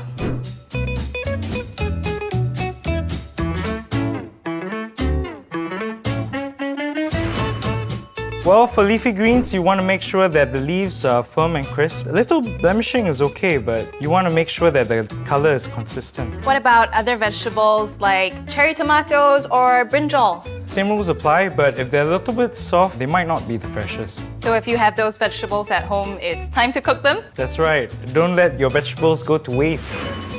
Well, for whole fish, the skin should be bright and shiny. Check that the eyes are clear and bulging. Yep, almost sparkling in fact. Next, look for the gills. As you can see, they're damp and reddish. Last but not least, the flesh should be firm and elastic. This also applies to fish fillet. And of course, fresh fish does not smell fishy. Yep, it smells fresh. In fact, I don't really smell anything at all. Exactly. When it comes to buying egg, first you gotta check the expiry date on the box and just make sure that there are no visible cracks on the shell. If you want to know if the eggs at home are still good for consumption, you can put it to a water test. What's this water test? So you fill a deep bowl with tap water just enough to cover the eggs and place the eggs into the water. Wow, what are we looking for? So if the egg sinks to the bottom and lies on its side, which means it's still fresh. However, if the egg floats on the surface, it is bad and it should be discarded immediately. That's a really useful trick. I am definitely going to use that at home. Those were some really helpful tips. Wait! I'm sure. I have one more tip. I call this the pinch test. You should be able to pinch and lift the yolk of a fresh egg just like this. Our home cooks may know all about the freshest produce, but do they know where these ingredients come from? Let's find out.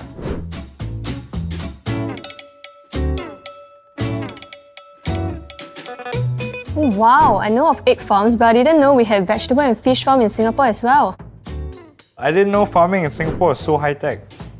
And we have rooftop farms. It's amazing that we can grow all these locally. Yep, all locally grown right here.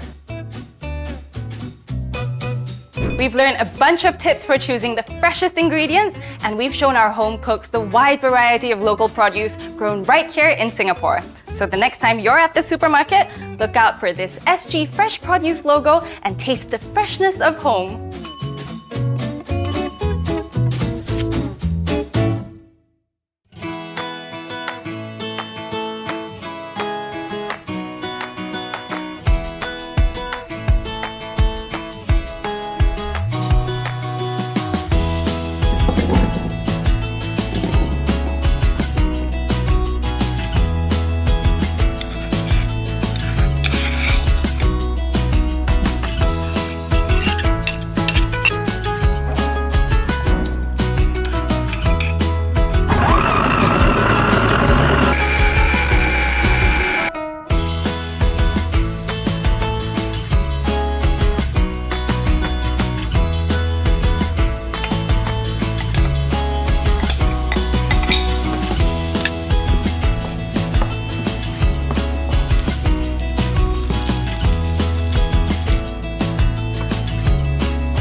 Sarcopenia is a gradual loss of muscle mass that can affect 1 in 4 Singaporeans above the age of 50. Muscle loss can begin at the age of 40, so you're never too young to worry. You can take steps to slow down this process. Regular resistance exercise and a balanced diet with a good amount of protein will help strengthen and build muscle mass for your later years. Drink 2 glasses of Marigold HL milk daily to get 20 grams of protein. 肌少症是指人体肌肉质量随着年龄逐年减少，每4个50岁以上的国人中，可能就有1人深受其苦。人过了40岁，肌肉就会开始流失，所以该趁年轻，防患未然。定期进行阻力运动，摄取含丰富蛋白质的均衡饮食，都有助于增加和强化肌肉。每天2杯 Marigold HL 牛奶，足以提供20克蛋白质。Hello everyone, I'm Chef Eric Teo, and I'd like to share with you a fish head curry dish that I've created with Marigold non-fat, natural, no sugar added yogurt. Not many people know that yogurt can be used in many dishes to add flavor, as it is rich and creamy. It is also a healthy ingredient. It contains calcium and probiotic cultures that help to aid digestion. So let's get started. So first we're going to make the curry paste. We're going to add the ginger paste, the lemongrass paste, onion, garlic, turmeric powder, chili paste, fish curry powder, coriander leaves, and we're going to mix it well. So once the paste is done, we are ready to cook. We're going to add some oil. We're going to fry the curry leaves first. Okay, so we're going to add the paste now. Okay, then we're going to add water. And we're going to simmer this for 20 minutes. Okay, so we're going to get the fish head ready. We slice some ginger. Just put it right below. Season some salt. Rub on the fish head. So the fish is ready and we're going to steam it for 12 minutes. So while the fish head is steaming, I'm going to finish off the curry. I'm going to slice some lady's finger and some eggplant. Of course with some taupo. And we're going to throw it into the curry. We're going to season with a little bit of sugar and salt. Okay. Now that the fish head is ready, we're going to remove it from the steamer. We're going to remove the spring onion because that's only for the flavor. So before we pour the fish curry onto the fish head, we're going to add the Marigold non-fat, natural, no sugar added yogurt. So we're going to mix it well and pour half the tub of this yogurt into the fish curry. So by now, your heat should be turned off. And we're going to give a good scoop into the fish head.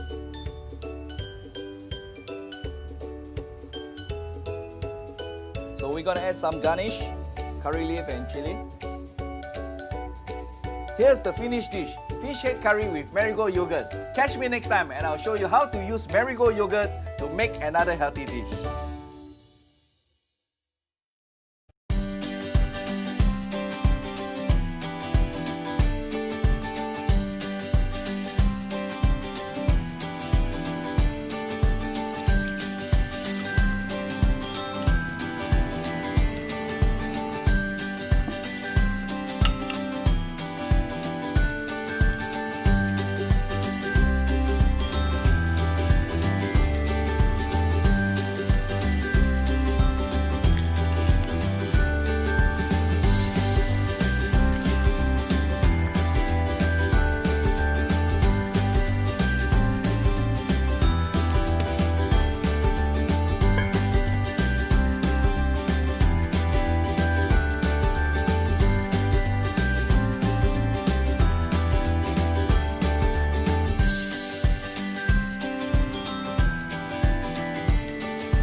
Good afternoon, everyone. How are you? Welcome to round 2 semi-final of YoRipe Junior Cooking Competition. How is everyone? I hope you are having a great weekend. My name is Xin Yan and I'm the founder of YoRipe. YoRipe is Singapore's #1 cooking and grocery app. We give you ideas, we make groceries easier and connect you with like-minded people through sharing so you can cook more, eat better and live well. So YoRipe Junior Cooking Competition is part of the SG Cookathon 2020, which is Singapore's first cooking and baking festival. And this is it's a community effort, the festival, and we're very glad to have WeBuy, our supporting organizer. WeBuy is a social e-commerce platform focused on group buys, more sharing, more joy. And we also have our key brand partners, Sanremo and Marigold Yogurt, who are kind sponsors of ingredients for the semi-round. So, Junior Cooking Competition Season 2, it's been more exciting, more prizes, more entries, and more partners coming on board, attractive prizes too. So we had 60 entries from children between the age of 5 and 30 years old. Actually, yeah, some of them are younger than 5 years old, so we were very, impressed by how young they are, yet how talented they are and passionate already in cooking and baking. And also we had participants from Singapore, also some of them, one of them like moved to UK but still joined. So really great to have such a big community to be part of the Junior Cooking Competition Season 2. So before we meet our judge and the 12 semi-finalists today, first I would like to explain to you what's going to happen in the next 90 minutes. So each contestant will have already picked a recipe as inspiration in YoRipe app. And they are, of course, encouraged to make adaptation to it. They will have chopped and did some preparation of the ingredients beforehand as well. During the cook-off, their parents can help them with stove, frying, safety first, okay? And then after this, during this 45 minutes, you will see all of the contestants cooking. Will go kitchen by kitchen. And Shirley, our judge, will also give feedback on the cooking process. After that, the cheerleading teams, you will be able to share your cheer, say your cheer for the contestants. And then the voting will start once the contestants have uploaded their masterpiece in the YoRipe app. So you need YoRipe app to vote for your favorite junior chef. And then the top 5 between yesterday and today's semi-final will then go to the final on next Sunday at 4 p.m., which will be hosted by Bang Yo, MediaCorp artist. So you do not want to miss that. Mark your calendar. Okay, any questions so far? Okay, so now I'm going to introduce you to Shirley. Shirley is the face behind Little Miss Bento. I'm a big fan of Little Miss Bento, so we are really, really excited to have Shirley to be our judge today. Hi, Shirley, how are you? Hi, everybody. I'm very excited. I think I can see everybody all dressed up and ready. So, and I've been looking at some of the recipes that they have submitted, right? And I'm really going to be, I don't know how they're going to do it in 45 minutes. So I'm really, really quite excited. So I hope everybody do their best. And let's see what delicious food they're going to cook later in 45 minutes. Awesome. Thank you so much, Shirley, for joining us. We'd love to hear your thoughts. Yeah, any tips of for the 12 semi-finalists here today. I would just like to check if Arush is on the line. Arush, are you here? Okay. We hope Arush will join because so far we have 11 contestants have joined the session so far. Okay, so we are going to let you meet all our semi-finalists today. So we'll go one by one for an introduction. First, we would like to meet Lucas Tan. Hi, Lucas Tan. Hi. Hi, how are you today? Great. Can you introduce yourself, tell us your name, how old you are, and what you are going to cook today for the competition? Good afternoon, YoRipe organizers, sponsors, judges, parents, friends, and supporters. My name is Lucas Tan, and today I'm going to prepare braised chicken with mushrooms and also fruits and yogurt parfait. Thank you, Lucas. Looking forward to it. Next, we would like to say hi to Jaden. Hi, Jaden. Hi, my name is Jaden and I'm 9 years old. Today I'm making a Christmas cheese toast. Christmas? Cheese toast. Christmas cheese toast. Great. Thank you. Thank you, Jaden. Next, we would like to say hi to Anderson. Hi everybody. Good afternoon, everybody. I am Anderson, and I am 13 years old this year. So today I'll be preparing panettone muffins along with blueberry chia seed yogurt using the marigold yogurt provided. Great. Thank you. Thank you, Anderson. Looking forward. Next, we'd like to say hi to Nurulaika. Good afternoon, everybody. My name is Nurulaika. I am 8. Today I'm gonna make potato frosty with guacamole and fried and grilled shrimp on top. Wow. And for the dessert, I'm gonna make yogurt parfait. Yogurt parfait. Very nice. Thank you, Nurulaika. Next, we would like to meet Zhongxun. Zhongxun, how are you? Hello, Zhongxun. Hello. I'm Zhongxun and I'm 5.5 and I like cooking because I find it fun. Thank you, Zhongxun. Can you tell us what you are going to make today? I'm going to make pasta salad, fruit yogurt, and 8 cups. 1 using spaghetti and 1 using bread. Very nice. Thank you, Zhongxun, for the detailed introduction. Next, we would like to say hi to Jayen. Jay, how are you? Okay, say hi. Hi, my name is Jaya. I am 8 years old and I'm going to cook chocolate brownie and mixed berries ice cream. Very nice. Thank you, Jayen.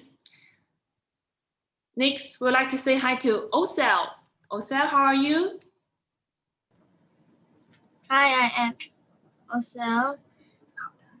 Hi, I'm Osel and today I'm going to cook fried spaghetti ball. My dessert is yogurt with fruit. Yogurt fruit. Very nice. Osel, how old you are? 9 years old. 9 years old. Thank you. Next, we would like to meet Luca D'Amelio. Hi, Luca. Hi, my name's Luca and I'm making a chocolate ganache cake. And I'm making a chocolate lava cake with raspberry coulis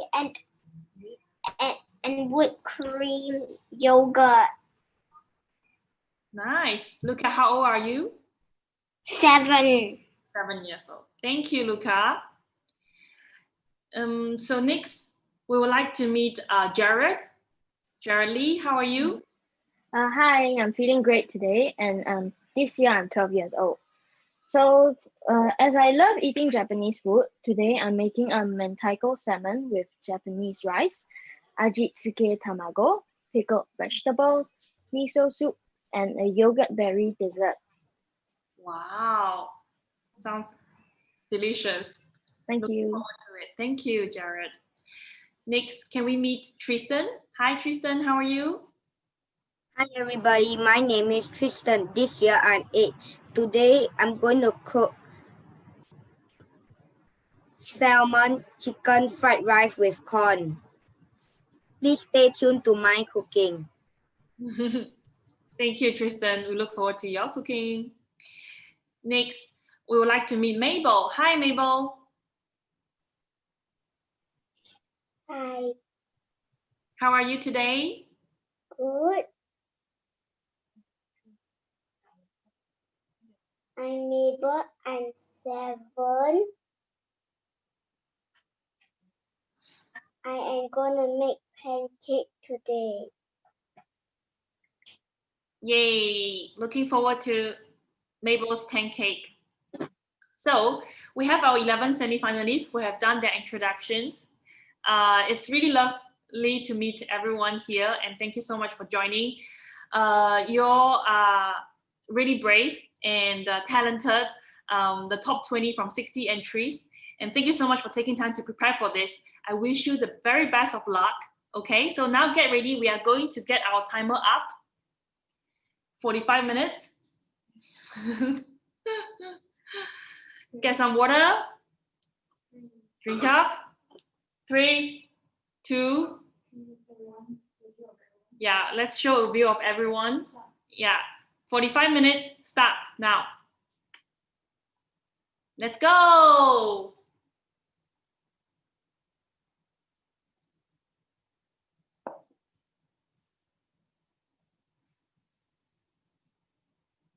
So we see everyone getting busy in their kitchen, starting with their first steps.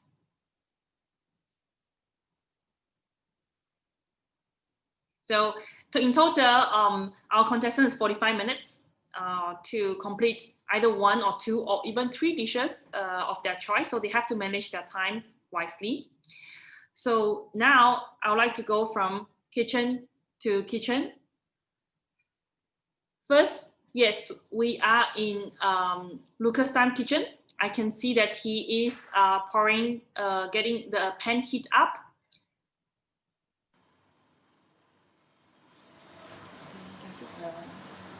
Lucas, can you tell us what's your first step? What's your first step?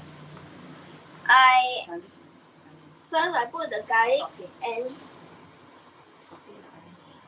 first I saute the onion, then I add this garlic and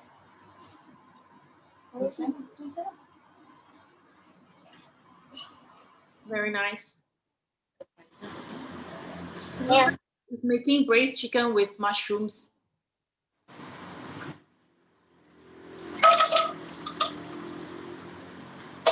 What are you adding to the pan, Lucas?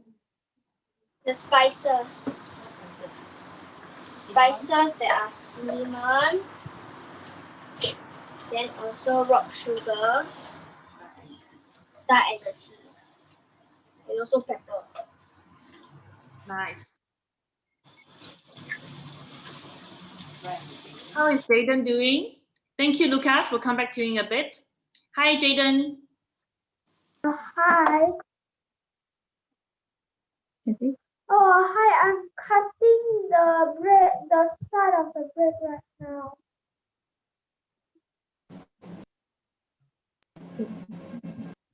So Jaden is making us a Christmas cheese toast. Sounds very creative. So his first step is cutting the bread. What bread are you using today, Jaden? I'm using Hokkaido milk toast. Is that your favorite? My second most. What's your favorite bread then? A high fiber white bread. High fiber white bread. I see. Yeah.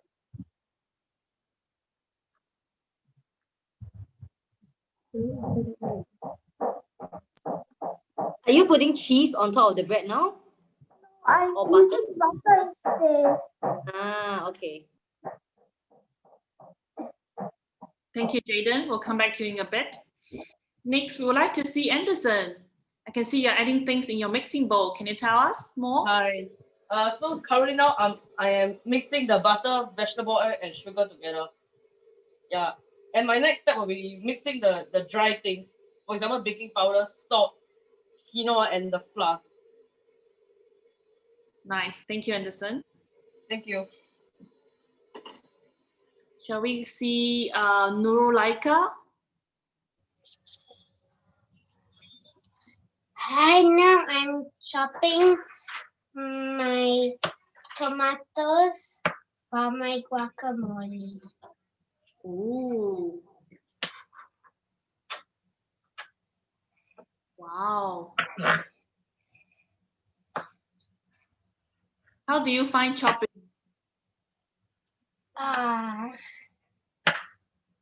Easy. Wow, you look quite skillful with the knife.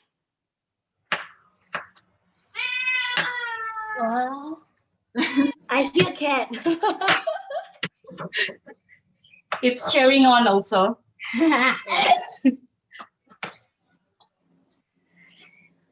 So these ingredients are going into your rosti? No, my guacamole. It's gonna be on top. It'll be on top of the rosti, okay.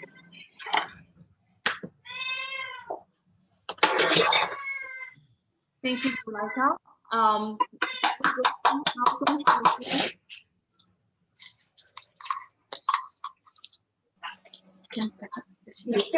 Take everything, kakak.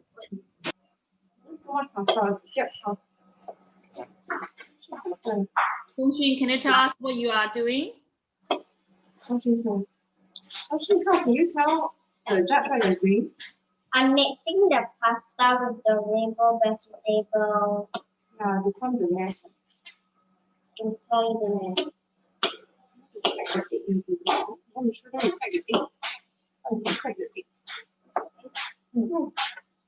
It's a cooked egg. Okay. Wow.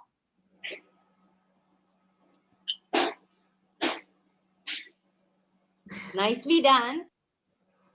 Good job, Toxie.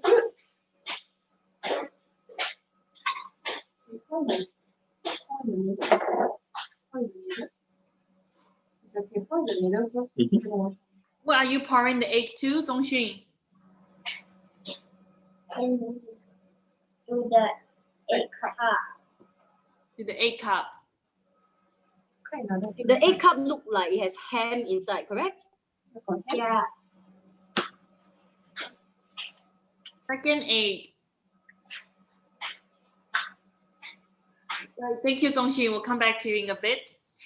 Next, shall we check out Jayan? How are you doing? Okay, yes. So tell them what you're doing now. So I'm turning the ice cream. Wow, you're making your own ice cream.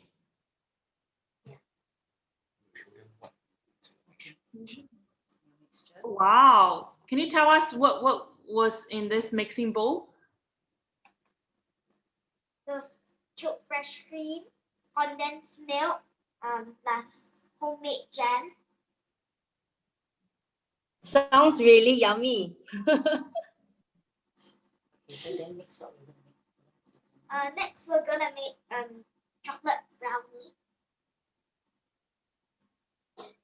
What flavor was the jam that you used for ice cream? Mixed berry. Mixed berries. Do you help to make the jam as well? No. Okay. Will you want to learn? Yes. Maybe next time you can teach us. Thank you, Jayan. We'll see you in a bit for your for your brownie cake. Next, we'd like to see how Osel is doing. Hi, Osel. The first thing I'm doing is boiling the water. While waiting, I put butter on the broccoli and cut the corn and put butter on the corn. So you plan to grill these vegetables? Bake. Oh, bake them, okay. Have you made this before? Have you made the fried spaghetti ball before? Yes. And you like it? Yes. I haven't know yet. Put the spaghetti inside.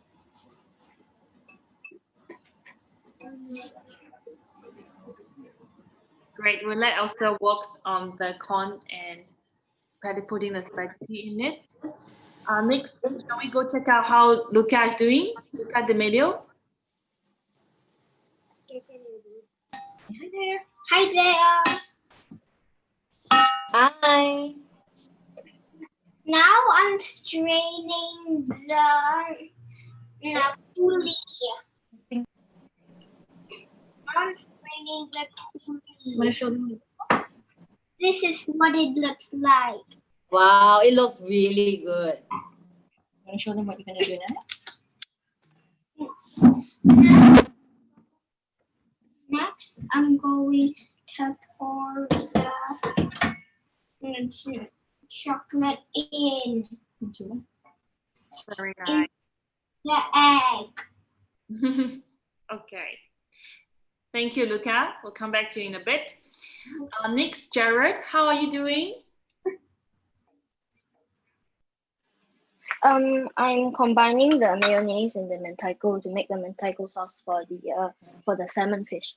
So as you can see, this is the sauce. And I also have just finished making my miso soup. Wow, that looks really nice. What's inside? Wakame and tofu. Yeah, maybe and some spring onions too. Yeah, okay. And do you add what type of miso paste are you using? I'm using white miso paste because I think that the red miso paste is a little bit too strong. I don't really like the taste. Okay. White one is really nice. This is usually very popular in Kyoto, like the Kyoto style. So, Oh, okay, interesting. Good choice. Good choice. Thank you. Great. Thank you, Jared. We'll come back to you in a bit. Tristan, how are you doing? I'm doing great.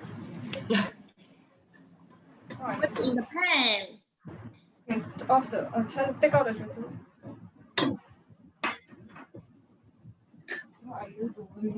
I'm pouring the egg into the pan. Nice. Nice. How many eggs? 2 eggs. You look like a chef.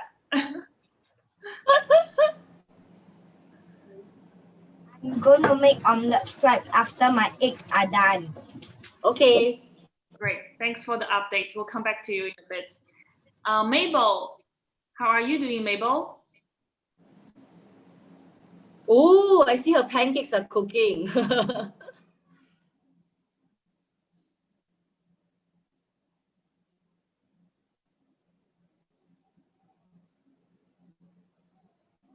Mabel, please mute the mic so we can hear you. Yes, we can hear you now. So are you making pancakes now? Yeah. Putting yogurt in a bowl.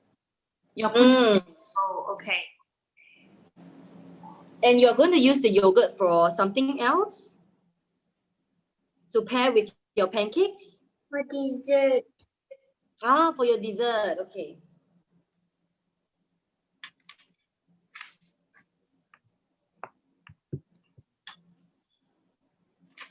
Great. Thank you, Mabel. So I think everyone has started their first step. We are about 13 minutes in the competition. So we would like to go around the kitchen again. So Lucas Tan, we're seeing that you're adding some fruits into cups. I'm adding the fruits to the parfait. What fruits is it? I'm adding raspberry and blueberry to the parfait. I chose these 2 fruits because it's well liked by my family.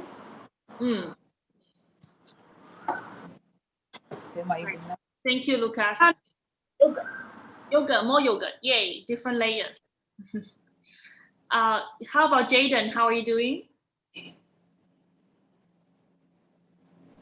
I'm putting cheese on the second bread, on the second toast. Okay, can we have the camera a bit closer to the plate, a bit tilted so we can see better? Oh, okay.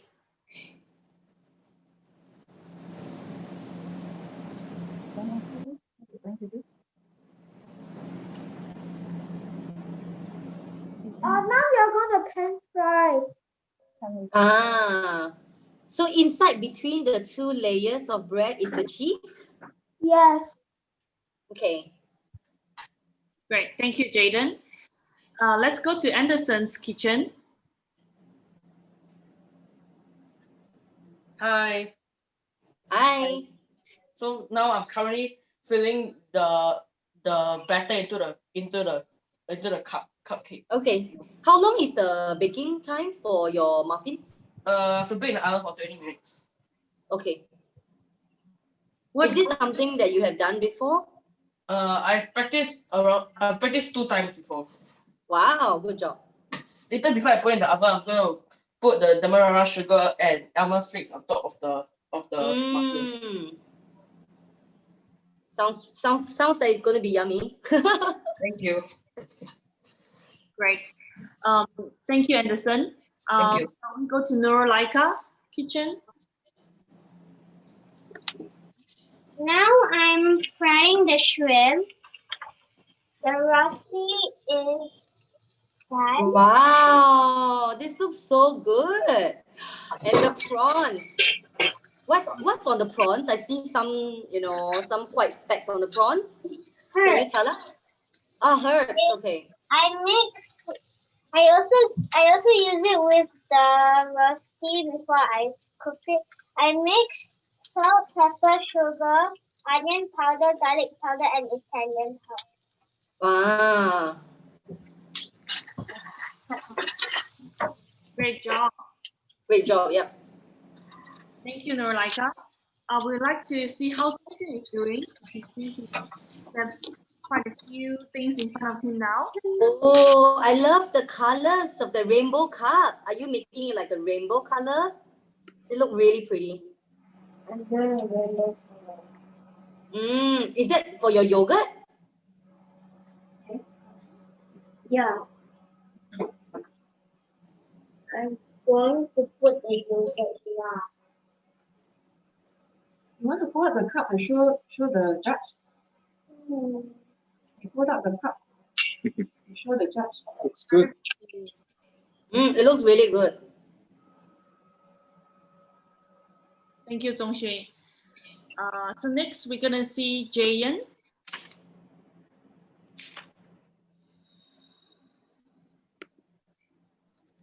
Just a moment, please. Jayan's went to wash his hands. Sure, no problem. He'll be right back. Okay, I can see the muffins. The brownie is going to the oven soon. Yeah. So, want to tell everybody what you're doing now?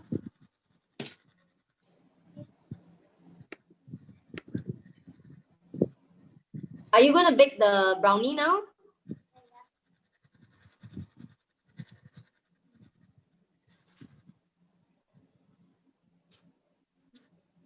Slowly, be careful. Yeah, you can have someone help you with it. Okay. How long, Jayan, will you bake the brownie for? 15 minutes. Okay, sounds good. I'm excited to see what's going to come out of that.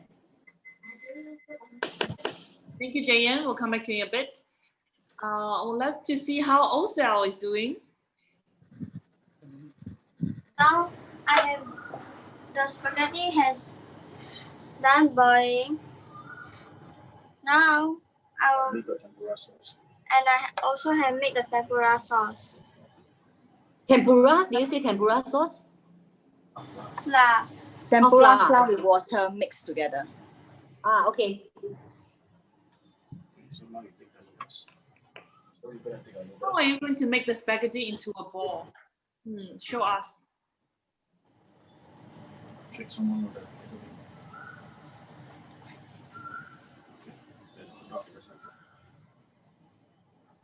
What are people we're going to do? I'm going to hot dog into the center. and after that I'll put the tempura flour. Mm.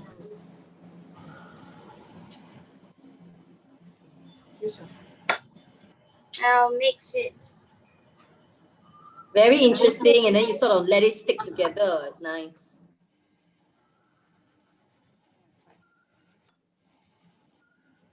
How many are you going to make? I'm gonna make 6. Wow, okay.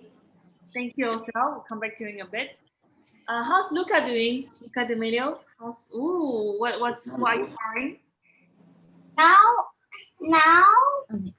Now I'm mixing the yogurt with the cream. What are you making with yogurt and cream? I'm making a yogurt with cream. Oh, yogurt whipped cream that goes with your chocolate cake? Yes. How's your chocolate cake? I put it in the oven already. Oh, wow. Awesome. Okay. He's ready to show. Okay. How long do you bake the chocolate cake for? How long is it? 8 minutes. Oh, okay. Nice and fuss-free recipe, not too long. That's great.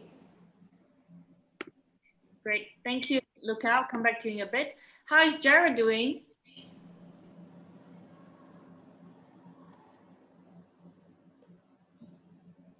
Jared, I can see you're boiling eggs.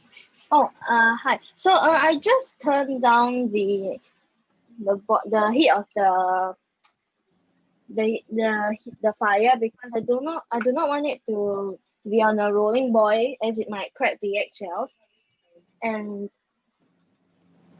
so what I'm looking for is a soft boil. And right now I'm preparing the eggs for the ajitsuke tamago. What tomato? Sorry.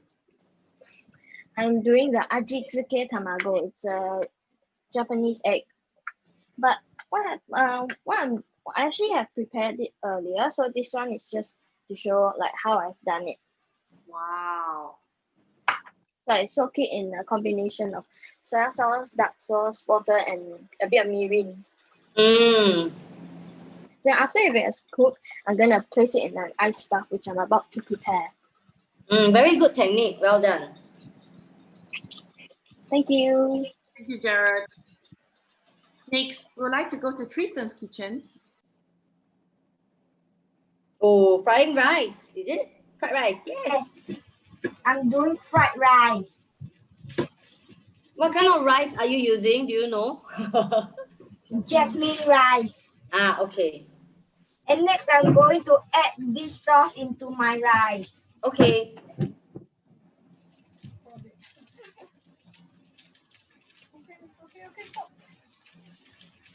Yeah, let's add some flavor to rice. What have you added together with the rice? Chicken and salmon. High protein. Thank you, Tristan. Next, we would like to see how Mabel is doing. Hi.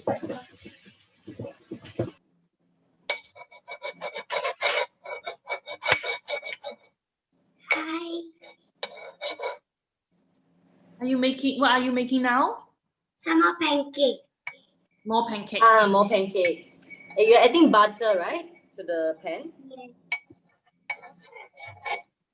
We have a lot of supporters now. We see lots of comments coming from YouTube on the chat. We have for Luca, for Jared, Luca again. So lots of cheerleading. Yeah, about 80 people watching on YouTube. So yeah, all cheering for each of you. Go, go, go. We'd like to go to Osel's kitchen because I can see she's frying the spaghetti ball. Let's take a look. It looks very interesting.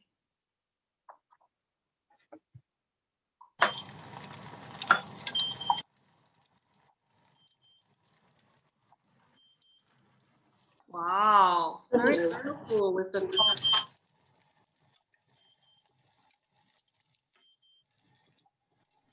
Forming into a ball already. Yeah, it looks really good. Very, very interesting recipe. Yes. I can see Luca is mixing.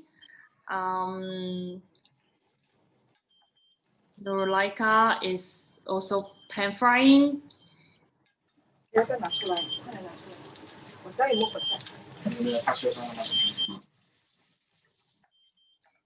Lucas Tan is finishing his yogurt parfait.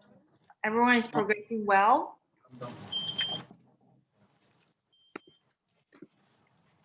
Shirley, how do you find everyone is doing so far?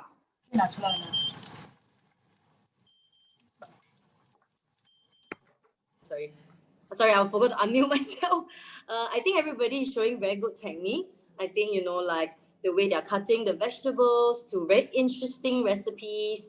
And some of them really know their ingredients really well, even the terminology used. So, you know, I think feeling very proud. They're like little chefs, and parents are like now in the background just helping, right? They are like really the main people doing it. So yeah, I think I'm really proud of what they have done so far.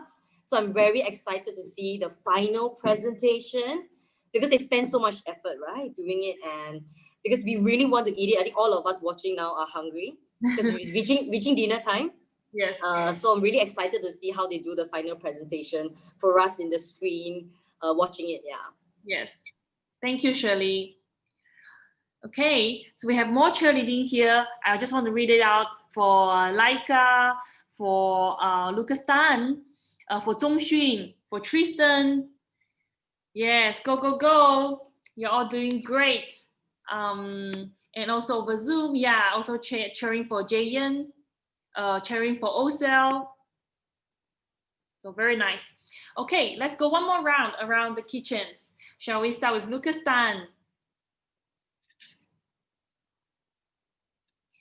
I'm doing the finishing touches to the. Wow. What is that colorful thing that you are decorating with?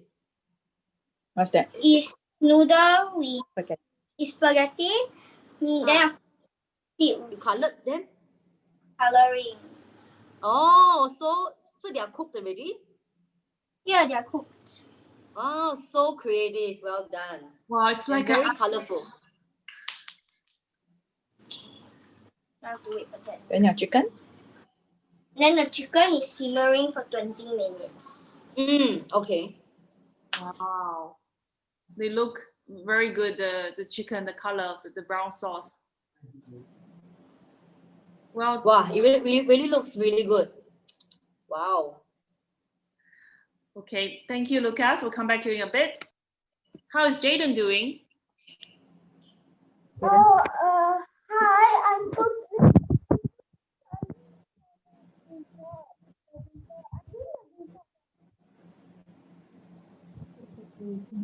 Jaden, we can't hear you. Can you repeat? I'm doing the dessert right now. Okay, what's the dessert? It's yogurt topped with jelly. Yogurt with jelly. Okay. Can we have a look at it? Like maybe just pan the camera a little bit higher. Yeah. Wow, the green Yeah, I still haven't finished. I'm getting the yogurt. Okay, I can see blue pea flowers. Okay, we'll come back to you in a bit. Thank you, Jaden. Can we go to Anderson's kitchen? Hi. So my muffins are currently baking inside the oven, and now I'm decorating the plating. Yeah, I'm plating. Okay. Looks good. Is that confection? As in like that's no sugar or something? Icing sugar? Icing sugar. Okay. And I also made this. I finished making this. Wow, I love the colors. How do you get the pink color? The what? No, the pink color is actually it's not the cup. It's not the actual story. Oh, okay. It's the cup, the design of the cup. Well done. It's really a good choice though. It looks really good. Yeah. Yeah, I use the marigold yogurt to do this. Okay. Thank you. Really want to have a sip of that yogurt. Thank you, Anderson. Thank you. Laika doing? Hi, Oh, now wow. I'm putting the first one. I already put the guacamole and shrimp on top already. Now I'm doing the other one. Okay, your prawn looks so delicious. Wow, nice. Very good. Wow. And very smart use of the round cutters, you know, to sort of shape them. It's a really good technique. Yeah. Thank you. What are the purple leaves? Are those purple leaves? Cabbage, I think. Red cabbage. Yep. And you're chopping, what are you chopping now? Cutting? Chives. What do you want to use the chives for? To place it on top. Nice. Thank you, Nurulaika. Shall we go to Zhongxun's kitchen? I'm arranging the ham into some roller. Oh wow, is that for your pasta salad? Yes.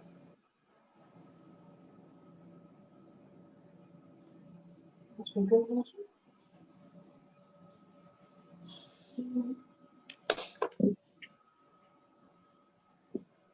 What are you putting now, Tokshi? Some cheese. You can see Zhongxun's table is also very colorful. The pasta and the yogurt. Thank you, Zhongxun. We'll come back to you in a bit. Next, Jayan. Hi, Jayan. Hi. How are you doing? Good. My donuts are currently in the oven and my ice cream is turning, so I'm getting ready for Pancake. Great. We'll come back to you in a bit. Thank you, Jayan. Also, how are the spaghetti balls? Oh, I see you were there. Putting the thing on the satay stick. Like a cone. Interesting presentation. Thank you, Osel. How's Luca doing? Wow, the presentation. Amazing. And now I'm doing the coolie. And I see that your lava cake is ready plated. Well done. What else are you going to put on the plate? You want to tell them? Strawberries. Ras. Wait, raspberries, I mean, and raspberry. And Is that mint leaf? Is it a mint leaf? And mint leaf. And then now I'm going to put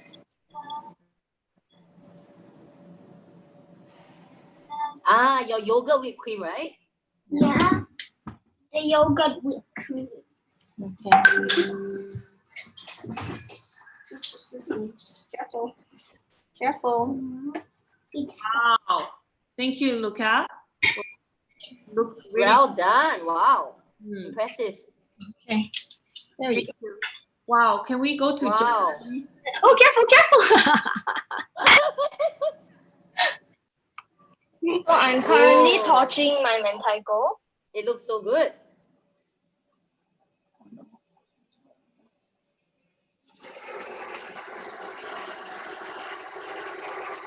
So Jared, what do you think of using a blowtorch can give in terms of flavor or texture for?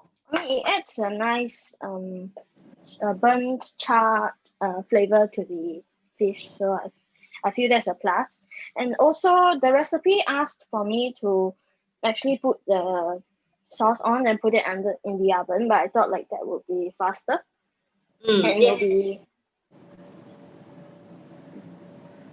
And it takes less time also. So my fish.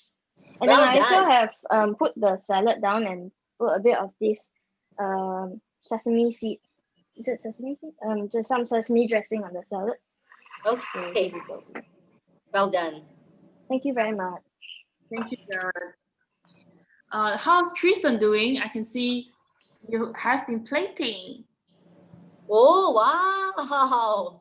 It is all ready for us to eat now. What is that sauce inside your little saucer? What is that? Is that a dessert or something? It is ketchup curry. Oh, you added some curry, okay.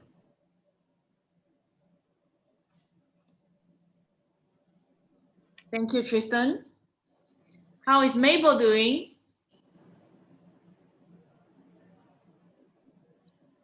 Good. How many pancakes have you made?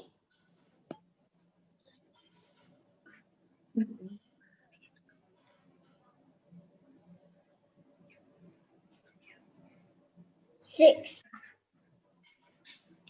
And then you put some sprinkles on top of your pancakes, right? Yeah. A little bit of yogurt, is that right? Yes. Okay. Looks very colorful. I think it's going to be very yummy. Later you can enjoy this at the end of the session as well. Looks great, Mabel. Thank you. I'll come back to you in a bit. I'd like to go back to Osel now. You can see that she's putting some in the pan. Oh, making it Is that your sauce for the spaghetti balls? Yes. Great. And Lucas, Lucas Tan, are you? Is that the parfait? Are you finishing your parfait? I'm water and corn flour to thicken the gravy of my chicken. Okay. Thank you, Lucas. You see that? Oh, Jaden. Yeah, Jaden, how's your? Yes, now we can see that you have the toast on your plate. Yeah. Okay. Then after that. Yeah, I was just about to finish it by pouring chocolate syrup.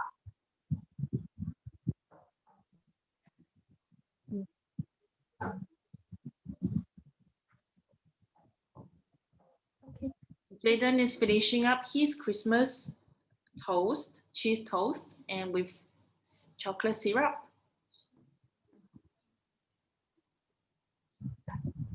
Done. Yeah, it looks really good. Well done. Congrats. I can see, how are you doing, Zhongxun? Now you put on top. You put the other thing on top. Ocean, how are you? Now you can put garnish. You put garnish, parsley and thyme. Wow. 3 colorful bowls.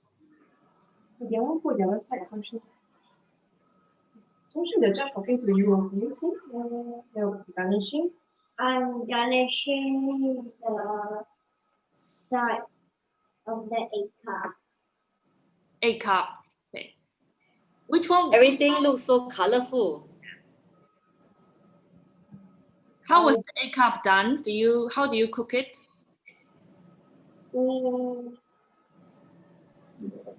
I cook it in the oven.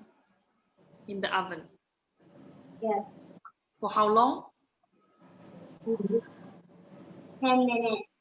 At 180 degrees. Wow, very clear. Thank you. And you have your cheerleading teams cheering for you. Zhongxun, all the way. Very nice.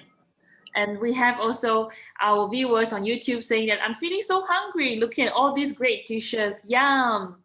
And everyone is doing amazing. Okay. And also we have Fighting Luca and Auntie Ace watching you with Auntie Jeanette, Gong Gong and Popo, and we are all so proud. Also more great playing Laika, food looks awesome Laika, and Tristan as well, power fried rice, yummy. So everyone is doing really great. We have our last 7 minutes. We can see some of our candidates already completed their dishes very fast. So, and some of our waiting for the oven. So I think in the meantime, We'd love to see maybe Lucas Tan. Can see that you are scooping out the chicken. Yeah. Okay, see? Yeah, I'm scooping out the chicken after thickening the sauce. Guys, hi, you can. I don't want to let the sauce drip onto anywhere else, so that I don't have to clean up that much. Very thoughtful. I agree. Already planning ahead. Thank you, Lucas. I can see Nurulaika is slicing something. Are you making a dessert? Yeah, I'm making the yogurt parfait now. What have you added to the yogurt parfait? I have added a first layer of yogurt, and then I add some. Then I crumbled some biscuits, and then I add another layer of yogurt, and then I put. Now I'm decorating it. Thank you. Very clear. How about you, Osel? How are you doing? That's okay. That's okay. Say again. Now I'm making the dessert. What are you putting into the bowl? Grapes. Strawberries. Grapes. Oh, I see that she drizzled some chocolate around the cup as well.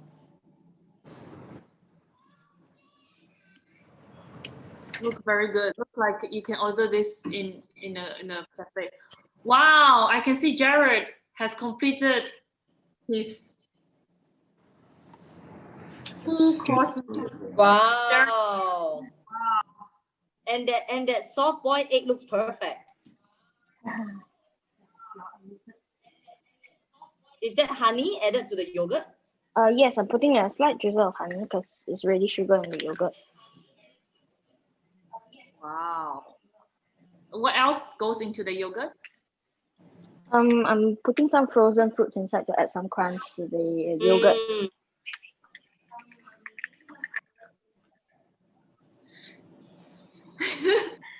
I think we are all quite impressed, really impressed. Yeah, Jared. Thank you. Yes. Thank you, Jared.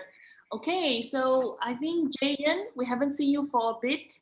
How are you doing? How are we doing?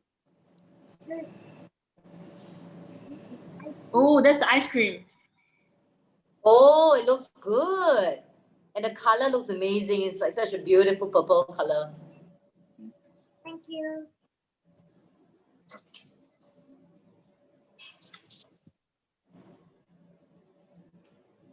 Wow, Osel's parfait looks very good as well. Nice cup with all the different fruits and chocolate. Yes, shall we go to Anderson's kitchen?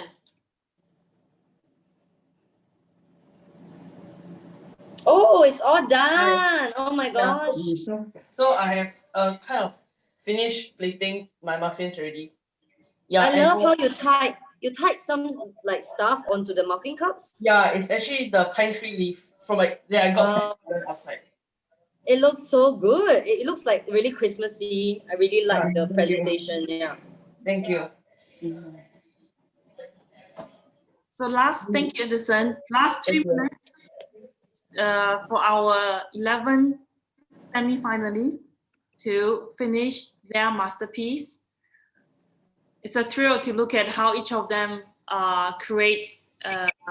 make food from scratch and with some minimum help from the parents.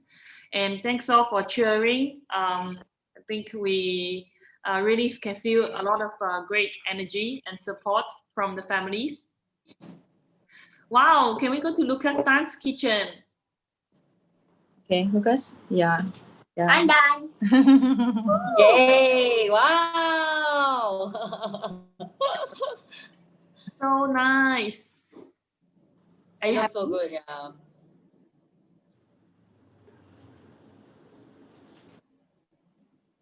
I think he's tired of all the cooking. Okay, but he did really well. I like that, you do. I think it's really not easy to do like savory items in a short time. Yeah. I used something about the yogurt. Yeah. I used the Fruit Loops to to spell out the word YoRipe. Wow. Oh my gosh. I can see, yes. The first one is a Y. Thank you. Well done.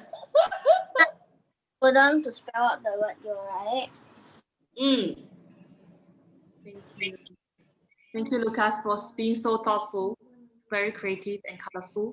Yeah, I made 4 cups of yogurt. One for my mother, one for my father, one and then one for others. Thank you, Lucas. It's very sweet of you to make for everyone in the family. I can see everyone is getting ready. Luca D'Amelio, how are you doing? How many lava cake have you made? 2. 2. So far, I made 2, and one has. Don't press it. One has sprinkles and one don't. Yes. Okay, great. So last 20 seconds. Okay, everyone. Ooh, Jayen is adding the scoop of ice cream onto the brownie. And also, I can see your plate as well. Very nice. A lot of, yeah, the skewers, everything. So last 10 seconds. 9, 8, 7, 6, 5, 4, 3, 2, 1. Time's up. Well done, everyone. Congratulations. A round of applause for yourself and for all the participants. Can we eat? Can we eat? Yes, very soon, very soon. Yes, we take a picture, please, and then so that you can submit. Okay, and now we'll do a minute of a presentation to judge and to everyone who were watching. You have about 80 people watching on YouTube and 30 people here. So tell everyone, you know, what's so special about your dish. We start with Lucas. Lucas Tan. This is my favorite dish, so I wanted to learn how to cook for my family. So my dish is special because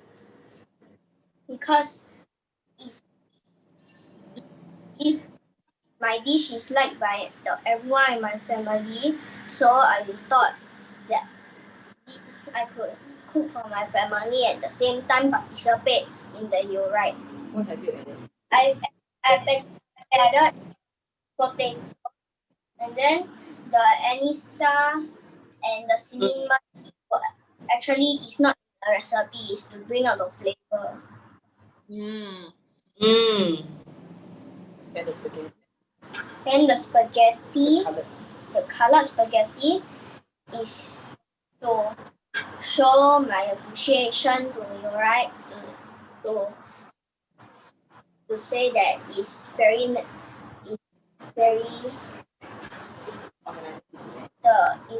kind organized. Oh, thank you so much. It's so sweet. Our whole team, thank you. The fruit parfait is actually strawberry and blueberry for the fruit because it's like this. Great. Thank you, Lucas. Thank you. See you later. So take picture, submit. Okay. Okay. Next, Jaden, please tell us about your Christmas cheese toast. I use one of my most favorite food, cheese toast topped with chocolate syrup. It was my most favorite chocolate syrup, and then after that I use the yogurt as snow and the jelly as the Christmas lights. Great. Anything else you'd like to share? Okay, please take picture and submit for voting. Thank you, Jaden. Okay, Anderson. Okay, hi. So now this, as you can see, these are my muffins and my blueberry smoothie here. And okay, so now the original recipe was actually for panettone bread. However, due to the time constraints of 45 minutes, I decided to make it to a muffin as it takes a shorter time to bake. So, okay, so this panettone is actually used for Christmas to bring in the festive season. So that's why I decided to bake this bread.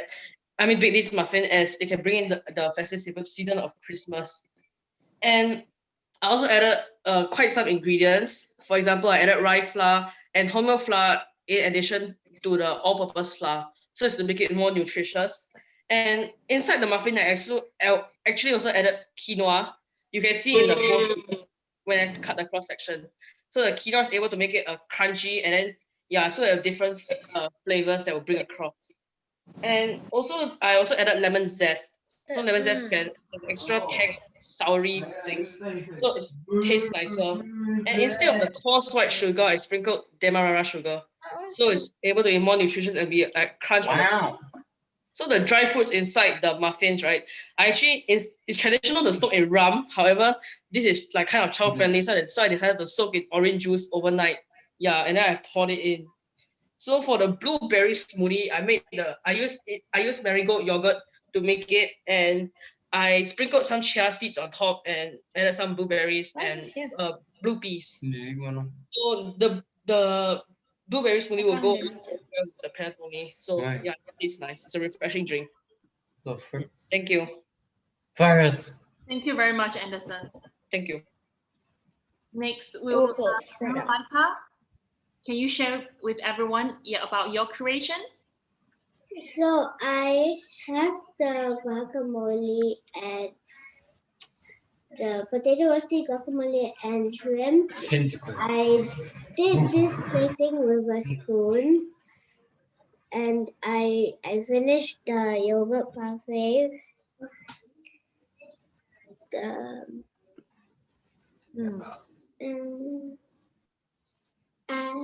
And it's very healthy, and I want to eat it now. Okay. Okay. Thank you, Nurlaika. Take pictures, and then you can start eating. Yes. And can we go to Zhongxin's kitchen? Can eat now? Yes, you can. Zhongxin, can you share? 2 egg cups. I make it colorful so people can be happy. Yeah, you show your rainbow yogurt. And my rainbow yogurt is rainbow. You will show the hand, what do you say? The hand, you arrange your hand like a rose. I arrange your hand like a rose. In the middle, I put 2 sticks. And in the middle, I put 2 sticks. It's like the nectar of the rose. You enjoy my creation.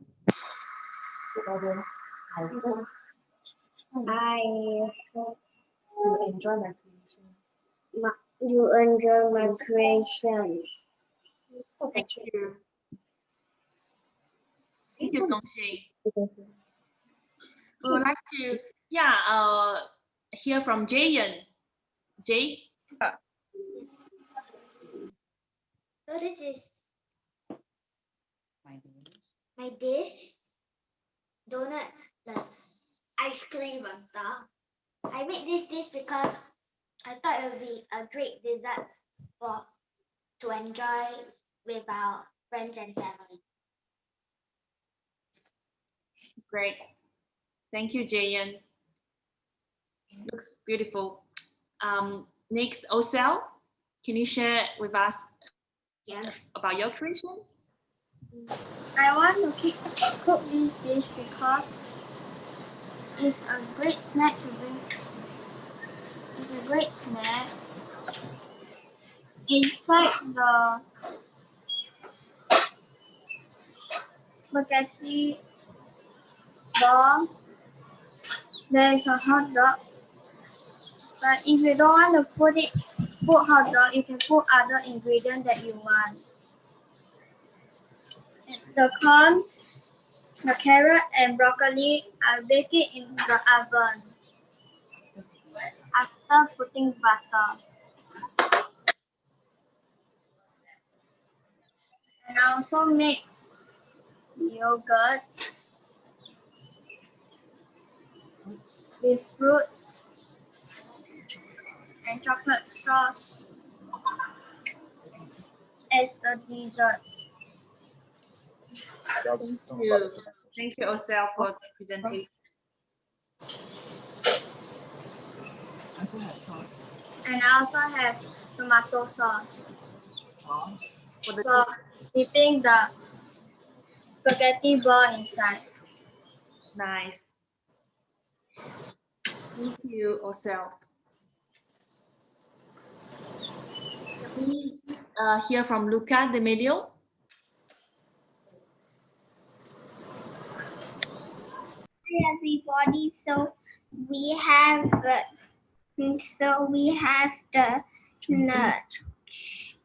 chocolate and lava. And we have a chocolate lava cake, and on the sides there are raspberry coulis and the mint leaves, raspberries, and straw. And wait, and Blueberries. and blueberries. And What's this? And this is whipped yogurt. Whip yogurt cream.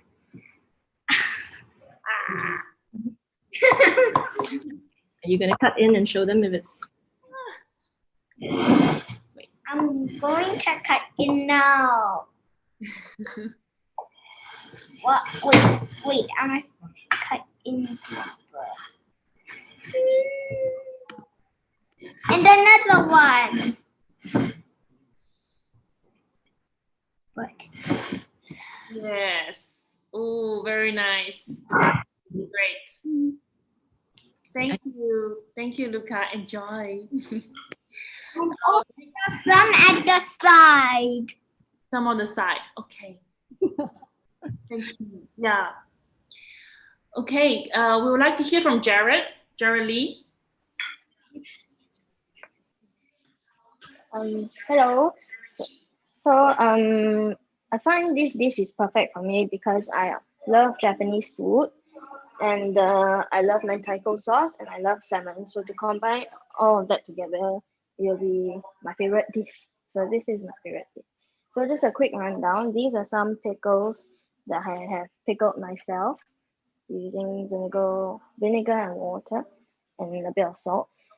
And then this is I sprinkle some rice topping to make it have a nice texture, a nice crunchy texture. And then this is the ajitsuke tamago that I've been making. And to wash everything down, here is a cup of green tea.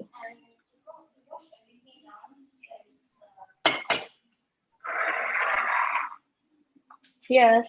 And I also want to quickly thank my godparents from tuning in from Vancouver. Thank you. Oh, well done. They must be very hungry now.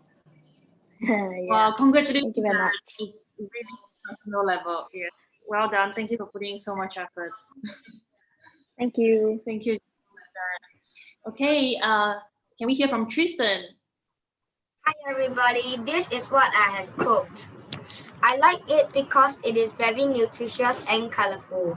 I also added some cucumber and tomato to make it look like a flower. The flower will brighten your day up. I have a passion in cooking. I love to cook for my family members when I'm free. If I win, I'm going to cook this dish for all of you. Please support me and vote for me. Thank you, Tristan. Well said. I'm sure you get a lot of votes. People want to try your fried rice. Thank you, Tristan. Okay, last but not least, can we hear from Mabel? This is my pancake. I add sprinkles on top as toppings and some yogurts for dessert. There's some sprinkles too. I have tomatoes and also I sprinkle also over here and there.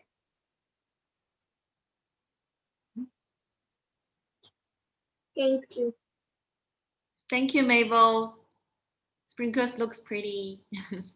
Okay, everyone. So you hear from our 11 semi-finalists today have completed their creations, have shared about what's special about them. So Shirley, we give you a few minutes to get ready your notes, to give feedback to our semi-finalists. And now it's the cheerleaders' time. It's your moment. Let us know how you want to cheer. We're going to switch on your camera, your sound, so we can hear you. But we should go one by one. So whose cheerleading team is ready? Who wants to give a first shout out?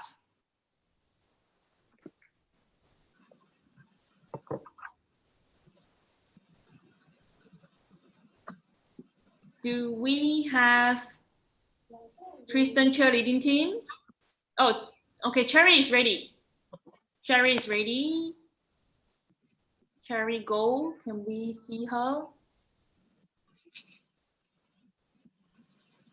Okay, we have two Tristan cheerleading team. Hi. Hi, Cherry. How are you? Hi, I'm okay. Jaden, you're the best. You're the best. 加油. Thank you, Cherry. You're welcome. Okay, next. How about Tristan cheerleading team? Hi. Hi, Tristan. The team is here. I like to say a cheer.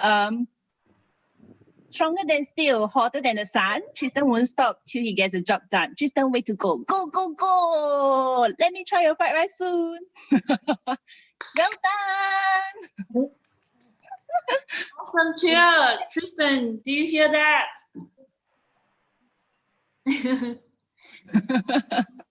She's smiling very happily. Yay. Thank you. Next. How about Sharon? Hi. Hi. Can I start? Yeah. Okay. Lucas, well done. You are awesome and you rock. Okay, I don't know if you can see. Yeah, from behind it's inverted, but yeah, you are awesome. Okay, remember that. Chef Lucas, I'm waiting to taste your food. Okay.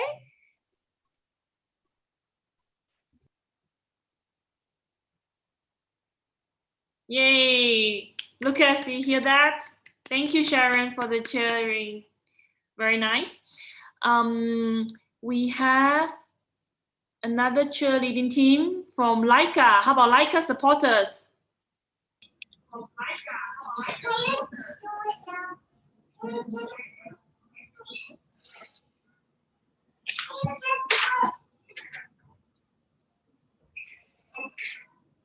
Yes, we hear you.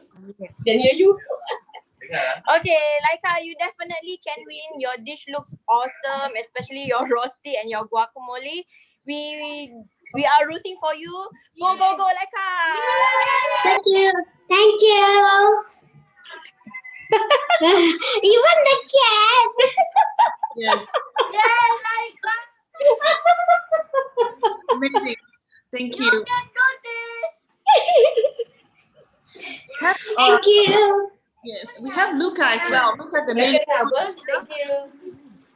Oh, but go, go. Luca, go, go! Luca, I know you can do it. Go, Luca! Go! Are you Luca's friend or sibling? Sibling. Sibling. Luca, go! My brother. Yeah, I give you my full support. Yeah! Oh, yay! Oh, So vote for him. I love chocolate lava cake. Amazing. Okay. Deal. Thank you, Lucas. Video game. Yes or no? Yes. Okay, we have another Tristan cheerleading team. Do you want to go? 1, 2, 3. No, so cheese fresh. Push the best. Tristan, kiss the best. Yay! 加油 Tristan, go for it! Thank you. Tristan looks very happy. So, and we have Osel. We have the family around with a poster too. Can we hear from Osel's cheerleading team?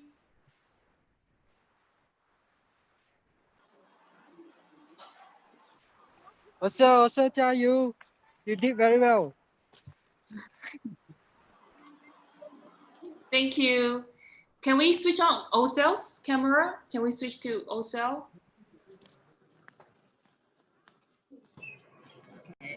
Osel, number one. Osel, number one. Woohoo!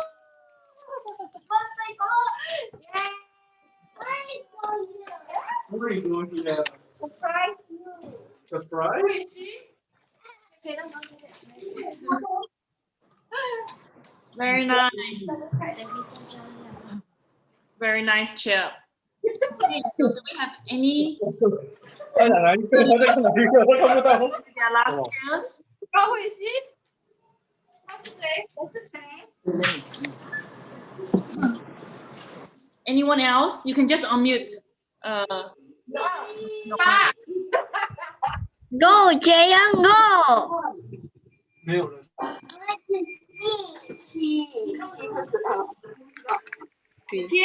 Go, go!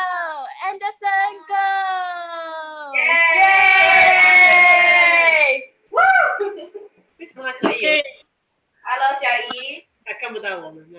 小姨。Hello。你看我们没？Let's go！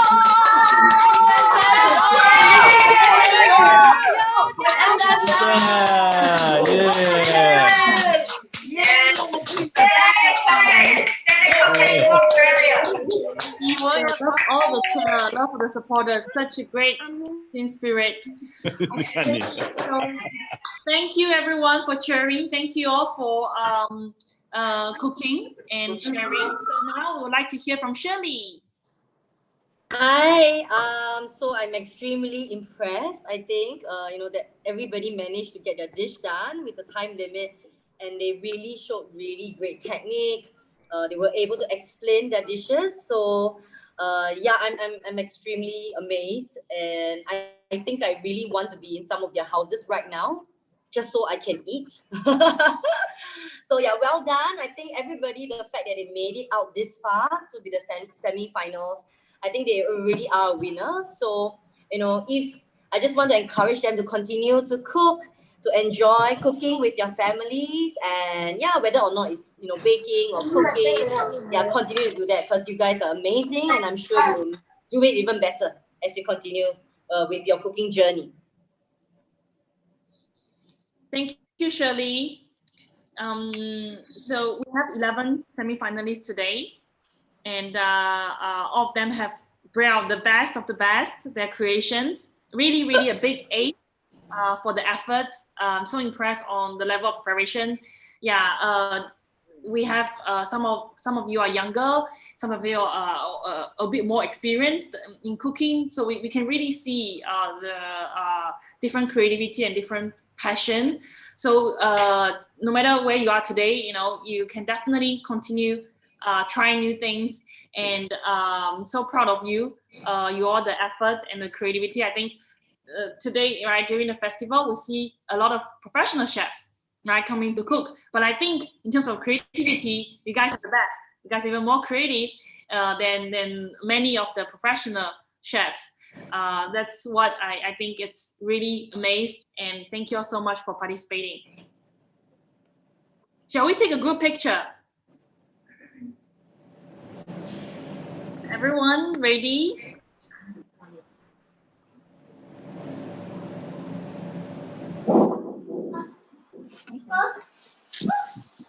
Okay. Wow, we have more cheerleading teams in. Awesome. Wow. A lot on the YouTube as well. So let's take a good picture. Everyone ready?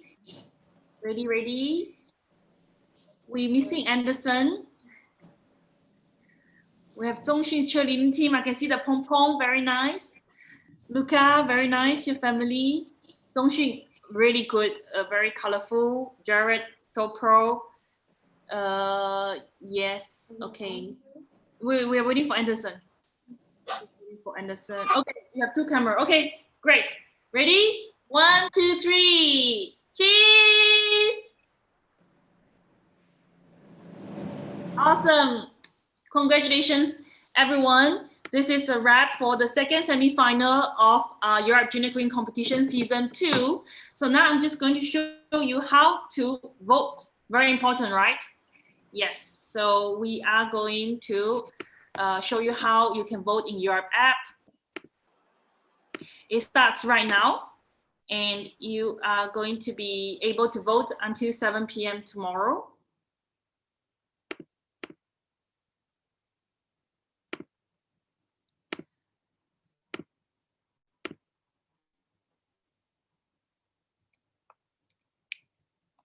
I'm just connecting the phone so that everyone can see. Yes. No.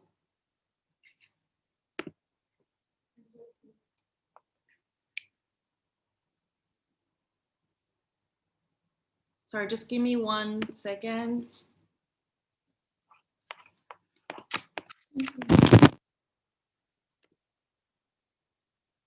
Have you all submitted the... Okay.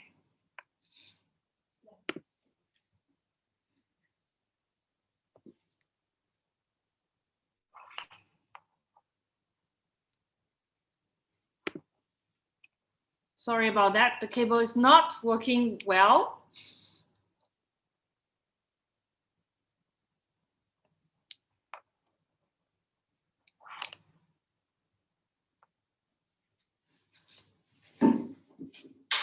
Okay, so as you can see, this is the YoRipe.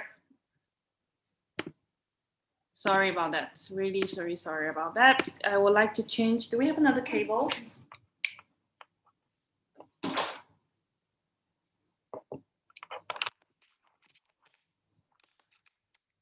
Just give us one minute. We are plugging in.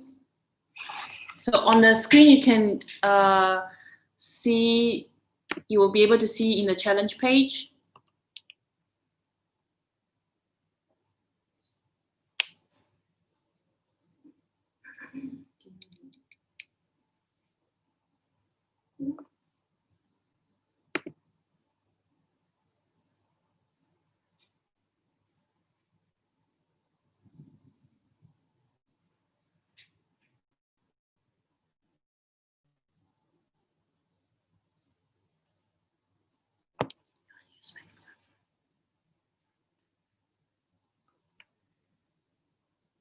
Okay, let's try with another phone.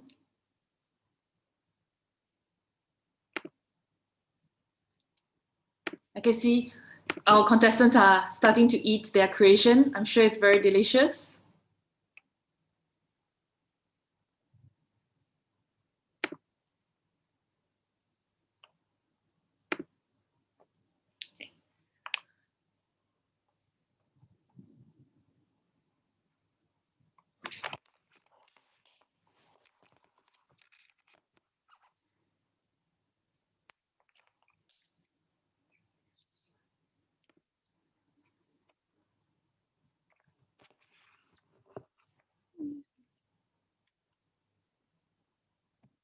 Just a minute.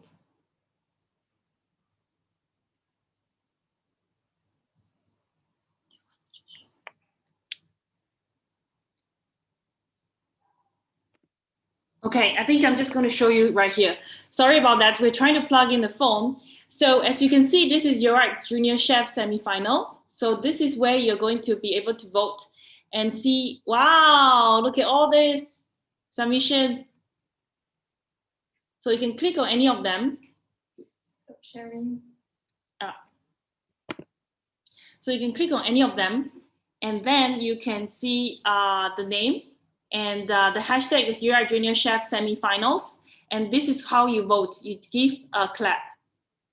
Okay, so among this top 20 submissions, please vote for top five of your favorites, so that they can enter the finals and compete next Sunday at 4 p.m. Okay, any questions? Yeah, so I can see Tristan submission. I can also see Jayan. Yes, please try to, wow, Jairus, very nice. Excuse me. Yeah. If I'm just trying to upload, I just have to press on the camera, right? Yes, on the camera. I think if you have more than one. No, I'm just putting it. Sorry. I just have one, but it just wouldn't upload, so I think I have to restart it. Okay, I shall do that. Okay, thank you. So please, if you have more than one dish, right, put all of them in one, so it's easier for us to vote. Put all in one. You can put up to 6 pictures. Okay, so get votes, because votes end tomorrow at 7 p.m. and we will announce the top 5 finalists on Tuesday.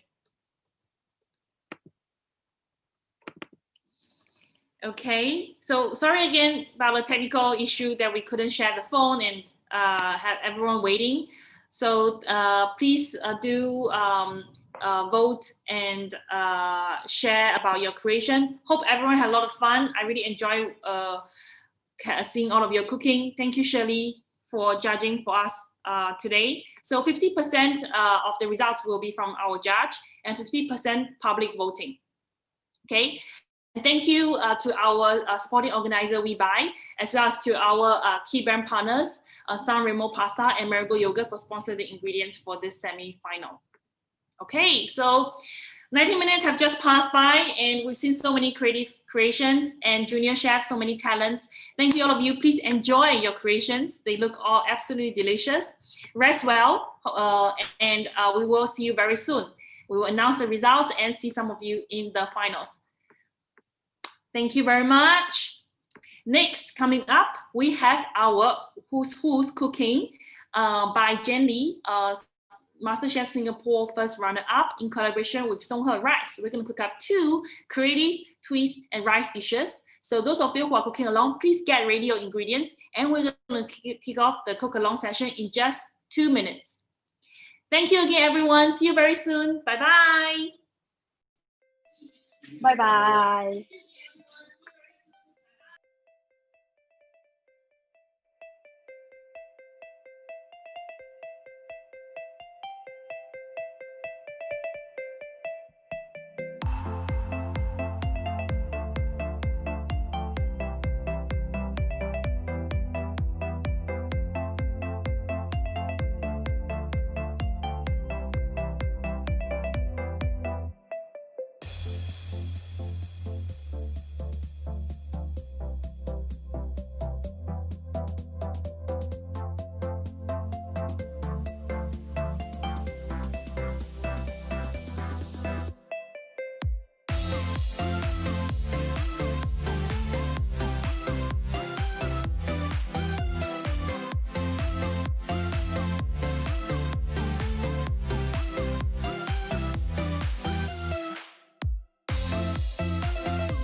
How are you doing? I hope you watched our semi-final round 2 of Junior Queen competition earlier.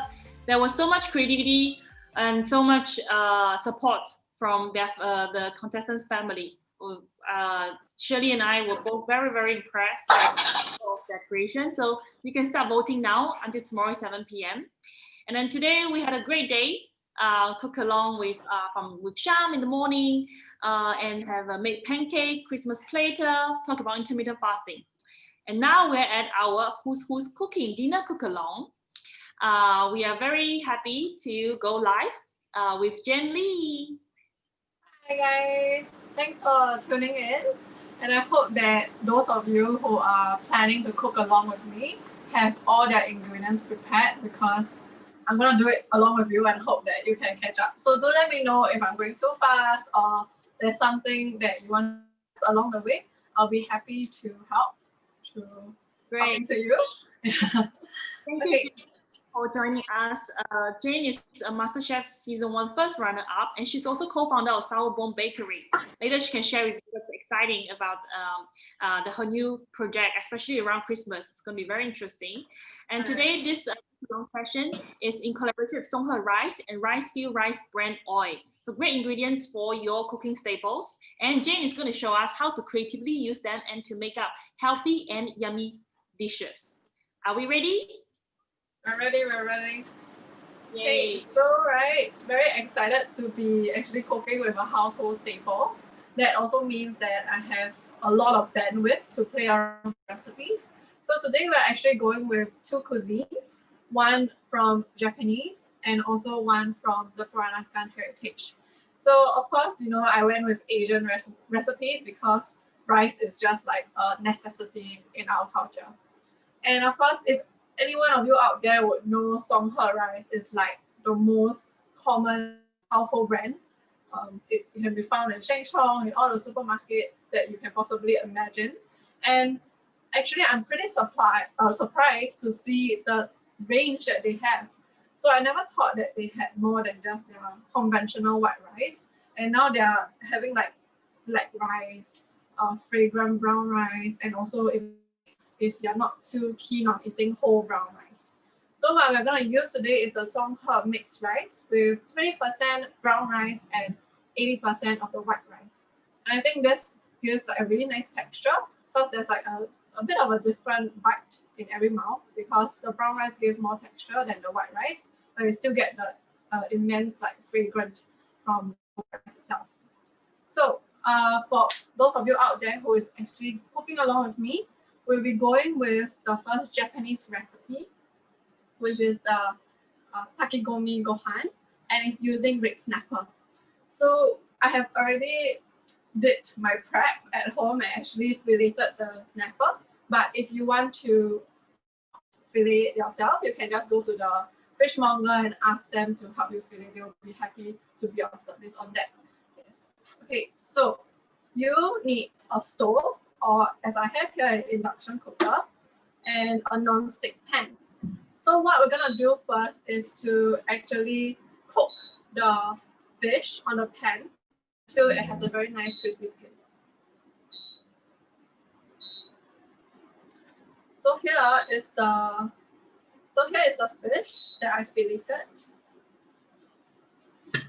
and it looks like this.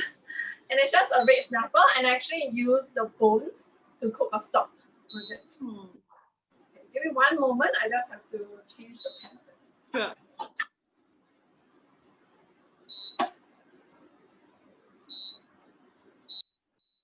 So anytime you have questions, if you're watching from YouTube and Facebook, please feel free to type in the chat box. I'll help you to ask Jen.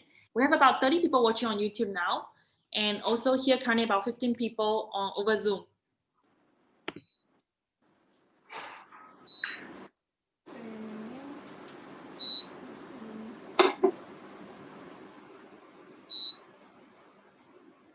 Yeah, cooking with induction is sometimes can really quite stressful. You're trying with different pans. Okay, we got it. Yeah.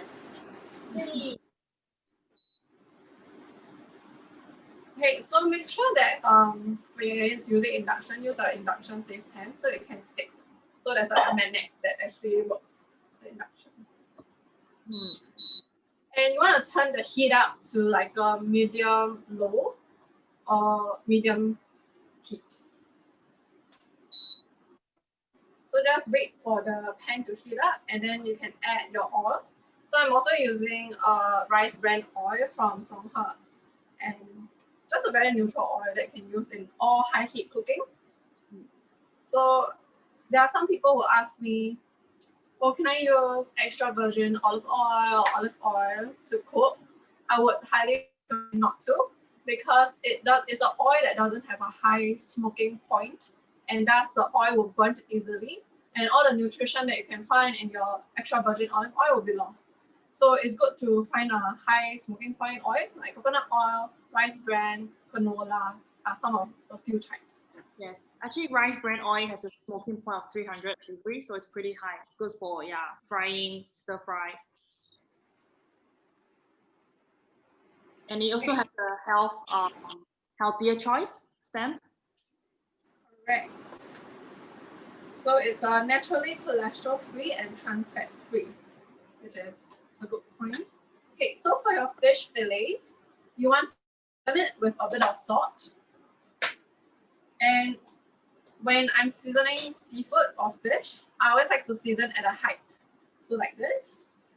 So this is so that you can cover more surfaces without actually having like one spot having like a big chunk of oil or salt, and then you bite into it and it just so just from a height, sprinkle on to the fish.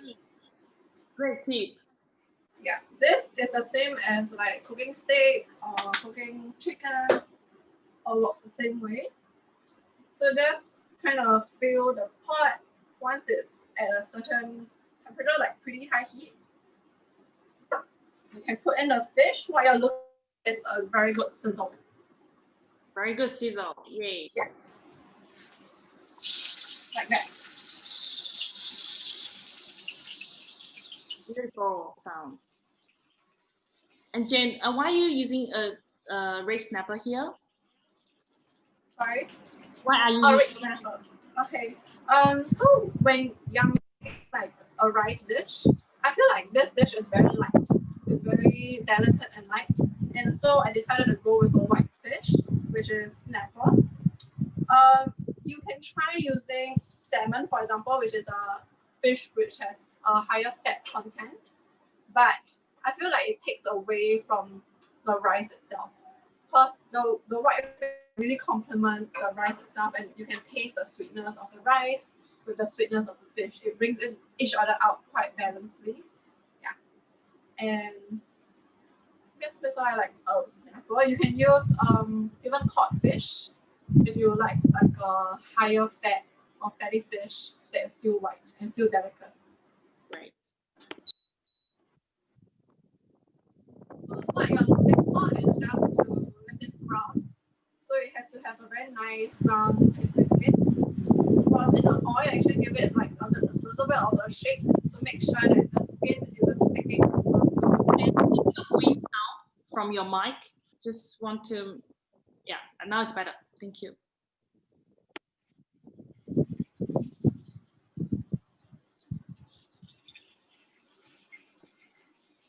So, Jen, when we make like takikomi gohan, what does it mean? Oh. What does gohan mean? Oh, gohan. Oh, gohan in Japan, Chinese is rice. So takikomi is like mixed ingredients, rice. So it's like takikomi gohan. So I mean, I love Japanese rice, and I feel like all things Japanese should come with rice. And so gohan is a very big part of the cuisine itself. Right.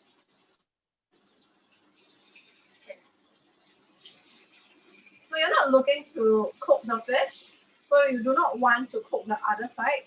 So once one side is already brown, you can just take it off the heat. This comes around like 2 to 3 minutes, and I'm just going to check the other meat.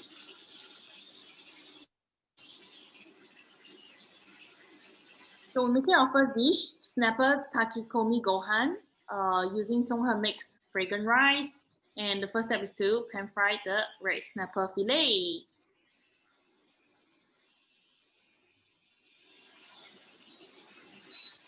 Okay, so the skin is brown already. So I'll just kind of put it onto a pan.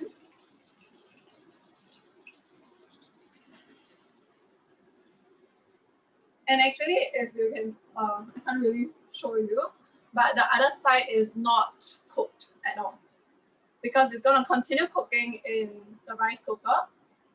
So you don't want it to be the moment it's done. Okay, so it's a dish where you have the ingredients and then afterwards adding to in the rice cooker like a one-pot meal. Correct. Okay. So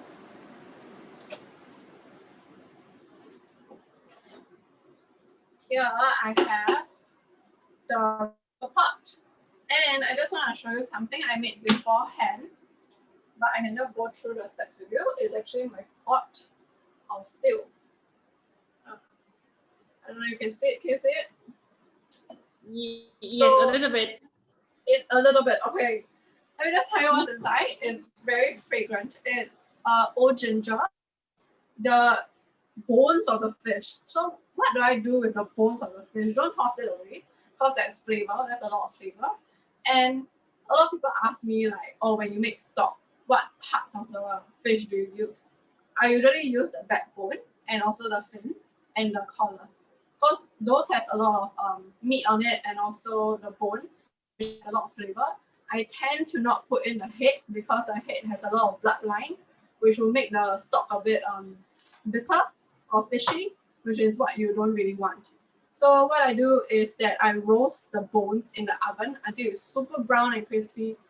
Then I cook it into plain water with a bit of kombu seaweed, which is the most essential thing to dashi stock, which is what the Japanese use a lot. So kombu seaweed and a little bit of garlic, onions, and old ginger to like have that very nice aroma coming out. So I'm gonna use the stock that I made. Okay, this has been bubbling for like the past 1 hour already. Very flavorful now, and I'm gonna use it to cook my rice. So if you don't have a fish stock on hand, you can use vegetable stock or even chicken stock or even just plain water. It's just that the difference in the flavor would vary in terms of what liquid you use. So since it's a fish rice, I'm going to use the fish stock. And what better way to use up the fish bones that was left over? Okay, I'm going to go with about 2 cups of rice because there's almost 1 whole fish and it will feed the whole family.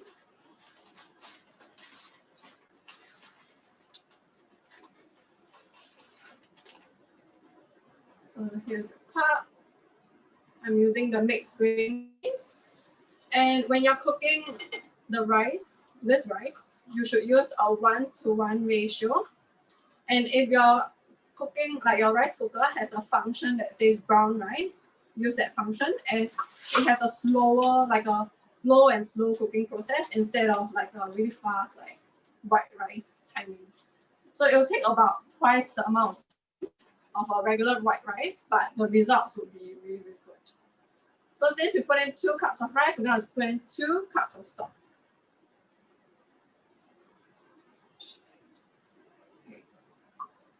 Jane, do we need to rinse the rice? Yes, you do. So I will rinse it for like 2 times. And I think that's enough. As long as the rice isn't cloudy anymore, you can just use it as it is. Yeah. For standard, you can just rinse it for once. But if you want to like prefer for Japanese cooking, maybe Let me just show you. This is the stock. You can see it's slightly yellowish. So that is actually all the essence of the fish. So this is what is gonna flavor our rice as well. Just add it in and 2 cups of it.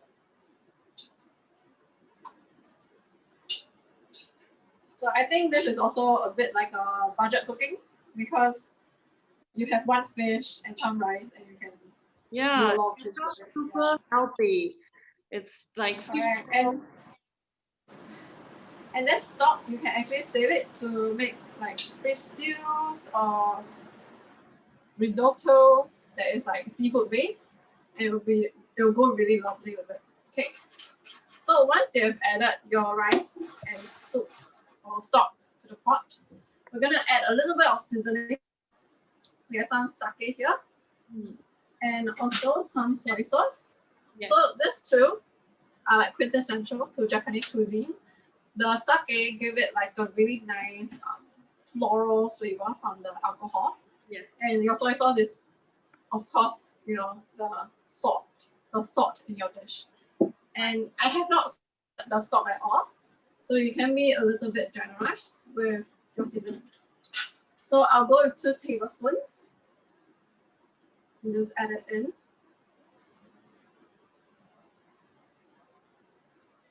Then 2 tablespoons of your sake. So if anyone have any question right now, do let me know, because after we put this into the rice cooker, it's very hard to help after it. So if you got any questions right now, before you put into the rice cooker, let me know.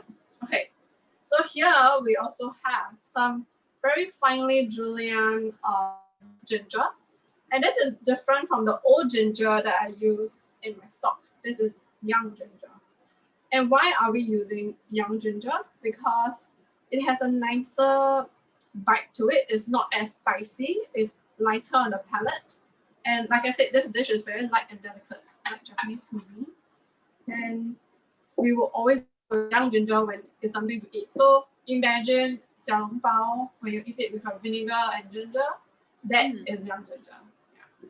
And usually it's lighter in color and not as dark and dry as an old ginger, if you want to identify it in a supermarket. So we just add it in, and then we'll add the fish in. The fish slices. Okay, so this is the fish. It is cooked on one side, and the other side is completely raw. So we're gonna put it, the raw side down, into the pot, like so. And that's it. That's your one pot dish. Then you just have to chuck this into the rice cooker and let it cook. And after that, just put a little bit of seasoning on top, mix it through, and you have a very nice rice dish. Okay, so you put it inside your rice cooker, and remember to set it to the brown rice setting, because it's low and slow, and the rice gets cooked really perfectly like this. And it takes about 20 to 25 minutes. So now we just have to wait for it to be done, and we can go on to our next dish. Okay, so our next dish is what I like to call nasi ulam, which is known by a lot of Peranakans, and the direct translation would be herb rice. So nasi ulam, like ulam, is herb. So nasi is rice. So when they have like a specific herb that goes with this dish, however, they might be a bit hard to find, because they're basically just weeds that are growing outside of like a Peranakan house, and they just pick it up in the morning and then they prep it for dinner. So there are herbs that like are available if they are available, if they grow out of the house. So it's pretty hard to find. So don't fret if you saw that list of ingredients with the turmeric leaf and the bitter leaf and you couldn't find any of them. You can also substitute with the herbs that you love most. So you can use Thai basil, you can use coriander, you can use mint leaf. Actually, any herb that you really love to mix into your rice is great for this recipe. But I would advise, if you're going for more like Asian flavor, so go with more Asian herbs like spring onions, coriander, parsley, you know, Thai basil would be perfect for this. And even the laksa leaf that you see on top of your laksa, yeah, that is also very fragrant and very nice to add in.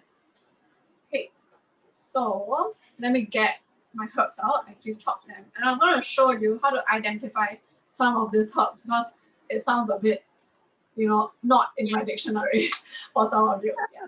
Thank you, Jane. Yeah, that would be great. If you want to get to know the herbs, so we can make herb rice with sakura easy. It's also another very healthy and yet very flavorful dish. So healthy can be tasty, And here we are learning from Jen Lee.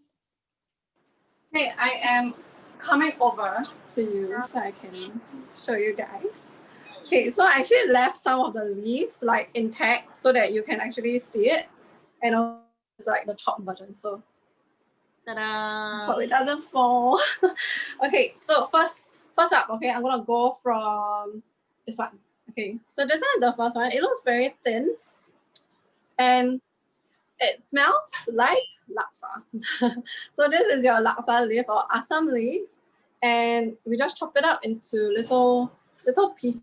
It's just chiffonade it really finely, will be very nice. And it's really used for most laksa dishes. So you can see it, get it, it's very, very fragrant. You can add it to your stews and it adds like another dimension of flavor. And this one is one of my favorite herbs. This is Thai basil. So Thai basil is a bit different from basil. Sweet basil always have like a more rounder leaf, while Thai basil is a bit more sharper like this.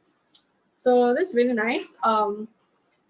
It just smells like, you know, the basil pot that you just get in a lot of the stores, the Thai stores, and I really love it. So you can use that to stir fry at home and it comes really cheap as well. Okay, this one, it's very shiny. You can see, very, very shiny leaf. This is your beetle leaf, and this is the small kind. They actually grow up to like this big, like one whole leaf like that. It's very, very large. And it's usually really shiny like this, which is very cool. Like a herbaceous note, but I can't really put a name to it because it's like a wild herb. Yeah. And next you have your turmeric leaf. This one is a bit more, you can see like the lines in it. It's a bit more rough, but also still quite shiny. But this is turmeric leaf. And it also, like the beetle leaf, it can grow up to a very big leaf. So all these herbs, I just chop it up into fine pieces to get ready for this recipe.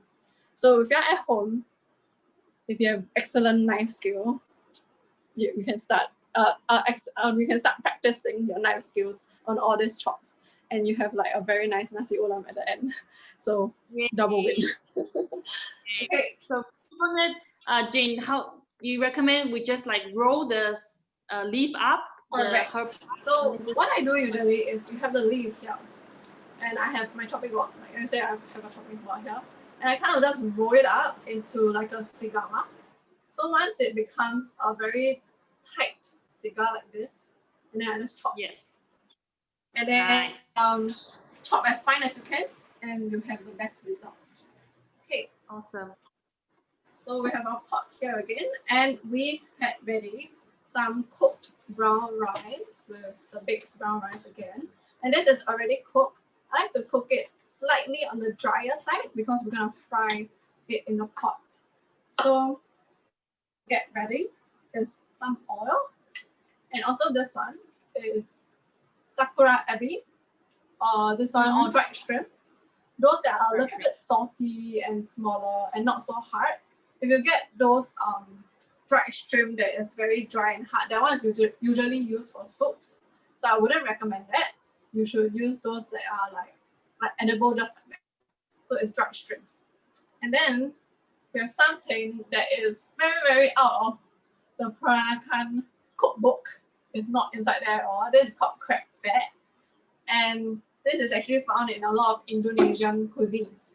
So this is just my little twist to the recipe because I feel like the crab fat adds a whole lot of flavor and there's a bit of zestiness for some reason from this crab fat itself. And very umami like flavor coming through with this. So this is Indonesia, not really Peranakan. So I'm kind of breaking the rules here. But you know what? If it goes, it goes. So this is just me experimenting, and I realized that crab fat will taste so good. Oh, okay. I have a question. Where do you crab fat? So, like I said, it's an Indonesian ingredient. So you can find it at Lucky Plaza in most of the shops and mama shops that is in Lucky Plaza itself. Oh, sorry, my cameraman is like shouting to No, it's Filipino. Okay, I think it's used in both Filipino and Indonesian cuisines. So like, you know, Lucky Plaza is the place to go to. And you can get this at all the mama shops there. So just go to any store and ask them, I will try to not butcher the name, but it's called Tabang Talangka. So just ask the auntie there, do you have Tabang Talangka? And usually they will direct you to the shop that has it if they don't have it. Yeah. Thank you. So let's just heat up the pan again. And same thing, you want to get it to, I would say this one a bit more low to medium. We're gonna lightly fry our sakura ebi to actually get it really crispy and really fragrant as well. Okay. Any other questions from the group? Just feel free to ask. If you want to know how I got the crab fat or how it got into my head, it was because of a friend. He is half Filipino. And then he just told me, oh, have you ever tried crab fat? And I was like, no. Then he introduced me crab fat fried rice. And I tell you, it's so addictive. It makes you eat like 2 bowls of rice and you're not even like done. You're like, I want 1 more. Yeah, he's a fantastic chef as well. And it's very nice to learn from a lot of all these other chefs. Yes. All their heritage, all their knowledge is really, really valuable. Right. So just add a bit of oil to the pot. You don't want too much, just about 1 to 2 tablespoons. Yes. Then, yes. So just quick question. Other than rice, what can you cook the crab fat with? Okay, so crab fat, think of it as like sambal, right? You can use it to cook vegetables. You can use it to cook noodles. You can add it into even stews if you want to. Because it's basically like a flavor bomb. So if you add it to your dishes, it has a very nice seafoody and umami taste to it. Yeah. Yeah. And also it's not spicy. So it's very versatile in that sense. Yeah. So add your sakura ebi into your hot oil. And then get a spatula. Just make sure that the sakura ebi is all coated in oil and it's very lightly toasting. So sakura ebi actually burns really quickly, so you have to be very careful with this.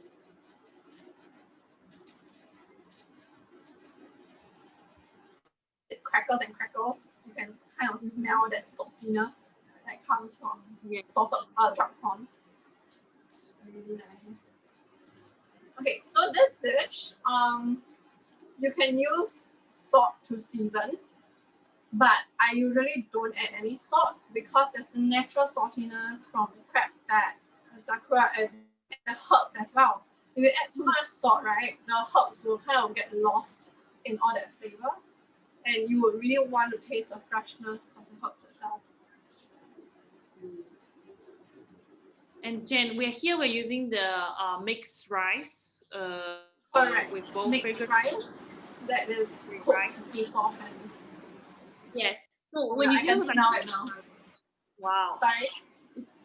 When you do fried rice using this mixed rice compared to just like white rice, how do you find the texture being different?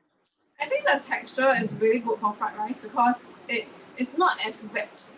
And when you cook with the brown rice method, right, it makes sure that the whole grain cooked through, but still keeps its shape. And because there's a bit of brown rice inside as a texture, right? So when you're frying your fried rice, you have what the Chinese call it li fan xiang. That means it's like you can taste each grain, like the fragrance of each grain. Yeah. Great to know. Okay, so now I can smell like the toastiness from the sakura ebi, and it looks a bit golden brown. So that's the 2 indication that is almost done. So once it's there, you can add in the rice. So here I have actually just 1 cup of cooked rice, and it used about 2 people. So I'm gonna add it all to the pot. And this is a dry fry, so we're not gonna add any more liquid or anything. We're just gonna fry it as it is. And you just want to get your spatula to separate the grains and make it like flat. I see. And are we on medium high? A medium heat, sorry. Are we on medium heat? Sorry, I can't heat. Sorry, just yes. So we are still on medium. And you'll start to hear also the rice crackling. So that's really nice because you're toasting the rice a little bit. Okay, so your crab pat. We're gonna add some inside. I add about 2 tablespoons. And actually this one you can do it to taste. If you're like my friend, he likes to just put the whole bottle in. It tastes really nice, but you know, it's also really indulgent because it's crab pat after all. So you just want to give it a toss. And what is very is actually if you use white rice to fry, you can see the whole rice changing into a orange color. It's like it's like getting orange, right? Yeah, it's really cool. Great for Halloween. Thanksgiving. Jen, we have a question. What is Sakura Ebi? I know you briefly explained that it's a dry shrimp. Yes. So Sakura Ebi is a dried shrimp in Japanese cuisine. They use it a lot to season their rice. So sometimes when people just cook white rice by itself, they will toss in some Sakura Ebi. It does give that hint of saltiness in every bite of the rice. So it's more of a seasoning. And it's usually sold in a lot of Japanese supermarkets or even in your FairPrice or Cold Storage, you can find them as well. They'll just be in like the Japanese cuisine section. Yeah. Thank you, Jane. It's also really nice to eat by itself because it's slightly crispy. It's like eating like, you know, shrimp crackers, the really premium ones would have the Sakura Ebi like embedded in the crackers. And wow. It's really fancy. Okay, so what you're gonna do here is to make sure that the crab pat is like very homogeneously mixed into the rice. And you can tell by looking at the color of the rice, it's turn orange, like the whole rice will turn really orange. And that's when you know it's completely stirred in. And you just want to keep it on the heat to toast the rice so that you can make the rice even more fragrant. Okay, so besides the herbs that I have chopped up, I also have some additional add-ins. And here they are. Very colorful. Very colorful. You have red chili on this side, and then your chopped sliced shallots, and also my personal favorite ingredient to use is a ginger flower or torched ginger. It looks like this. I think a lot of people know it as rojak flour as well. And you just kind of cut up into fine slices like you did the herbs. Okay. So now I'm just going to taste my rice to make sure that the grains are all nicely coated.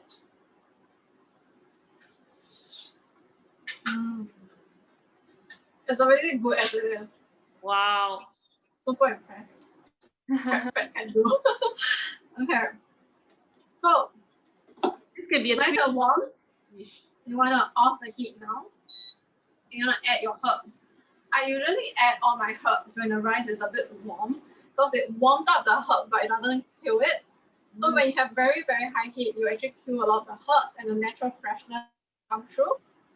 But when it's just slightly warm, it brings out the essential oils of the different herbs.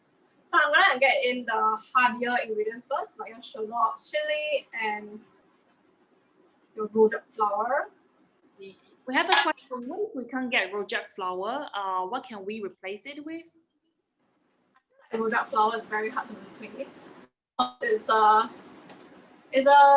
ingredient that is very unique to its own. Okay, so it's a type of ginger, but it's not spicy at all. It has all the floral notes of ginger. It's also a little bit citrusy as well. So rojak flour is pretty hard to replace because it has such a unique flavor. I would really urge you to find it. And actually you can find it in Central or even your normal wet markets as well. So actually all the ingredients for nasi ulam, I usually specially go down to the wet markets to hunt down like the auntie and uncle who's selling them.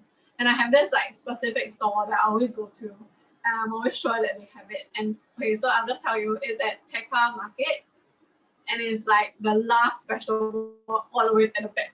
So like they're a bit of like a hidden gem, and they just sell a lot more things than just you know, Asian fruits and vegetables. They sometimes sell fennel, baby spinach, Brussels sprouts. So it's really rare to see it in a wet market, but I tell you, the people there, they are so nice. It's really cheap as well. So I mean, when you get like all these kind of ingredients, like your rojak flour, your herbs like this, just go to a wet market. I strongly advise you to go to Tekka Market and just ask any vendors. They will direct you to that vegetable store or shop as well. Awesome. Okay. Thanks for So nicely mixed through. We're gonna add the herbs. Here, I always put like a pinch of each herb, and then I'll taste. Oh. And if I want like a specific herb to stand out more, I'll just add a bit more of it. And you know, you'll be surprised. You can actually taste the flavor of each herb. It is quite different. I see. If you really. We have another question. It's again back on the crab fat. Just want to know, is it like lard? No, it's not like lard. It's more like shrimp paste. The texture is a lot like shrimp paste. It's not oily like lard, and when you can actually taste the crab fat by itself, it doesn't taste oily. So I'm not very sure. Let me just read the instructions. Okay, so basically it's crab meat and fat. So it's like a blended crab meat and fat, and also some coconut oil, salt and garlic. Okay. So it's mostly crab essence, I would say. Yeah, and it's not just purely oil like a lot would be. Well, I can so see. I think it's not as bad as you would think. Like it's not like just adding fat to your dish. It's more like the flavor.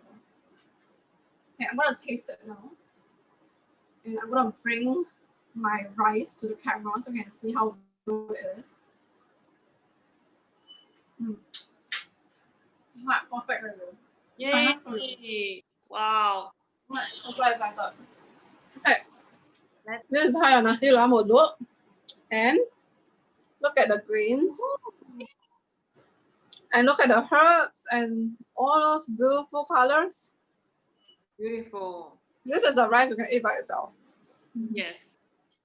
Yeah, and I usually serve this with otah or like some sambal kangkong or some spicy stew. Tastes amazing with it. Yay. So easy and so easy, fresh, so healthy, so flavorful. All this going to one pot. So let me just clear the area a bit.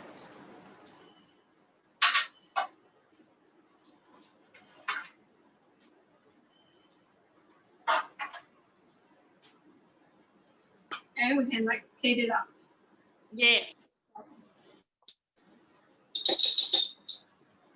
For those of you who just joined, you are at Who's Cooking with Jen Lee, collaboration with Songhe Rice and Ricefield Rice Brand Oil. This is the last cooking program of day 2 of SG Cookathon 2020. So now Jane has just taught us 2 creative dishes with Songhe rice, and she's plating the nasi ulam, also known as the herb rice with sakura ebi. I can just put it here while you explain it. Yeah. Okay, yeah. So for all of those of you who actually miss all of the cooking, this is the final dish, a very beautiful herb rice, and it is enriched with sakura ebis and crab fat, and it has a whole lot of wild herbs that you can actually find in Singapore. and it's a huge part of the Peranakan heritage as well. And I hope that any Peranakan who eat this will be very happy at what I did, even though I use thing inside that is actually Filipino. But I think it's just like an added flavor, and I don't think it takes anything away from the dish itself. Here you go, your nasi ulam, or my nasi ulam, that you can try at home. And I hope that you guys can actually find the crab fat. It's at Lucky Plaza, by the way. Yeah. Thank you, Jen. Okay, so now we just need to wait for the Japanese rice to cook finish. I can see it's like 10 minutes away. Right. So during this time, if you got any questions for me, I am happy to answer them. I'd like to catch up with you too, Jen. It's been a while. Sure. Oh, let me talk about my new business. Yeah. Okay, where to start? Okay, so I'm sure you know Zoom has been a product of circuit breaker and a product of the COVID period where everyone is trying to find another way to reconnect. And this new business of mine was also born out of circuit breaker. And it came about pretty suddenly. And it was more like it's very sudden and very surprising as well, because I made donuts from a lot of my friends and family because I thought, you know, it would be a very nice way to show them some love, even though I could not meet them. And so like I just give like a bunch of my friends a couple of, and one of those friends actually became my business partner. And he's actually CR from Chun Subaki. He runs like a marketing and food photography studio. So he's very good in that field. And we came together because it's very simple. I didn't want to do what he had to do, and he didn't want to do what I had to do. So our roles were really like split evenly and also split very clearly as well. So it's like we don't ever cross and like, we don't fight about that point, you know. So it came together pretty quickly as well. Like in CB, it took us about 3 months to get everything up and running because it's an e-commerce website. So we just worked on opening the business accounts, doing the designs and all the brand concept for Sour Bomb itself. And then we launched it. And fast forward to now, it's been, so since August 1st, it's been about 5 months. Yay. It's been like pretty quick, I would say. I've been like just baking and frying so many donuts for this whole 5 months, and I'm still really happy to do it because every time I see a happy customer or like a comment, I just can't wait to bake more for other customers as well. Yes. Congratulations, Jen. What are some of the flavors you think we should check out for okay. the Let me like just for those of you who don't know what is sour bomb, right? Like what's that word? Like what is sour bomb? It's actually a word that's created by us. It's a mashup of sourdough and bombolonis. So bombolonis are your Italian donut that's actually filled with custard, and sourdough is you know what sourdough, right? So we kind of dash the two names up and become sour bomb. So that's the whole company like idea, the concept, which is to make sourdough donuts with like custard fillings inside of them. So we had the 9 flavors box set, which was running for about 4 months already. It's really well received. One of my personal favorite flavors is the blueberry and lemon thyme. Oh, actually, I have the flavor card.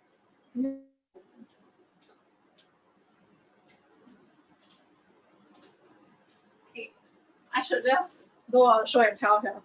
Okay, so here is the flavor card for sour bomb, and those are 9 flavors. So this is like your cinnamon, matcha, Thai tea, and then you have your hojicha caramel, lime and lavender, blueberry lemon thyme, my personal favorite, Bass burnt cheesecake, the hot favorite of customers, and passion fruit banana, and also PB&J, also a big favorite of customers. So this one has been running for about 4 months. And recently, like once December hit, right, I was like, you know what, I'm gonna have a whole new menu. And it's our Christmas box. And it's only been the second day, yesterday, that we are selling the Christmas box. So we still have the whole month to look forward to. And then we'll just change back to this normal menu. It's a bit more like limited edition, I would say, since it's only running for 1 month. So do, support us and buy a box if you can. We're also running a few events. An event that just passed was yesterday, where we had a live event. It was Southbomb's first ever live event, where we actually get to greet customers. Because you know how like a lot of our things is like e-commerce, so I actually can't see a lot of my customers. And I always feel so sad because I'm a very I like human interaction, and I always like to see people's happy faces instead of just looking at a text message. So it was my first time yesterday actually seeing a lot of our customers. I'm very, very happy to see them. And then the next, like this coming week, we're actually having an ice cream or like a gelato bomb. So it's ice cream and sour bomb together, and it's gonna be a live event, and there's no pre-orders for that event. So you can't pre-order online, you can only go down to the shop itself. So it's at North Bridge Road. It's by this ice cream parlor called Monarch and Milkweed. And we have very exciting flavors in store for you guys. Yeah. Thank you, Jane. Okay, let me put this back. Thank you. We have questions from YouTube. So in what dishes can we use Sakura ebi for? The Sakura ebi? Yes. What is it for? In what dishes can we use the Sakura ebi? Correct. Okay, so like I mentioned just now, Sakura ebi is like a seasoning for rice. So in Japan, they actually use Sakura ebi to flavor a lot of their rice dishes. So it can be like normal cooked rice, where they just fold in the Sakura ebi and they just eat the rice like that. So there's like pockets of the shrimp that you can bite into, which is a bit salty and a bit umami. But of course, that's like a very simple, basic way to use it. But you can use it in a lot of things. One way I use it, because when I think of it, it's like a seasoning, right? So I think of it like seaweed or a type of salt. And I will actually fold it into my butter and make like a compound butter. And it becomes this like this log of butter with Sakura ebi embedded in it. And then you can melt it on toast and you can eat it like it. And it has a very nice taste as well. Or you can make it into fried rice, which is what we are kind of doing today, mixing into our nasi ulam to give that salty element. I tend to also put inside my ramen because it has it's very cheap and it's dry and it's easily available. So it's kind of like with an instant food, right? Like a ramen, and you just add packets of flavor into your stock base itself. So it has a very nice prawn flavor as well. Thank you, So Jane. you can use it in anything, honestly. You can even top your vegetables with it. Cool. Yeah. And oh my gosh, because rice yeah. noodles smells really good. Oh no, we got smell through the screen though. I'm so sorry. Yeah. I'm curious also, like for your family, right? What are some of the your favorite other than these two creative rice dishes? What are some of the other rice dishes that your family loves? Oh, so my family they cannot live without rice. So they have rice with everything. But of course, if you know my family well enough, we have a chicken rice shop. Is a family business that has been running for almost 60 years now. I wouldn't say almost, it's past its 60-year mark like a few years ago. So it's 60 plus years now. And we sell mainly chicken rice, but because it's a very big shop, it's like a whole restaurant. So we sell a lot of sides to go with it, like your double boiled soup, ngoh hiang, your roasted delights, and some small other dishes like your fried tofu or fried dumplings that actually I'm a sucker for my dad's dumplings. And I go to his shop just to eat dumplings, not the chicken. So yeah, it's just Like I really love. Okay, I'm not biased, but I really love my family's food. Okay, maybe I'm biased because I grew up eating it. So I think when you ask like what is my family's favorite rice to eat, you say chicken rice. Because if not, you'll be banished from. Yeah, just kidding now. But yeah, so that's a big part in my family to eat chicken rice. Nasi ulam actually came about because a lot of my family members love to eat nasi ulam, and they always ask me to make it for them. And that's why I decided to share it today with you because it's a personal favorite, family favorite as well. Rice, sometimes my mom would be addicted to Japanese rice because she loved the chewy texture and the round like sticky texture. Yeah. Great. Thanks for sharing, Jane. What about you? Favorite rice dish? Yeah, so I like basmati rice and also fragrant rice type. Yeah, I like to use brown rice to make also risotto because risotto sometimes can be very hard. But brown rice is kind of the like I like it. I think the Chinese like rice type for risotto. Yeah, and I also like. I think fried rice is definitely a very good option. A lot of flavors in the rice, and like you say, the li li xiang by grain. It's really good to use like fragrant rice type for that. So I just wanted to show you guys something. So right, this one I'm actually really excited to try. It's a Songhe black rice. Or is it black rice? Yeah, it's Hae black rice. Yeah, so this one I was like very shocked that they had it because I didn't see that their brand actually had it. And what I like to do with this is to add it into my white rice and then it becomes purple. Because when you mix the black rice with white rice, then it comes purple, and then like I don't know, it's just very fun to eat. Which kind of like it. Yeah, so that's something I wanted to share. I was excited about when the whole delivery came to me. Okay. Yeah, it's very high in antioxidant as well. So yes, recommend to try it for that's really healthy and nutritious as well. And adding color to your rice, make it more fun. Yeah, it comes purple. So I think it's like a 50-50. So 50 black rice and 50 white rice. Then it comes purple. Okay, I think my fish is done. Ooh. Smells so good. Okay, remember to wear gloves or like towels because your pot is gonna be really hot. I made that mistake one too many times. Touching a hot rice cooker pot. Because when you open it, then you're like, oh, so fragrant, and you just want to eat it. Yeah. Okay, so let me just come over here and show you how it looks like.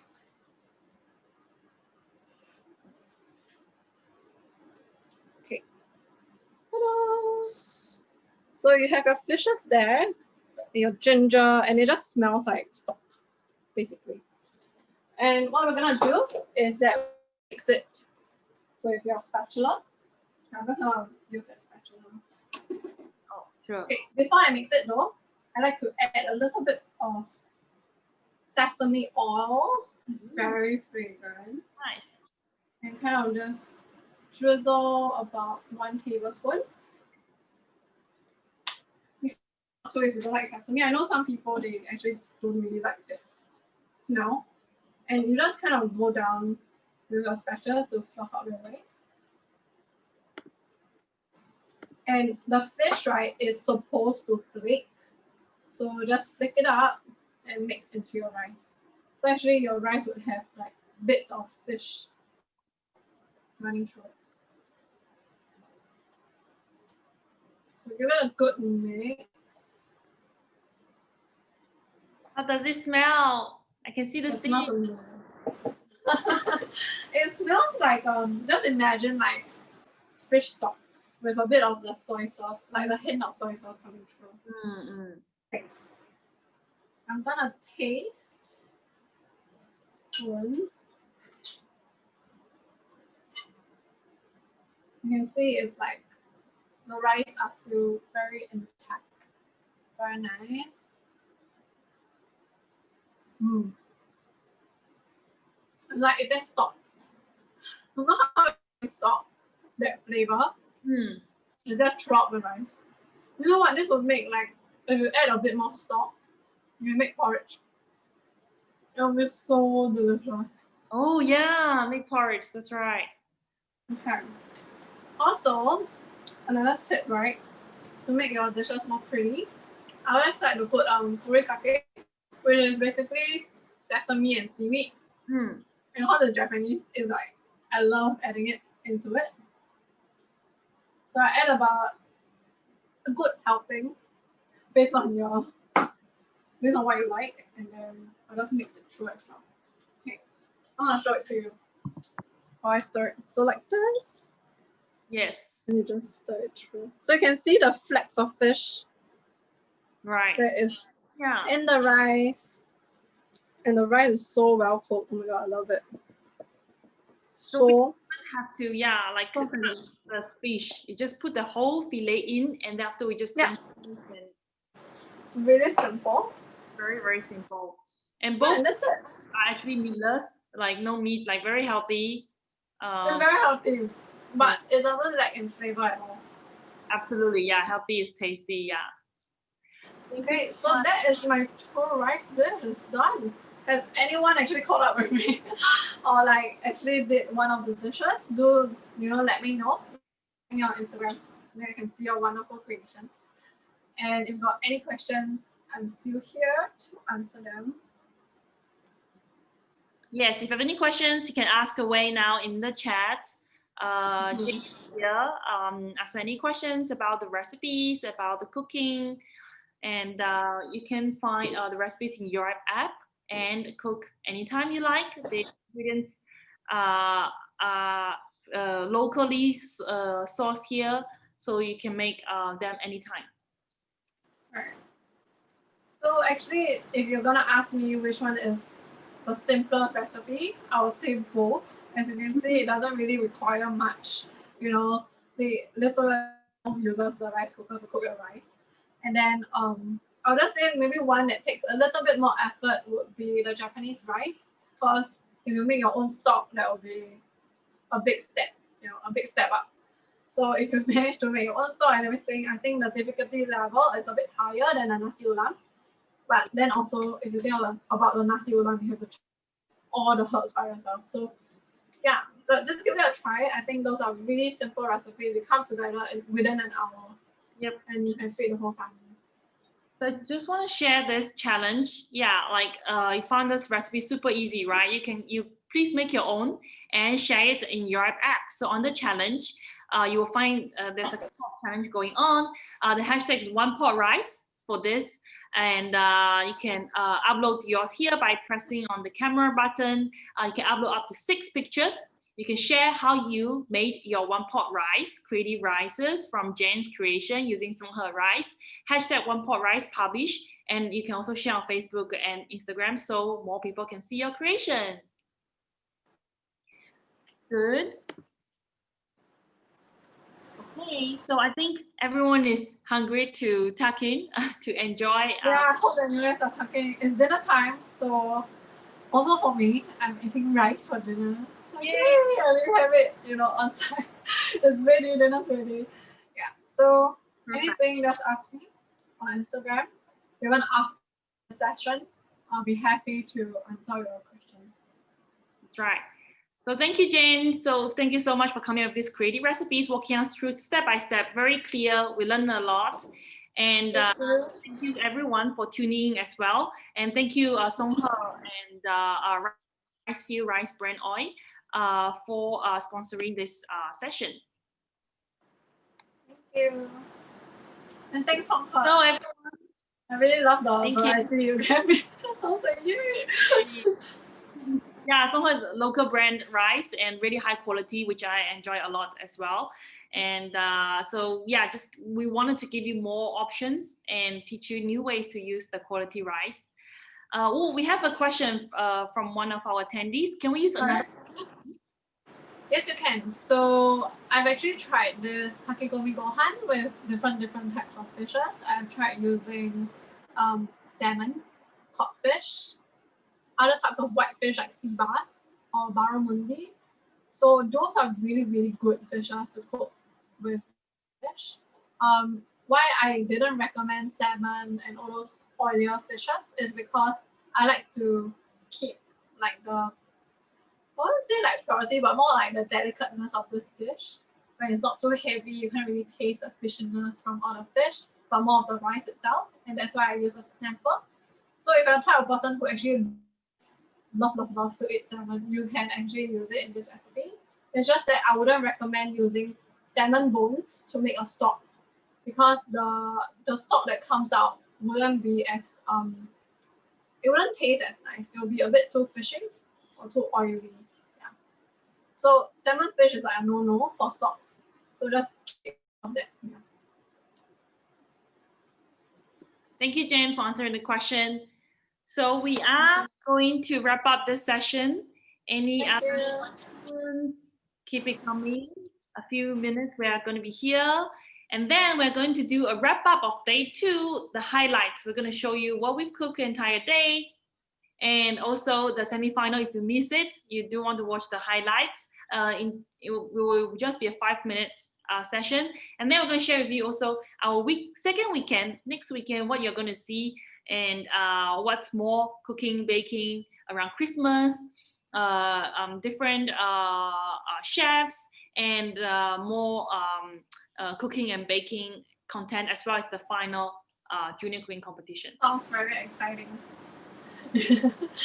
Yeah, so keep a lookout, guys, for YoRipe. Thank you, Jane. We have like a whole Cookathon plan, right? Yeah. This is day 2, so yeah, we are halfway through now. Also, if you have any feedback, please feel free to share. Good. Okay, Jane, thank you so much. Have a great evening. Enjoy the ride. We'll see you soon. We hope to cook with you very soon again. Yes, please. I want to see you at the ice cream event. Yeah, I'll text you the details. Okay, thank you. Bye-bye. See you soon. Bye-bye. Bye. So, are we ready for the wrap up of day 2? Yes, so I think I have the highlights, which I just received in my chat box.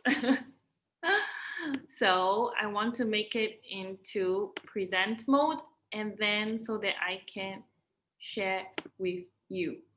Okay. It's been quite a long day for us. We've been going non-stop since 11:30 a.m. today. And here are the highlights. You ready? So at 11:30, we went into Shamsydar Ani's kitchen. We had Malay-Italian fusion cooking. And she taught us 2 dishes with San Remo pastas. One of it is in her cookbook, the macaroni goreng, and also the Alfredo spicy linguine with beef bacon. So really very versatile dishes to use in for your favorite pastas. As a staple, you can do different things with it. And all this within 1 hour. So very simple. You can check out the recipes in your app and rewatch the video as well. Then next, we went into our trivia win, Songhe trivia time, which we get our prizes of Songhe rice and oil. And we had our top 3 winners. In fact, they all got 10 over 10. So they really know their rice well and love Songhe brand. Then we had Ramanan and Janice sharing their intermittent fasting journey with us. Very interesting, the struggles that they had, some of the pitfalls that they faced, and how Ramana lost 40 kg and how Janice did her longest fasting was 72 hours. Aren't you impressed? So, and they also made some recommendations of food to break fast with, right? Like not to eat too much carbs because your body is like hungry for that, but you can go for like high protein food, and you can find high protein like pancakes and high protein food in YoRipe app if you look for recipe ideas. So that was a very interactive session. We have a lot of questions. And then we went to Chef Eric Seo's kitchen. He's a chef at Sofitel, Singapore. He made us 5 dishes that make together a Christmas platter. Used 8 locally brands and retailers. Each of them has interesting story, very fresh. So if you missed that, please rewatch the video, and you can make delicious holiday platters for your dinner parties. We also had our family pancake making, which was led by Emily at the Little Things and her daughter. We had quite a number of families joining us, making their own pancake, had a lot of fun. We also had a lot of fun watching them making pancake. There's a challenge in YoRipe app running now, YoRipe Family Pancake. So if you have your own pancake, please upload your pancake pictures and join the challenge. Wow. And this was the second semi-final of YoRipe Junior Cooking Competition Season 2. So many people joined, a lot of cheerleadings, a lot of creativity and passion. And we are so impressed. Our team, as organizers, so we feel very humbled to be able to provide this opportunity to see so many junior chefs, children, families coming together, showing us their kitchen, their creativity, their love for food, their love for family. It's one big reason why they cook. They always say, oh, because this is my family's favorite, because we love eating this, I want to make for them. That was very heartening to watch. So now it's time to vote. Go to YoRipe app, go to YoRipe challenge page, and you are going to see all the junior chef semi-finals up here, and give them kudos. So please select top 5, your favorite 5, so that you will see them competing next Sunday at 4 p.m. for the finals. Today's judge was Shirley, Little Miss Bento. She gave great feedback to the contestants, and we were very happy to have her joining us. And then in the last hour, we went to Jen Lee, Masterchef Singapore first runner-up's kitchen. She shared with her family's favorite rice dishes, the nasi ulam herb rice, which was super simple to make and looks absolutely delicious and healthy. And also the gohan, Japanese rice that's cooked with red snapper in the rice cooker. Also very simple. So no more like, I don't know what to cook with rice, right? Such a staple. It's so easy. We all love rice. But here are 2 creative, completely new and simple recipes for you. So check it out. Go to YoRipe app and you can find those recipes. We also learned a lot about the herbs that you can find in Tekka Market. Wow, that's today, but we have more coming up next weekend. So on next Saturday, we kick off with Joey Pink. Joey Pink is artist and foodies. She will be sharing with us her 2 childhood memory recipes made healthier, Joey's mac and cheese and brunch egg muffins in collaboration with HL Milk. Then we have our Trivia and Win in collaboration with Singapore Food Agency, all about the local produce. And we also have our planned diet talk, as well as how to beat gut health talk by nutritionists to understand why digestive system is so important for us. And then in the afternoon, we will go into our second Christmas baking with Zata Yayami. Zhong Han will teach us how to make a Christmas-inspired burnt cheesecake. Burnt cheesecake is no doubt the trendiest cake in 2020. Now we're going to give it a Christmas spin.